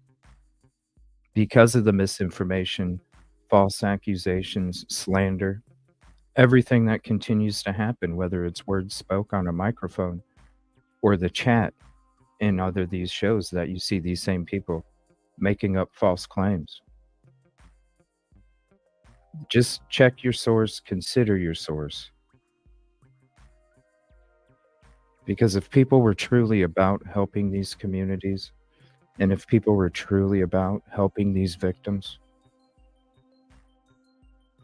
maybe they should approach it like we do. Unfortunately, they're on a kind of different kind of information train, and there's a lot of sheep out there that don't even fact check where they get their information. Thank you, Amber. Thank you and everybody else for all that you do, because you guys do your fact checking. That's why when you come here, you know what we're about. Unfortunately, other individuals have made it impossible for Hendersonville, Tennessee. Seth, if you're still in chat, please reach out to me, evilcj@gmail.com. Call 330-510-1110. I would love to talk to you after the show, because I never wanted to not come back. I never wanted to not continue the efforts that I wanted to keep going with. Unfortunately, other people have decided to change the atmosphere when it comes to who you have to work with, and that's the community. And when those kind of lies get spread You ruin all the work that I've done, and you ruin any work that I could be possibly doing in the future. And all I'm trying to do is help. So please, if there's a way that we can figure this out, please. But until then, I put my statement out a couple days ago. And I can't go help other people if I'm not protected myself.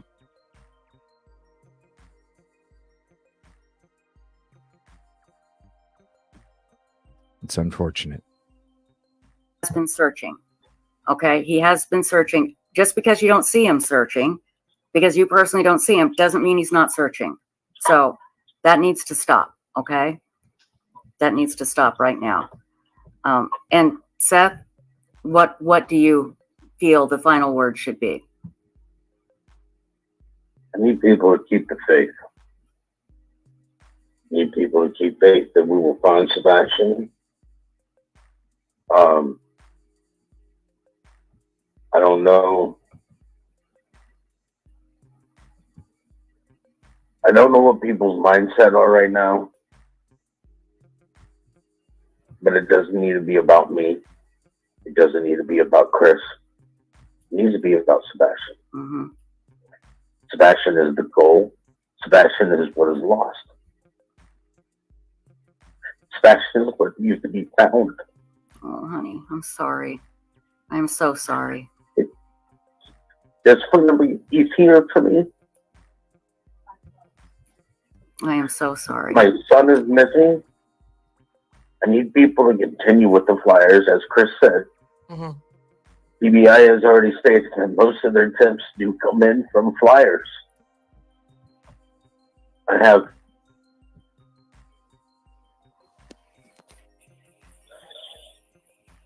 Okay.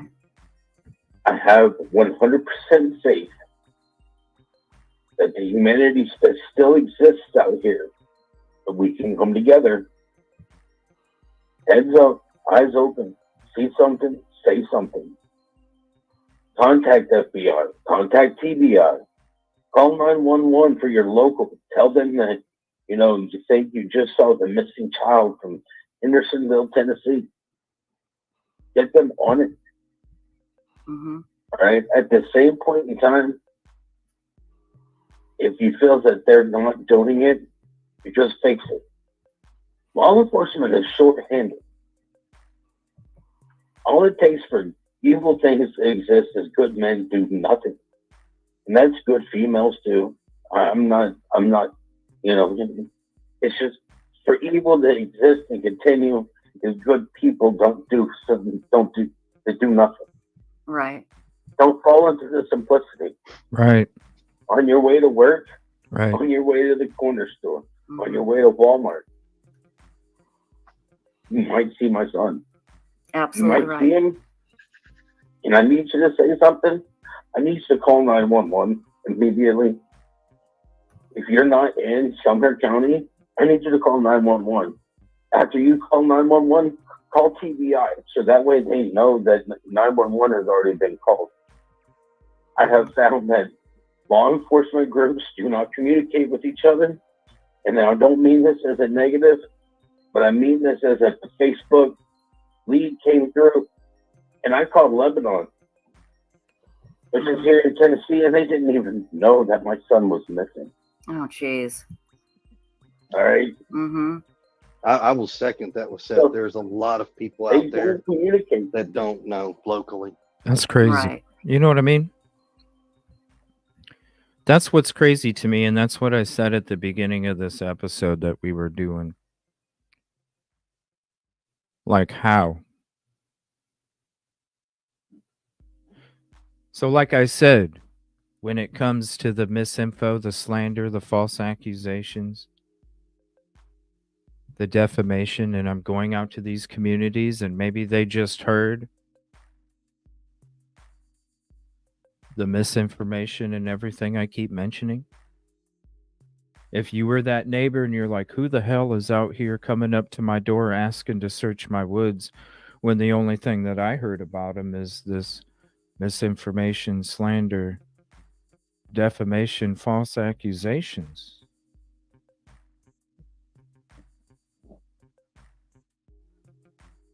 It can be a very dangerous situation when I'm just trying to be there to help.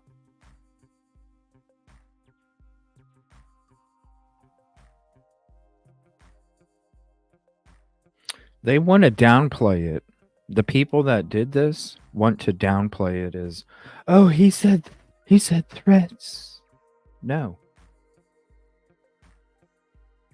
I'm trying to explain to you, and it ain't too hard, because if you're that neighbor that thinks there's somebody out there looking for a missing kid and he promotes SOs, oh shit. And I'm just there to help. So when it comes to like what he's saying, some of the community doesn't even know. How are they supposed to know that the information that was put out there from hate groups wasn't false?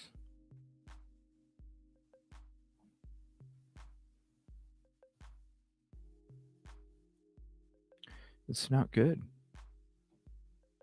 And these people, while discussing the missing child case, then promote this misinformation.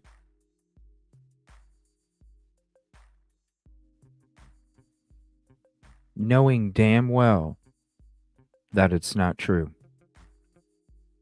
Knowing damn well that it's not true.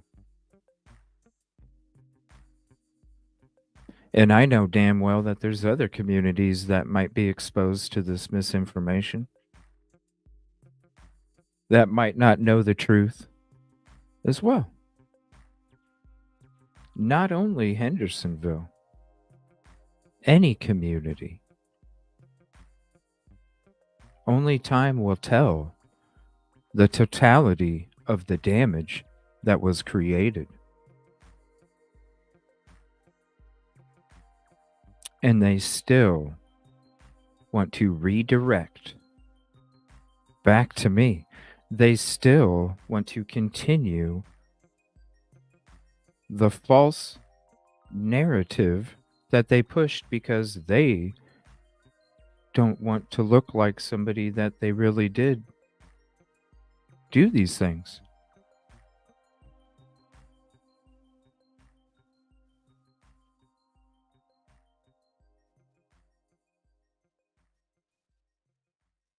I don't understand why they get support. I don't understand why the misinfo sheep in the live chats continue to say. I don't understand it.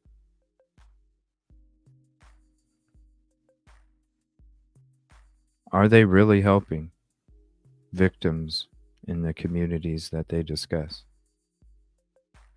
You have to think for yourself, people.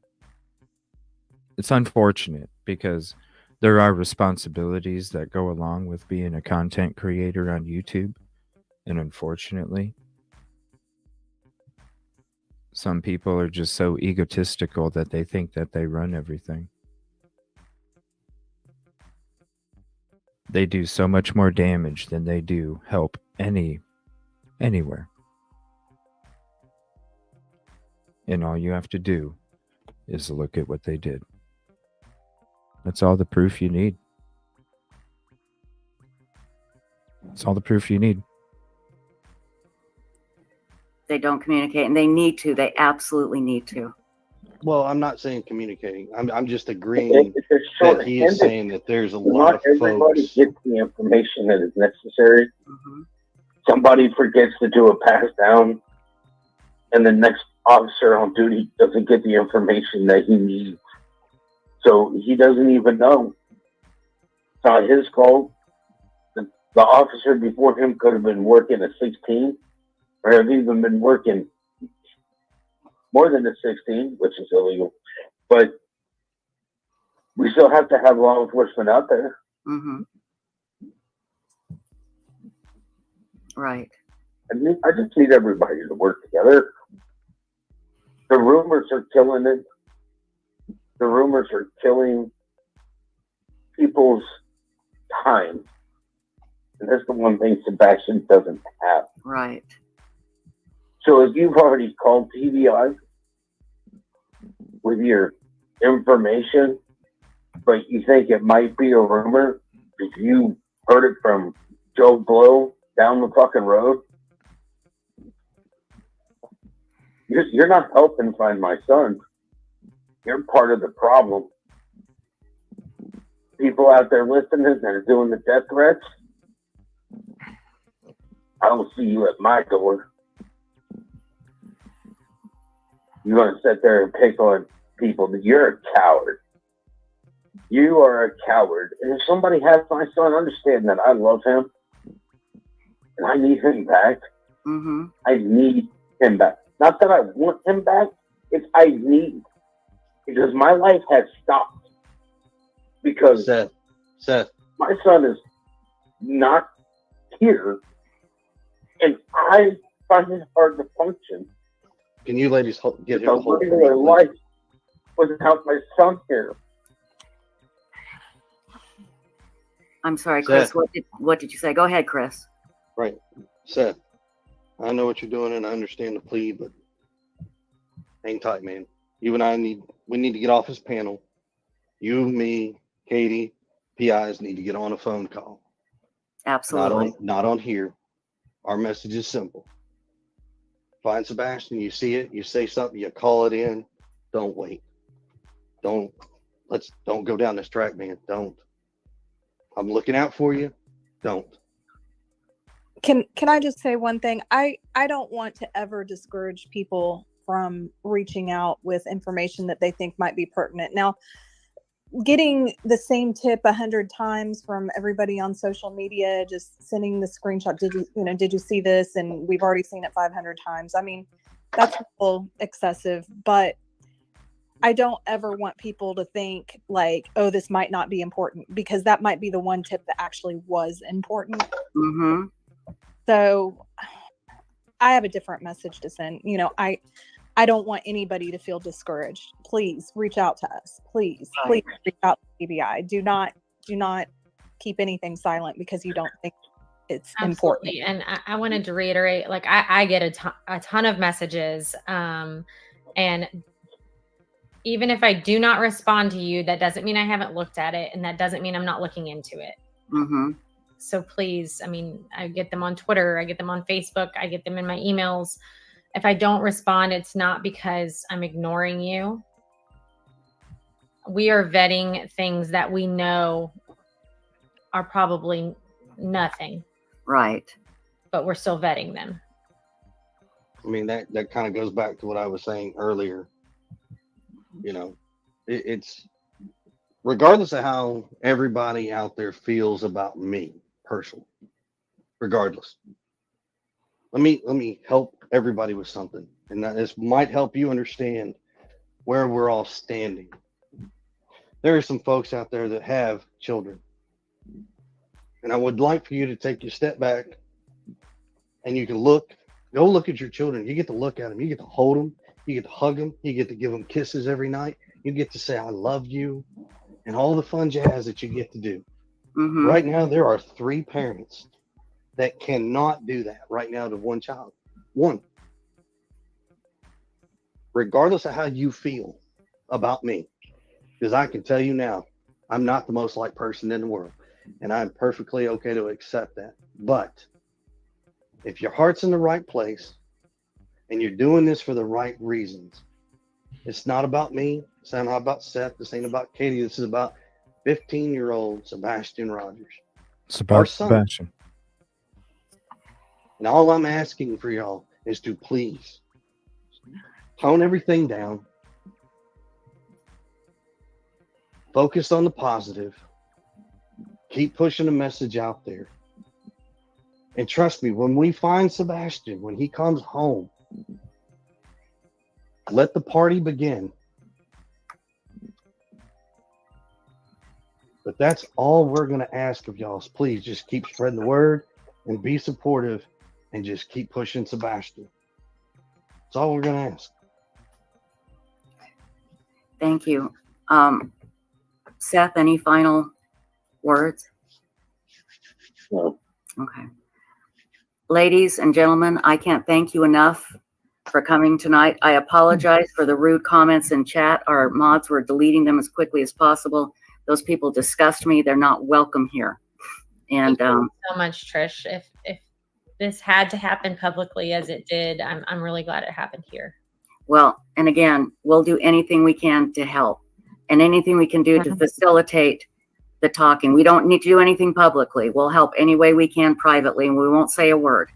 So anything you need, we are here. Okay. Thank you, everybody. Thank you so much. Thank you. Take care now. Thanks. Bye-bye. Bye. Bye.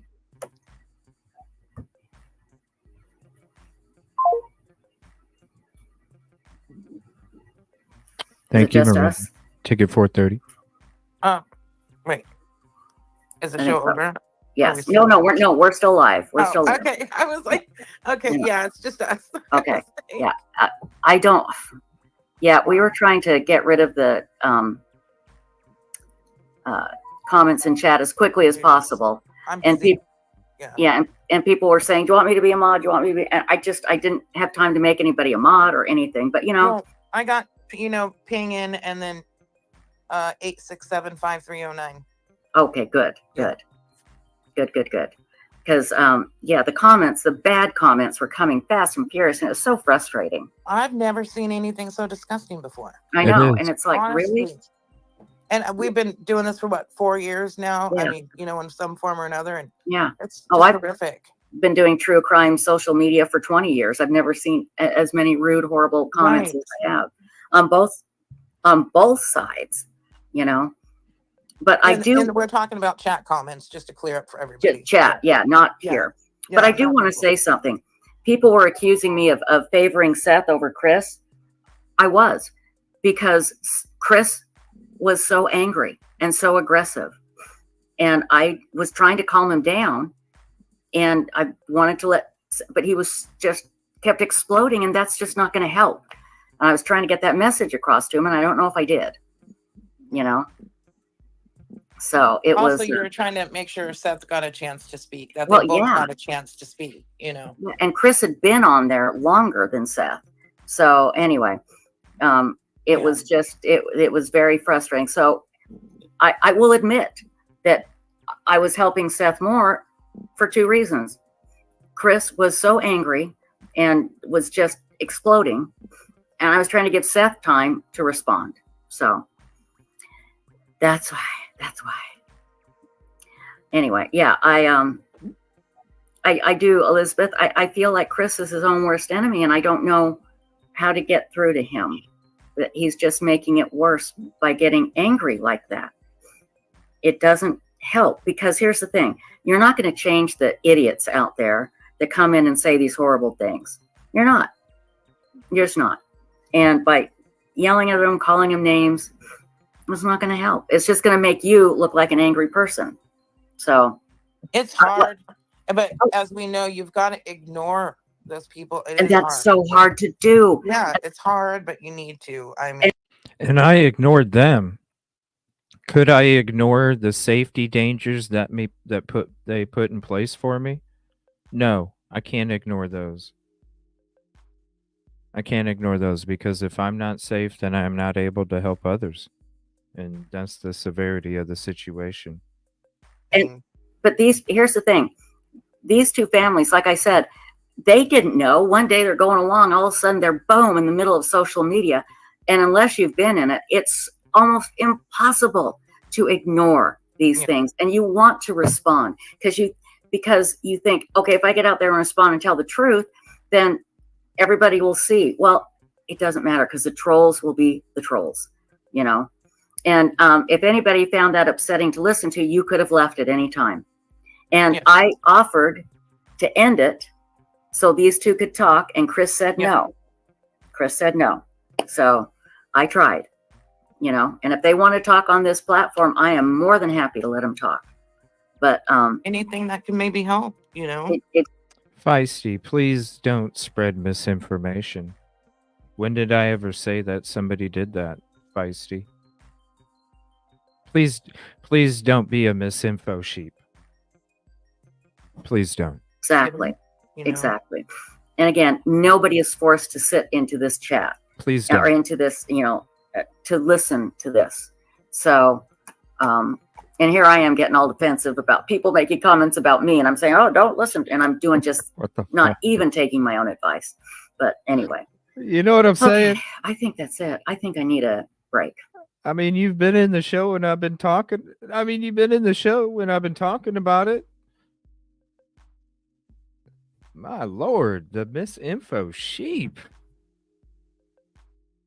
The truth is already there.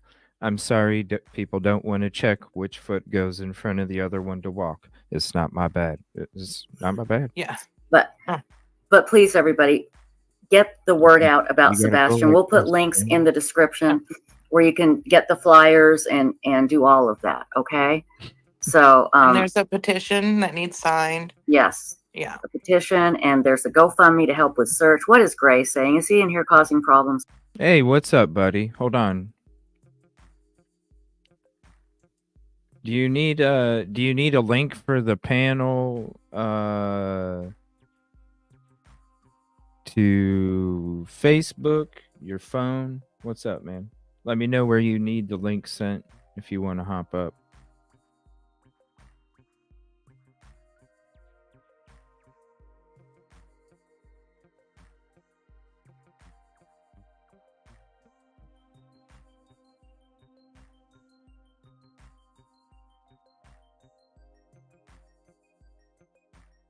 Appreciate that. So are you, bro. That's why we've continued to work together.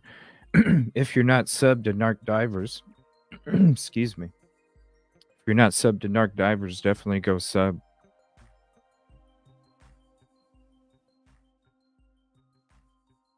We did some work for Riley Strain's family this weekend. They needed a different angle beyond the GoPro that we already offered. And you guys can see the GoPro yourself. It's under the video section. There's a part 1, 2, and 3 where we explored the riverbank. Another view, GoPro footage, and then with this GoPro footage, I haven't even shown it to anybody yet. This GoPro footage is 5.3K, so it's going to be some really good footage for Riley's case.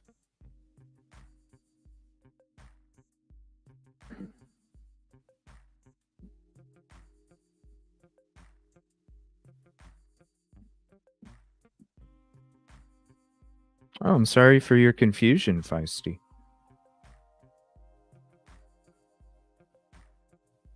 Sorry for your confusion. What's up, Lisa?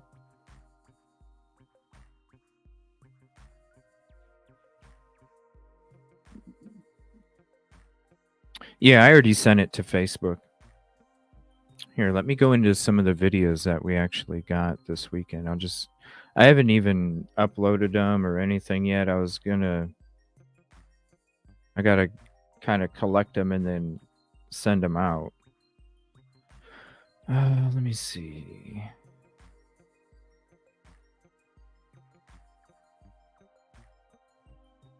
Let's see here.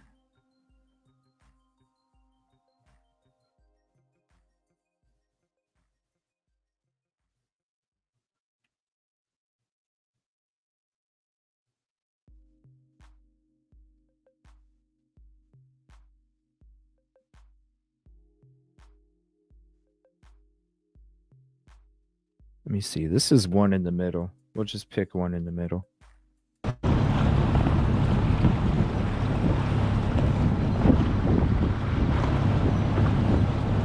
Now, I do apologize about the wind. These GoPros, they get heated up real quick. And you can't have the mic mute buffer on it because then it just burns up even quicker. What's up, buddy? Hey, man. Sorry, I was having like issues with my camera and all kinds of stuff. I'm not sure what was going on. Oh, you're good. I'm just glad you made it back safe, man. I felt bad when I woke up this morning and I saw you had more issues than what we thought it was yesterday. I'm like, shit, if I wouldn't have went home. I should have looked, but I was like, we're sitting there. I was revving it up just to get the battery going. I was like, okay, 14 volts. Like alternator's working. Like so, if it keeps acting up, like it should be the battery. Didn't think about the belt. I mean, I didn't even hear a thud or a click or nothing. Yeah. So it was just weird, but live and learn. Yeah, at least you're home safe, man. Yeah, that's no joke. So did everything go okay, like on the trip? Basically what I said was going to happen happened. So I did a live stream just so everybody knew I wasn't just dipping out, like leaving town for no reason, or like didn't give an update. I was Yeah. trying to like be transparent, like, hey, this is what's going on. So I was Is like, that right? Is that right when you went to go? Because I know you were going to go out to another location Yeah. for like an hour. Was it right as you went out to go leave for the location? It was like, oh shoot. oh no. So when I got to Walmart, Oh. yeah. So I pulled into Walmart, popped the hood, took a picture of the battery, so I had the right group, the group size and all that. Went in, I'm like, seeing how much they were, bought one, came back out. I'm like, all right, this would be easy. I thought I was like, if anything, I could go out and scan and just get not a very big spot. I'm like, that way I had all day. My goal was to have all day Sunday to do a big search. So anyway, I popped the hood, and as soon as I popped the hood, for whatever reason this time I was more observant and seeing the pulley that is attached to the alternator. Yeah. I don't know how it didn't go through the radiator or hit a fan or something, but I guess from the trip from the Shelby Park, all that drive into the Walmart, it was just like dangling because it rotated itself off, like it snapped on the inside of the alternator, the pulley for the Oh alternator. dang. Yeah. So, and then I was like, why didn't it overheat? So on that one, the water pump is in this the timing chain. So as long as the motor's running, it'll flow antifreeze, so it's not going to overheat. And I was like, well, what about power steering? It's got electric power steering or however that's made. Yeah. So all the normal signs, like the older cars I'm used to driving, all the normal signs of when that happens, there was no sign that the belt even came off, other than the battery indicator. So I just thought it was a bad battery. So, so I tried to take the battery back. I was like, well, I need to get an alternator.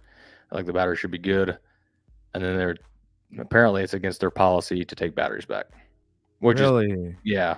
Which at first I go, is there a higher up? And then she looked at the lady. Yeah. I don't want to be that person. Right. But then she looked at the lady next to her and she goes, she is. I'm like, so there's nothing you can do? And she goes, well, we can exchange it for the same one. And I'm like, there's nothing wrong with the battery. I was like, I didn't even put it in the truck. Really? Yeah, I was like, no way. Like I did now, obviously. So it turned out I needed the battery to be able to get home. Yeah. So, wow. Made it a really long way. I mean, it doesn't matter now. I made it to Paducah, Kentucky. The voltage dropped down 11.5, something like that. It just took forever to charge.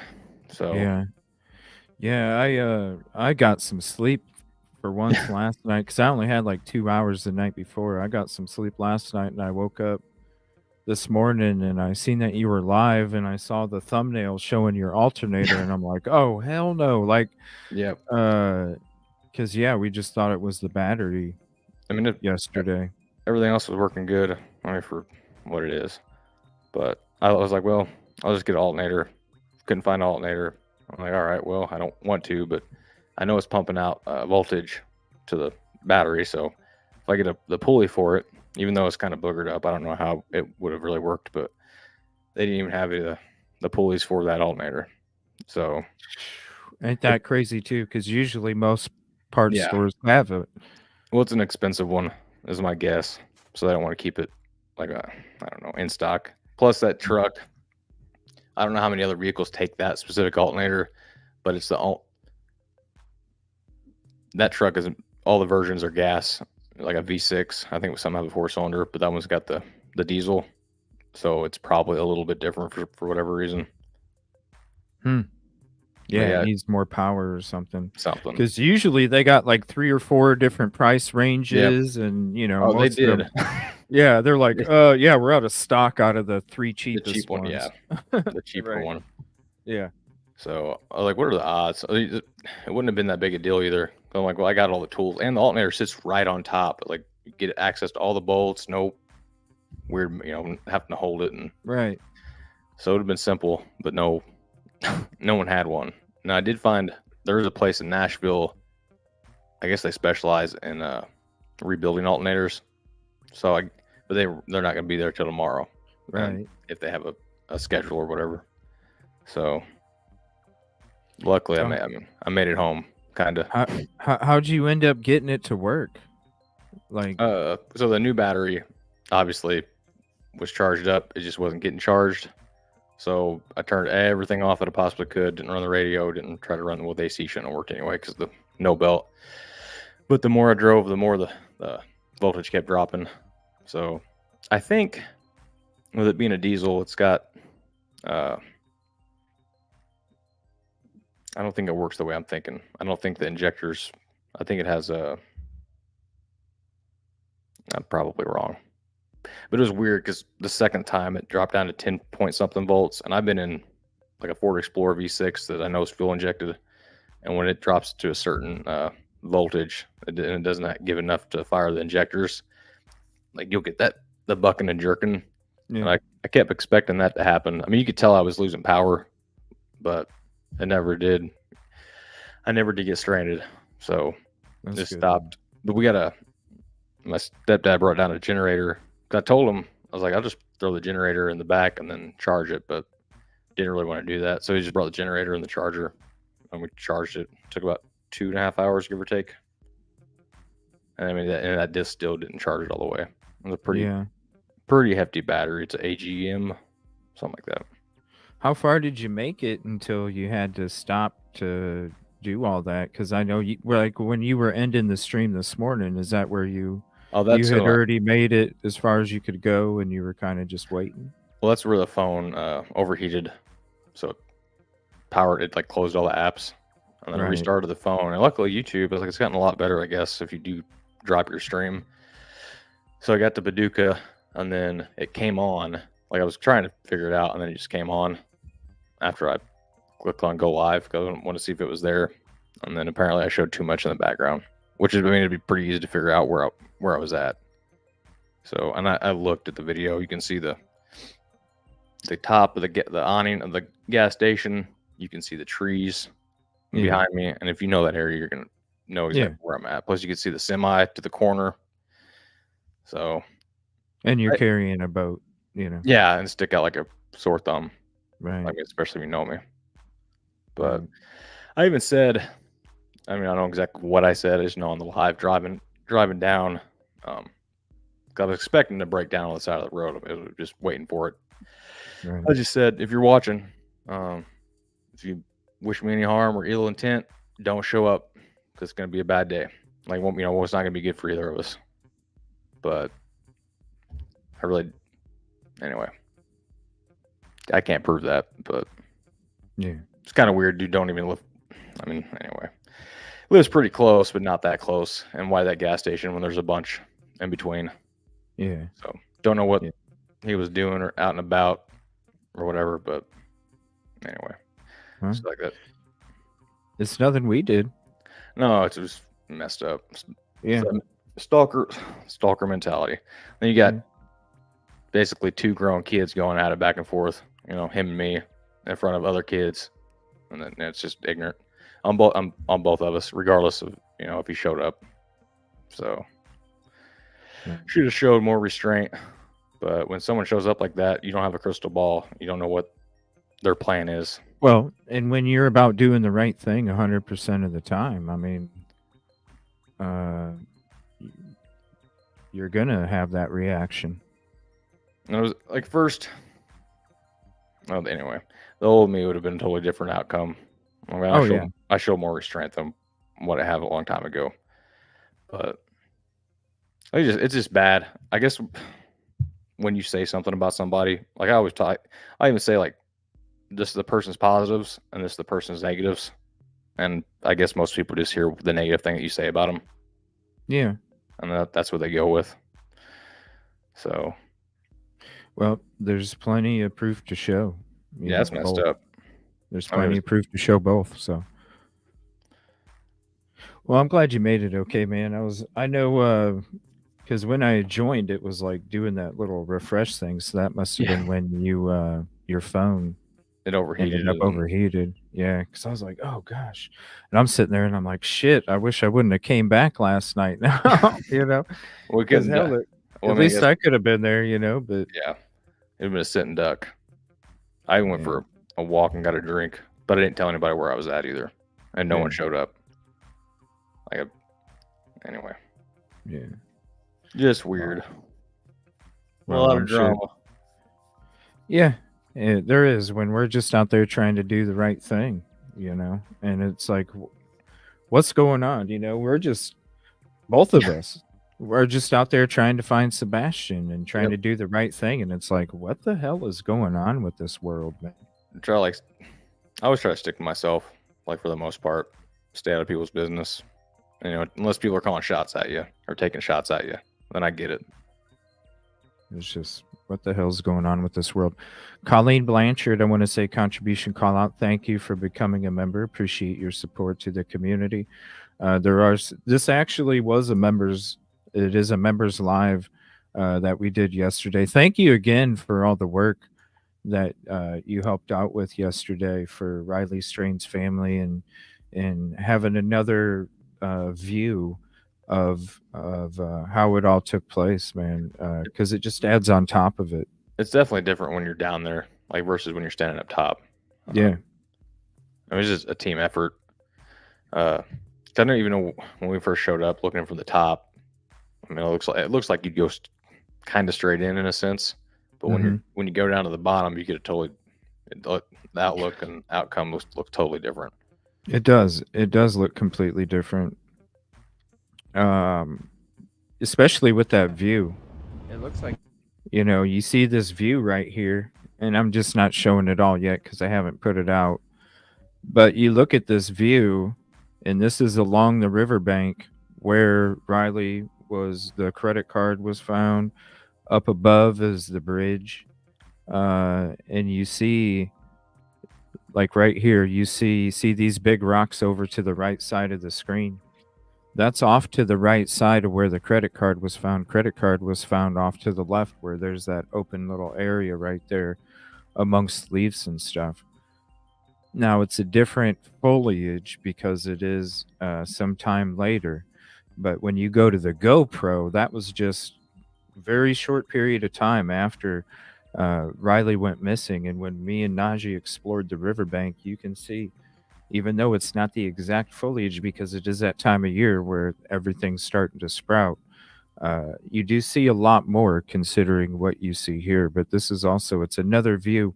And that's what we were doing yesterday, is getting another view for the family because they were asking for a drone. I do have a drone. I am going to get some drone footage, but they wanted another view from it, and this is better than a drone. This is GoPro 5.3 right on the riverbank, which is going to give you what a drone would give you, except for if it's way high above, like a bird's eye view. And that's what we were doing. So thank you so much for all of your assistance yesterday. And it's always great to work with you, man. I really do appreciate You're welcome. the team up, man. I really do. I like to be able to help, and it kind of gave me a little bit of a different outlook on stuff. Because you get so used to tunnel vision, literally staring at the sonar. You've seen it because I ran into that pole. You're there, Yeah. you're searching, Right. but yeah, I'm so keen on the sonar. And there could be something, it could be. There could be something laying on the bank if I'm not doing a 360 and easily miss something. Mm-hmm.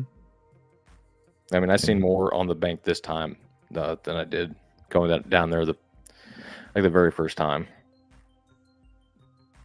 Especially with the view, even this right here, you see where it slopes up. That's where me and Najee walked up. You see the hill. Now this is another view. And we even got even closer than that, plus the other side, which is, I mean, Trey, isn't the other side even crazier? The other side's bad. And there's a video. I don't know which one yet because I haven't gone through all my footage yet. But there's one where we show what we think is the president's house, which is like it's crazy, like how it's set up and decked out and away from everything too. It's a way it's secluded. You got a little privacy. I mean, it kind of makes sense. I don't know why. If I was in that situation, I would just want to get away from everybody. But I guess with them being here, they're also close. I don't want to say resources, but they got water if they want to go try to find some food or something. I mean, I don't know how their day-to-day routine is, but at least, I guess with them being there, they don't have to go as far. So I mean, that makes sense. Yeah, But everything's the other easy person's access. doing his own thing. It looks like. I mean, that's Yeah, way off, and it's way back there. I'll try and find it as we kind of chat for a few just to show you guys what I mean. It's crazy, the view, but this was another view. I want to say thank you again so much. Let me get this contribution call out here. My cat's name is Karen for the $5 super chat. I'm new here. Appreciate your coverage from Pensacola. Thank you very much, and hopefully. I've heard there's still more storms going out there, so hopefully it doesn't reach any of those areas. And I want to say a special prayer to all the communities that were affected from these storms. I guess there was a town that was taken out last night from these tornadoes. So prayers to all them and their communities. I'll have to look. There was I knew we were supposed to get some storms. I just didn't know to what like how bad it was. Were you okay? Did you get into any storms? You Nope. didn't run into anything? No, it got like a little dark, but no storms. I know that the last map I had seen said we're supposed to get bad storms, but I just don't know to what extent. Let me see here. I think this might be it. 20765. Because it took us a while to come up to it. I think this is afterwards. Yeah, that's after 20765. So it's before that. Maybe it's this one. I think it's right before that because yeah.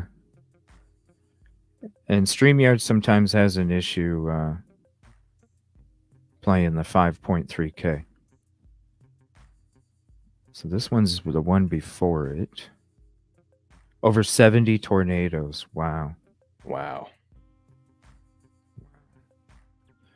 Are you and Trey going back to search in the close for Riley or Sebastian? I mean, we kind of were looking just because it is in a different spot, but it was mainly getting footage for Riley's family. Let me see here. Let me skip ahead a little bit. I think it was after this. Like I kept thinking we passed it, but it's way out there. Let's see. Okay, it had to be before that. Is that the do not dredge sign? Yeah, because that is on the other side. So one more before that. 65765. What about this one? I think. Oh, this might be it. It was right at literally. Yeah, I think this is it because I think that R128 or something. Well, I remember the bridge because we went by the pillar. Well, I'll just both be wrong. This might. Actually, I remember that building because that was way before I thought.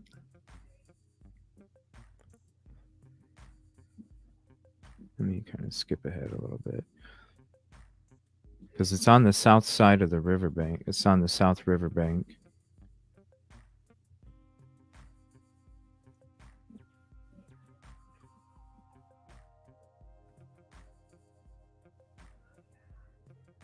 Let me go full screen too.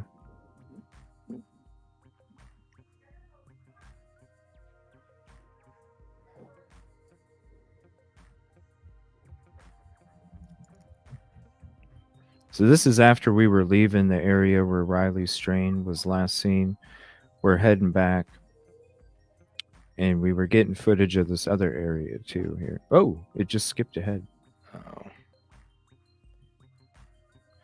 But if I don't come across it, I'll have to comb through it and find it. I did get a lot of footage. How long were we out there? 3 or 4 hours? I would have to look at the live. I thought it was quite a while. It took a minute because when the battery was dead. Like it would have been technically longer. I felt like we were closer too when we were going by it than this. Let's see. Let me skip ahead a little bit. It makes the bank look, like way over there. Uh-huh. I was scanning 60, 70 foot, if I remember right. And I was hitting the bank. There it is. We're coming up to it. Yeah, there it is right there. Hold on, let me rewind it just a little bit.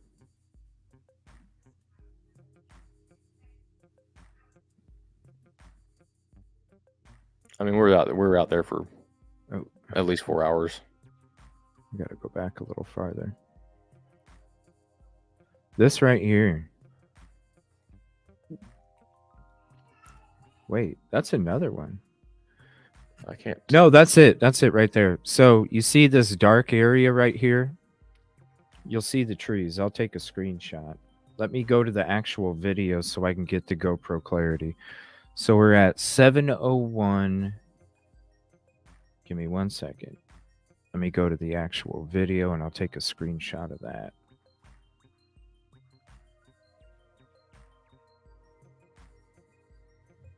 Okay, 7:01.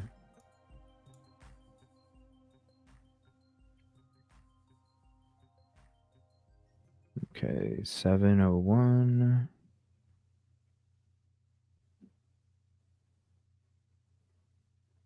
There we go. Oh.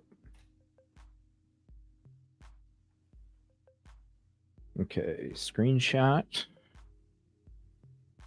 And then you guys can see exactly what I'm talking about.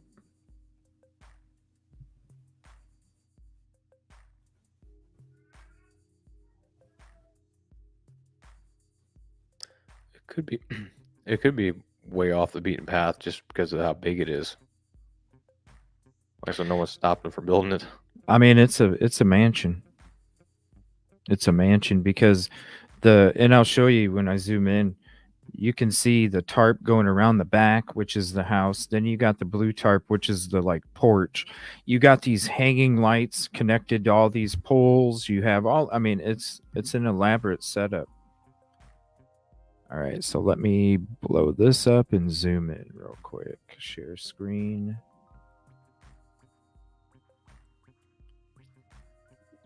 See this right here? All of this. This is part of the side. This is that black tarp that I was talking about. That covers the living quarters. Then you got a blue tarp that covers the front. As you continue to go around to the left, you see the opening of the huge house that's built. It's huge. It's got a fence going around it. It's got lights that they go from one pole or connection to the next, so it's like beautifully lit up at nighttime. You even have like a little bell right there that you can do a ring-a-ling-a-ling-a-ling like you're cooking supper. This thing is, and the thing is it's underneath an overpass for a major interstate. There's no way you can do any panhandling. The access to get up there, you actually have to walk quite a bit ways back just to get access to the road. This is secluded when it comes to the stuff that's taking place. And look, they even have a tire swing there for their enjoyment. I mean, I would if I was kicking it out there. Contribution call out real quick. Penny Hoffman, thank you for becoming a member. You can watch the live stream when we were getting this. And go watch it on Narc's channels too. And drop a like and throw a comment. But yeah, this is the president.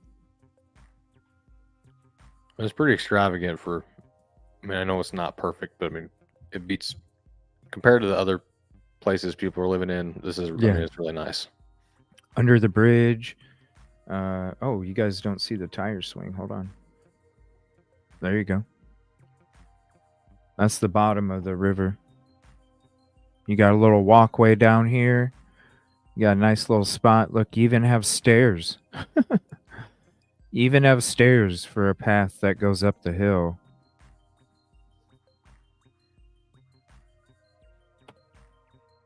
So, crazy. I'm glad we came across that on the footage because I really did want to show people like this shit's not a joke. Yeah, you didn't make it up.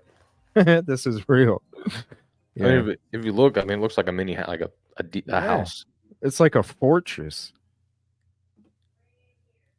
It's like a fortress. It's weird how sometimes like it's a good picture and a good video, but how it just doesn't do justice unless you're like actually there. Right. Even when we were going by right away when we took video of the side where Riley's strain was last seen. Then we went on the other side. The first time we went and did a run through that side, we already had somebody like, "Hey, what you guys doing? You taking video? You taking pictures?" Yeah, quick. Yeah. And then as we were on the other side of the riverbank getting more video and angles for Riley's location, you could hear the dude across from the river screaming and shit. There for a while. But it's like, you know, I get it, but it's public property too. You know. After the police showed up, he never said a thing. Right. It went straight to us, and it's all good because we're about doing the right thing the right way, and go ahead. It was a good conversation. They just asked us the normal questions that they would ask anybody and let us on our way. I mean, they actually did us a favor, honestly. So shout out to them.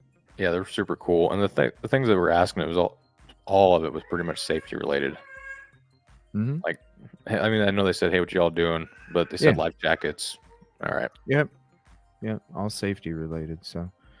But yeah, they helped us out a lot too. So shout out to them. Don't know their names, but I just want to say thank you to them for being cool as hell. Really cool. But yeah, so this is some good footage. We got a couple more go rounds of it. That way they have different angles, and that's the best part because that's how you get to the information and how you can try and find answers that you feel don't exist or that you're trying to find as, you know, other ways. You know, just like right here, just a different viewpoint. More information can only lead to more answers. So what are you doing tonight, man? You going live? Or are you going to just hang back? I don't know. It's one of those things. I thought about addressing some stuff, but it's the verbiage on it. I know YouTube's very, very like picky on trying to think what that one guy's video got taken down for, like harassment, bullying type of thing. Yeah. And like the way his video was, I didn't really think it was like, I didn't really think it was really harassing anybody too bad. I don't know. Yeah. I'm not trying to get my channel taken down. Yeah, because we're just trying to do the right thing, man. And it helps bring awareness too when we're going out there. Even if you guys are riding out there on a boat with us as we're doing these things, you're still bringing awareness to the case. And so it is important. As much as people want to talk about streams going up there, streams leaving, streams during, it's because it's about bringing awareness to it while we're out there trying to do what we're doing. And when we do these things, it just shows proof of what we're actually doing, and it's the right thing. So, like I used to not like live streams. I was like, live streams are kind of weird. But the more I think about it, you can always mute it. You can always lay the phone down if you don't have like StreamYards. Right. But it really puts in perspective of how it, I don't want to say how it really works, but if I cut a video and piece it together nicely, and it's like, I can make it look like I get everything right 150% of the time. and then we'll go to make it look really smooth and really easy. But if you see the live stream, I mean, you kind of see like as it happens, you see a lot that goes into it. Yeah. I mean, you miss a lot out on a lot of stuff whenever you try to make a video, which I get both sides, but the live stream seems like I don't want to say, but That's why you got to. Do you have an Amazon wish list? Because I want to say shout out to the community. They actually got me a harness for my chest and my hat that allows to be able to do that, so we're safe. Hands but free. at the same, hands free. So I have one. I would set to. I would have to add it to it. I've got those chest straps are kind of. I don't know how big is they're it? weird. They're Yeah. weird, but most of the time I'm using the one on my head because really, where I'm looking, it shows you, instead of having hands in front of you or They're something. sitting there. I'm bad Yeah. about panning the camera when it's on the tripod. Yeah. Like the tripod has its place, but yeah, especially when you get busy, that would be kind of nice. Mm-hmm. Yeah, it does help. And so, if Doc in upstate New York, if you can do me a favor, or actually, I don't know if they were on my wish list or what. I'm not sure, but I'll find out because the brand Which one it and all is. that because it's amazing. It's comfortable. It's very efficient and effective, and you're able to switch from GoPro to a phone with one little screw pin. So it's amazing, and I want to say shout out to them. We'll have to find out exactly what it is and do that too, because it really does. It really does help. It helps make sure you're safe, and at the same Yep. time, you're able to do an even more of effective search. I was gonna say, especially when I don't want to say a lot of times we're by ourselves, but there's a lot of times we're by ourselves. So if we're able to hook it up to the external battery, put it there, I don't want to say I'd forget it was there, but if something like what happened today happened, then it would be there for every Yep. view that you can get. Yep. Especially our safety too, because we're out there doing the right thing, and if something happens to us when we're out there doing the right thing, that's also proof too.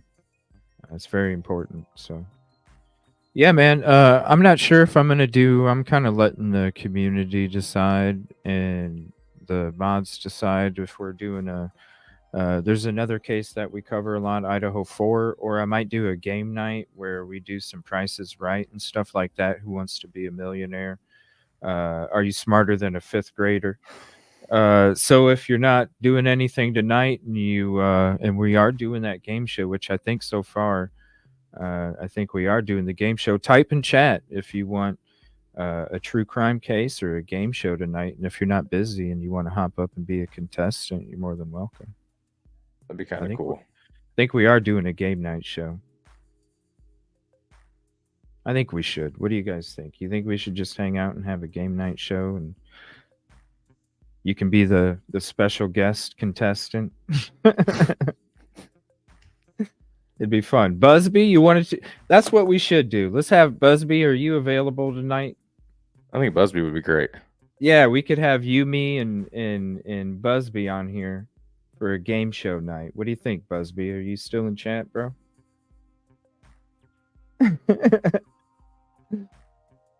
Especially, we could play Family Feud too.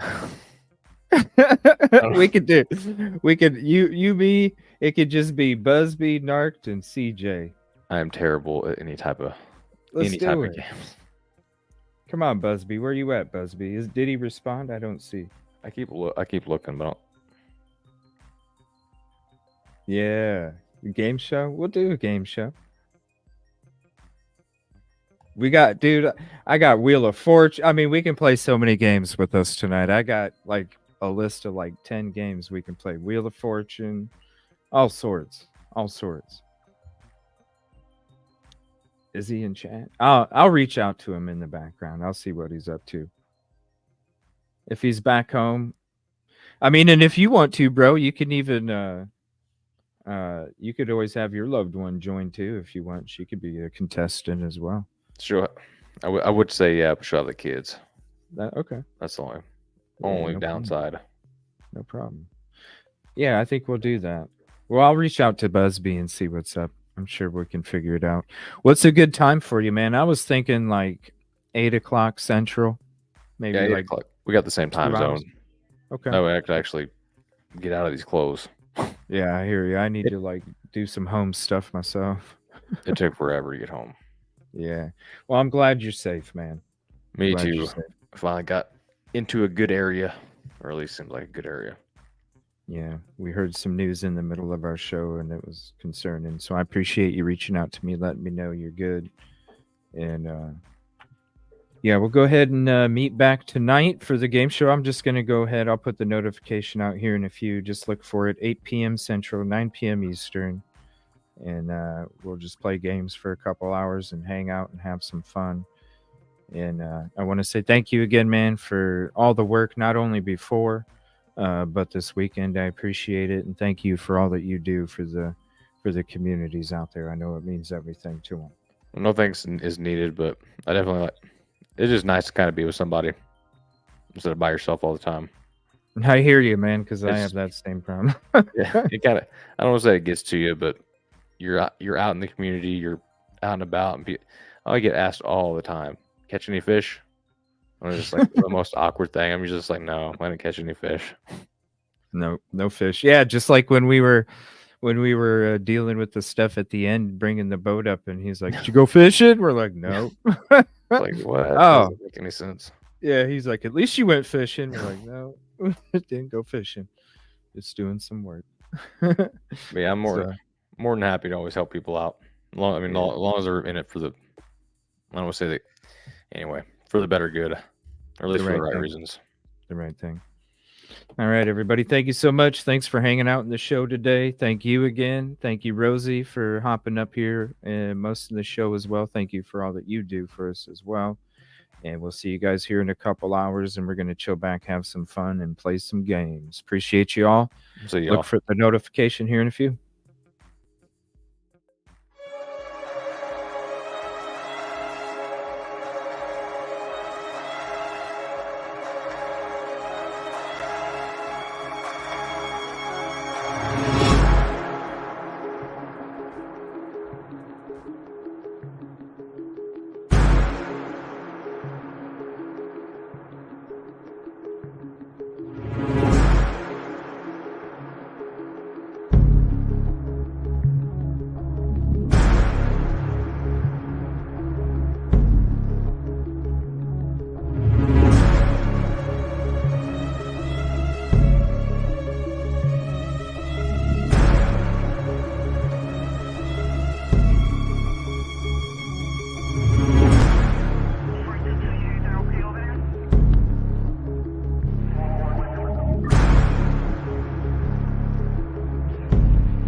Can you let a supervisor know that I have a case report with an arrest attached?